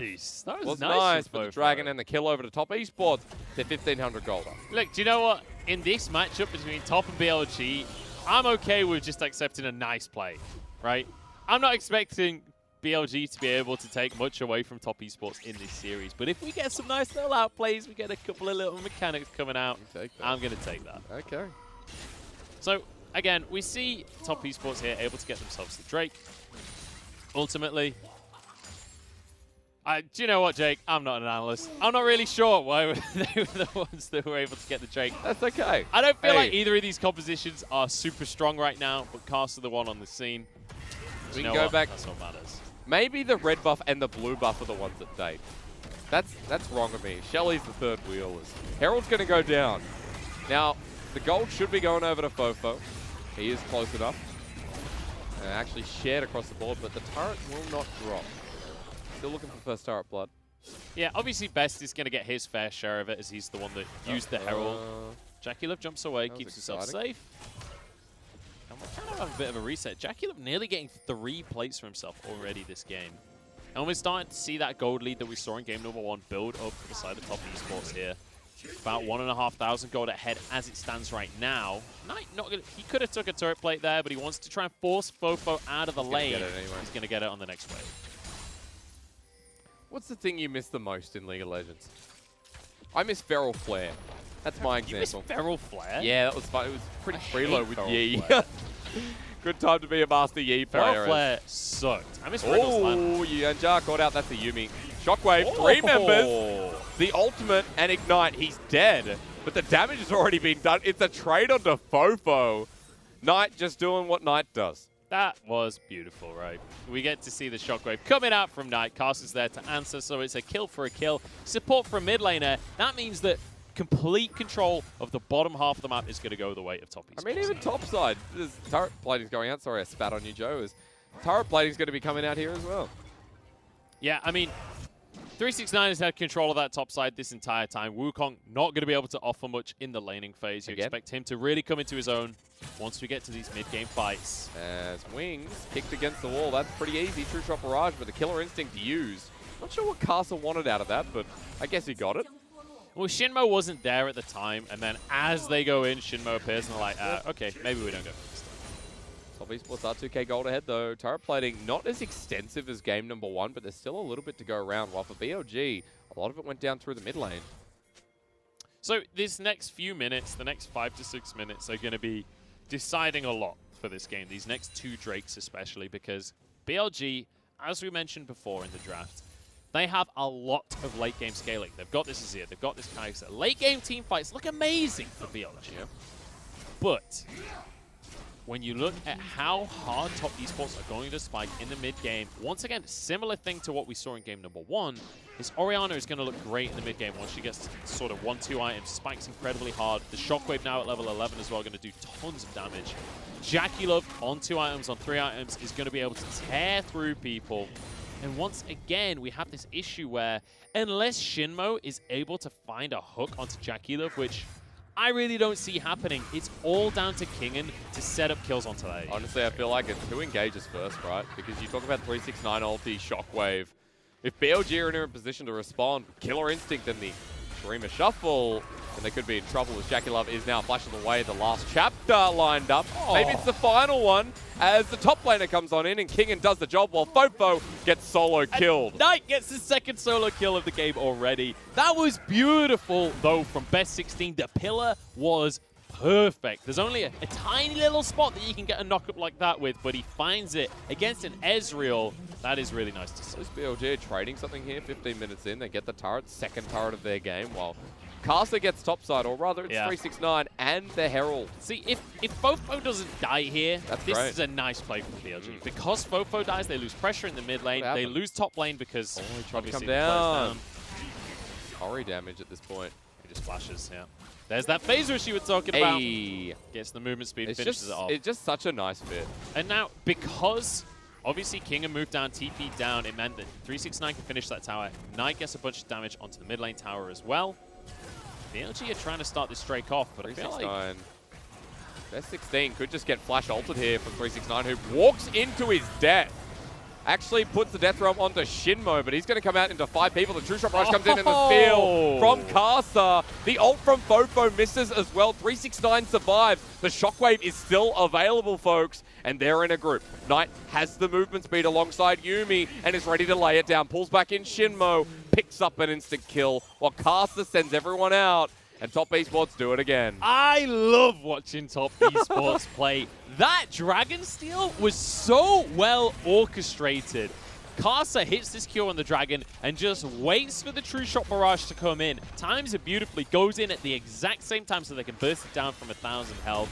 Now Knight gets to push on forward in the mid lane with this Rift Herald that they already grabbed earlier, Blue Peter style. And again, we get to this mid-game. I said the next couple of Drakes are going to be so important. And again, Top Esports start to really push their gold lead. Kasa's been found, though. Kingen does have another ulti available, but just has to reach Kasa, who's on the run. The rest of the Top Esports are on his tail. Knocked on up and dead. Knight won't be able to get a trade this time around. BLG still looking for picks. At least they're finding something. And here's the problem. The kills that BLG have had this game have all been kind of... There's no way for them to capitalize on that kill right now. 369 can move up to the top side. He can defend that tower. You got Knight able to just clear things out in the mid lane. The tier 1's already gone down. There's no objective on the map for BLG to capitalize on a dead Kasa. He'll be back long before the next Herald spawns. So it's a nice pickup, and it's a great amount of gold going over to Kingen, who's 3-1 right now. I already said he was going to be the focus when it came to just the draft itself. Now he's got all the gold for the team as well. Oh, 369. Oh, I thought he pulled the clone into the Death Realm. He didn't. True Shot Barrage helped with that steal. Bottom left-hand side of your screen. That was nice. Really important to mention, Orianna is massive right now with an Oblivion Orb. I thought that was going to be a fight, so I stopped talking. Knight with a highlight. Knight has hit a Ludens. He's got his boots. He's got an Oblivion Orb. He has so much Magic Pen. He is going to one-shot Wings if he's caught in a Shockwave. Damage per minute again. That was 440. Knight level 13. And look, Blue Buff has gone for a journey. The Tinder dating continues while the top side, there's an engage, and Kasa's going to die. Top Esports getting over-ambitious. The Shockwave misses. Shinmo golden at the right time. 369 missed times, but the Death's Grasp pulls them in while in a choke. Fofo now has to escape. Death Realm, he's pulled in, and there's no turret here. So Fofo is going to drop down. And Top Esports run through the choke, and they pick up more kills. And, like, what are you defending here, BLG? You're defending what, Blue Buff? You cannot fight Top Esports right now. They are way ahead of you, and they are spiking super hard. Ezreal has 2 items. You've got the Yuumi that's starting to get online with this Athenes as well. Knight is there with a Ludens and that Oblivion Orb that I just talked about. For some reason, BLG are like, this is our moment to team fight. It's gone wrong a third time for Fofo. We'll have a look again because the challenge started with Shinmo. And like, look, Wukong isn't even here. So you don't have your strongest member available. Kingen has no way to get into this fight. Sure, you get a pick onto Kasa to start it off, but ultimately, you're never going to win that out 5v5. Well, now what, Mr. Joe? Well, now we see pretty much what we saw in game number 1.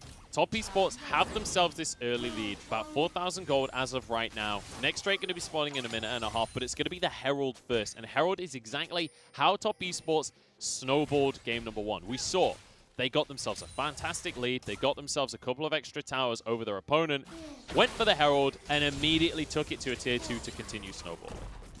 Or in fact, that's the Baron spawning. What am I talking about? Ooh, Top Esports Classic. around it. Not much vision.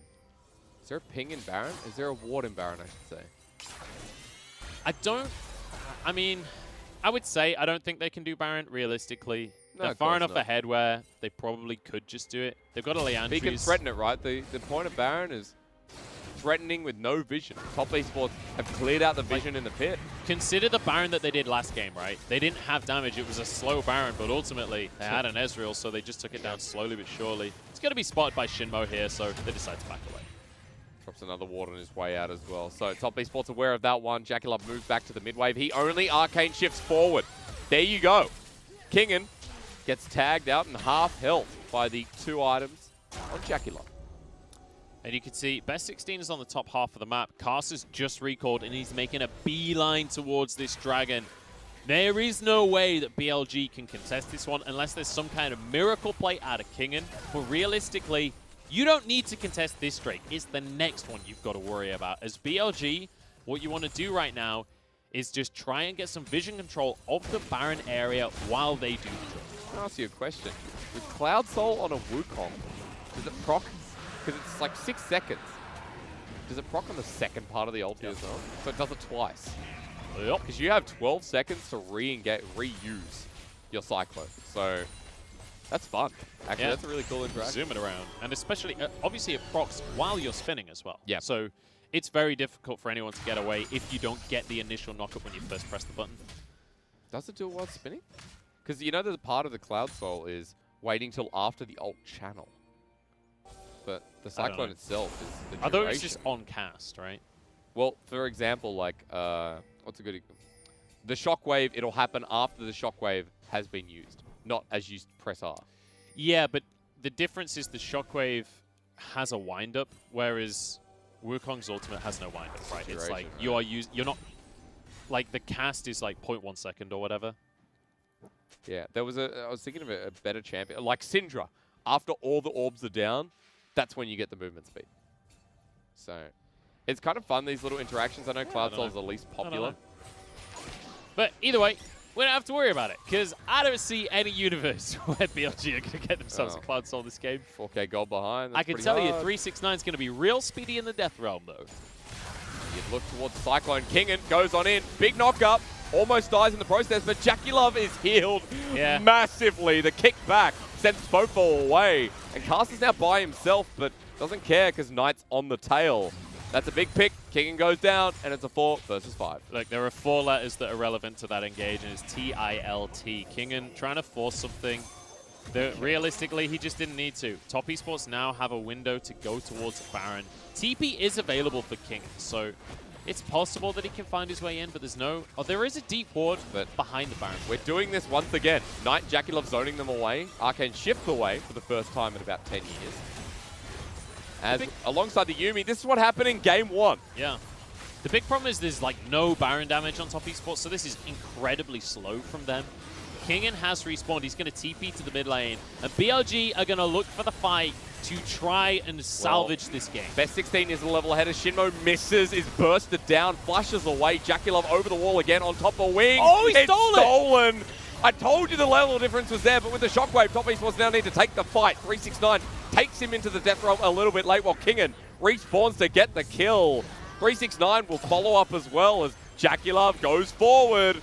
And everyone dies, bar Kingen for the Baron steal. Knight got away on a sliver of HP as well. Everything that could go wrong went wrong for BLG there. They even got this steal, but it's not enough. Only Kingen walks away with a Baron buff. And the question now is, what can Top Esports do with this priority? They already got the mid-tier 2, but there's a huge wave crashing in the top side. I will say, to hold off a solo lane, at least Kingen's got something. As we'll watch this steal again. Yep, just flashes in, literally That's just better takes smite. it. Easy peasy. Jackie Love does get taken down during this fight. Actually, no, Jackie Love didn't get taken down during this fight. Nah, he is a Yuumi. And look at Knight, barely walking away from this one. Ultimately, 369 just ruins everything for his opponent, takes him into the death realm, and it's an easy cleanup for Jackie Love. Jackie Love picked up his first kill of the game, actually. The rest have been going to Knight, who again has a Magize at 18 stacks. Yeah. So let's do it again by Steely Dan. And like, look, we're getting to the point in the game now, 25 minutes in, it's a 6,000 gold lead. So much of that 6,000 gold is the difference between mid laners right now. I was talking about power spikes and timings and whatnot.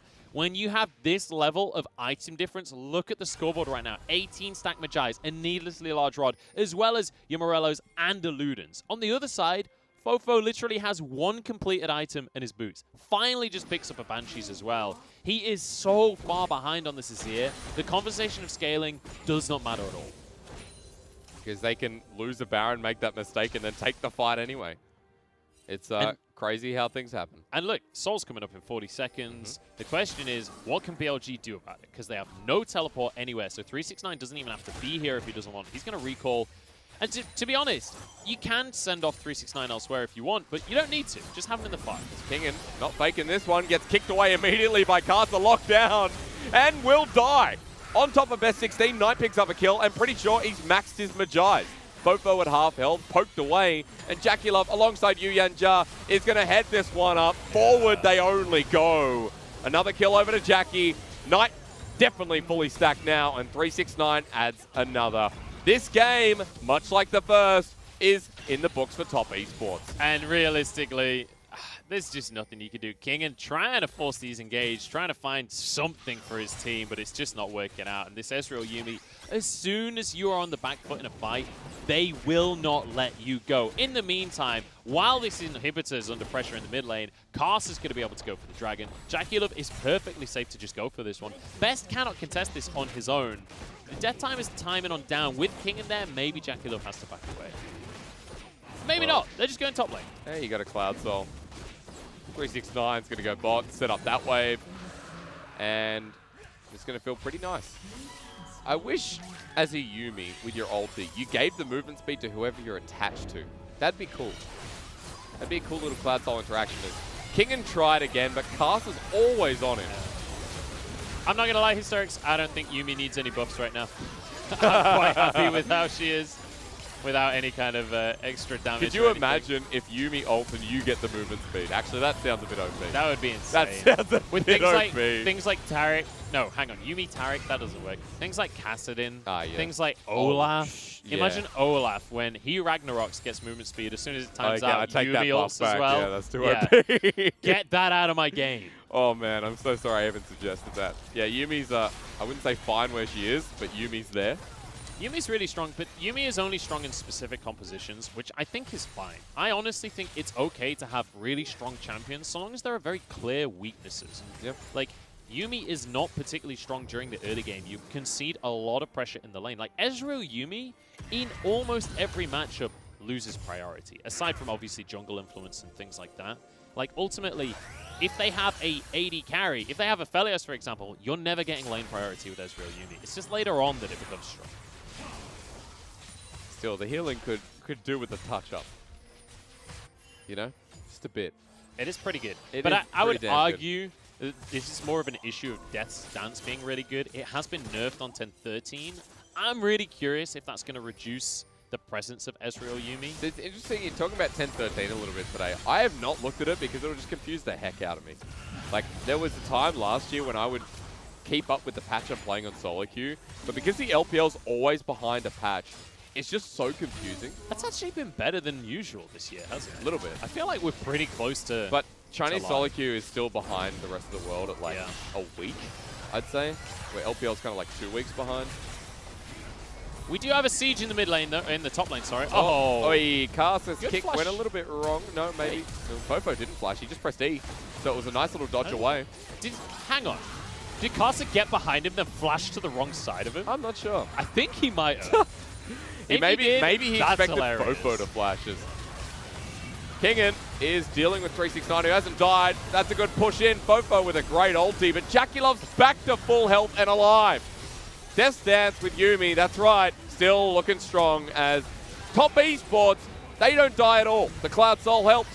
And now with the TP in, it looks like Fofo's ready to die too. Poke on the fountain. Jackie Love with another double. And this was a massacre. Both series tonight have been slaughters.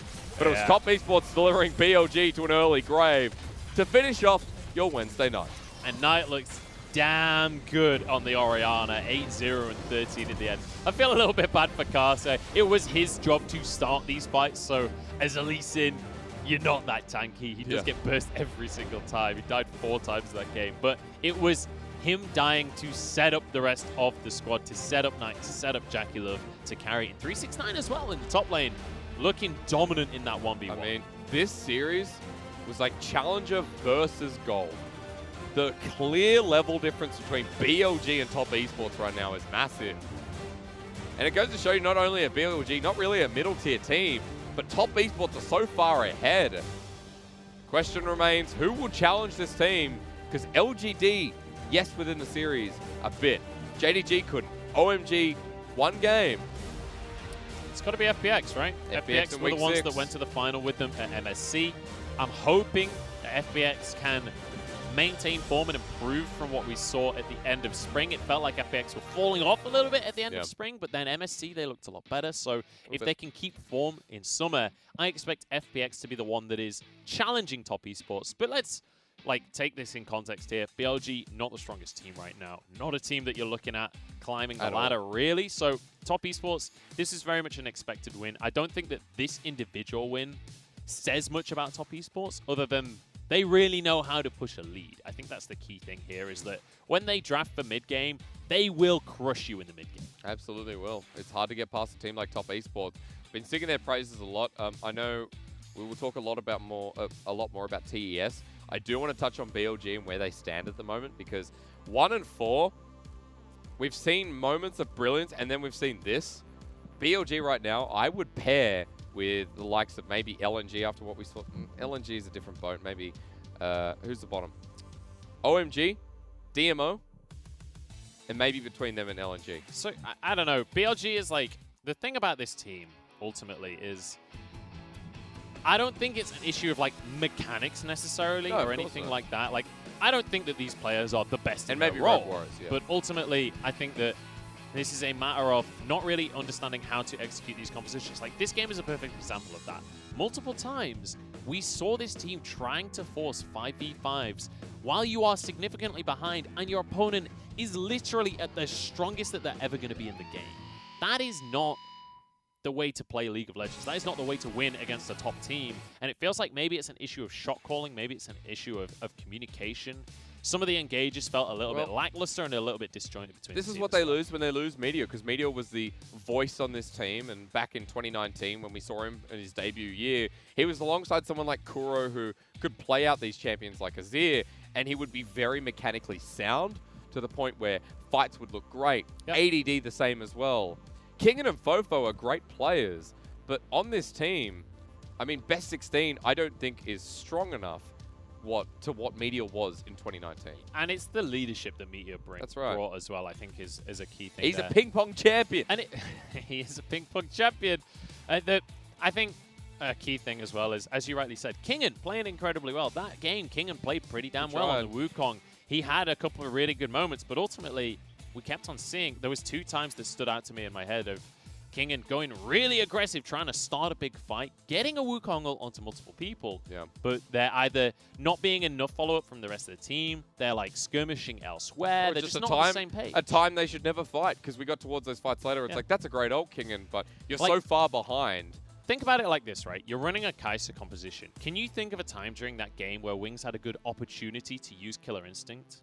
No, because he was Kai'Sa and he didn't have any items. So why are you fighting? I mean, then we go back to talking about draft and what BLG could have done, because this is not the same team that if they ran that draft when it was maybe Jin Zhao, Shinmo, even though I don't think Jin Zhao is much of an upgrade over Wings, with Kuro and ADD, that would be a much better style of BLG's play, because they would have the patience to sit back and build up towards those 2-3 items and actually play that game out right against top esports and give them a proper run for their money. And I think the patience is the perfect word for how this series went out, because top esports obviously going to put your foot down. And I think it's, if you're facing a team like top esports and you're BLG, that is intimidating. And when you see them starting to build the pace of the game, you feel like, okay, we got to do something. We can't just let them keep snowballing here.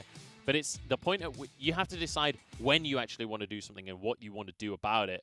Honestly, with the way that they drafted, I don't think just waiting for another 10 minutes before fighting really would have solved anything. Top would have got so far ahead that I think that scaling goes out of the window at that stage. I think ultimately, BLG needed something else in their composition, needed something where they could contest earlier on. I said it before Game 2 started, before the draft. I would have loved to see them draft so that they could play more proactively, not opt into the scaling, but instead try and take top on. I mean, just put Wings on something that can have, a laning phase, right? Especially with how Jackie Love and Yu Yanjia played out on Ezreal Yuumi. I mean, honestly, just draft something like the Ashe for Wings. Something that He can start plays a fight, something that can make things happen, go for a bit more of an aggressive jungler as well, and you can set things up with Fofo, give Fofo the Galio. There you go. You've got a composition that can find a pick, that can shut Kai'Sa out if he tries to go for dragons and things. It's a way to win the game, and I'm not saying that's the perfect composition. I'm just saying I would have loved to see more proactivity out of it. Well, for top esports, we've got a highlight for Knight, who once again, Majai's Orianna this time around, and solo kill after solo kill. It was 2 or 3 by the end. And I have to say that Knight is looking on form once again. Best mid laner in the LPL, you better bloody believe it. And we saw, I mean, I want to see Knight versus Rookie. I know everyone is already hyped about that matchup. Oh, Rookie's yeah. looking insane. Yes, he got When caught is out that? at the end of the series yesterday, but ultimately, like, Rookie's looking amazing in general. Knight is looking amazing in general. At MSC, we saw Knight kind of opt out of the matchup. I want to see them go toe-to-toe. I want to see them actually brawling with It's one not for a another. couple of weeks at least. I was just looking through the matchups I have. FPX is week 6 for top esports, so that'll be an exciting matchup in itself, but IG should be 7 or 8 from memory. And you're right, that mid lane matchup will be so much fun because no one's stopping Knight right now. No one's getting through to Oren. 95% kill participation. He wins lanes, wins games, and he can't be stopped. Easy peasy. And that Orianna, that is Rookie's signature pick, and Knight doing work on it as well. Trying to take that title It's away funny, a little bit. in these 2 mid laners, if you talk about Knight versus Rookie, they're both some of the best Syndras in the LPL. And no one's giving Knight Syndra. Just a fun fact that I didn't mention in that game. They have a 100% ban rate against them. Top esports have never been allowed Syndra. 100% banned out in every single game because they don't want to give it to Knight. But I mean, when you consider these 2 players, Knight and Rookie, you think of Syndra, Orianna, LeBlanc as well, Zoe as well. Like, a lot of control mages. Obviously, LeBlanc not really a control mage, but the rest of them very much is control mage. But it's not... They don't play sat back. They don't play to farm like you typically expect from a control mage. They play to bully. They're all champions that can dominate during the laning phase. well, sir, tonight's over. It's 2-0 across the board. It was a quick one. Yeah, it was actually really, really quick. As we bring you up, OMG pretty much destroyed LNG. There was a bit of back and forth. Game 1 was a bit close.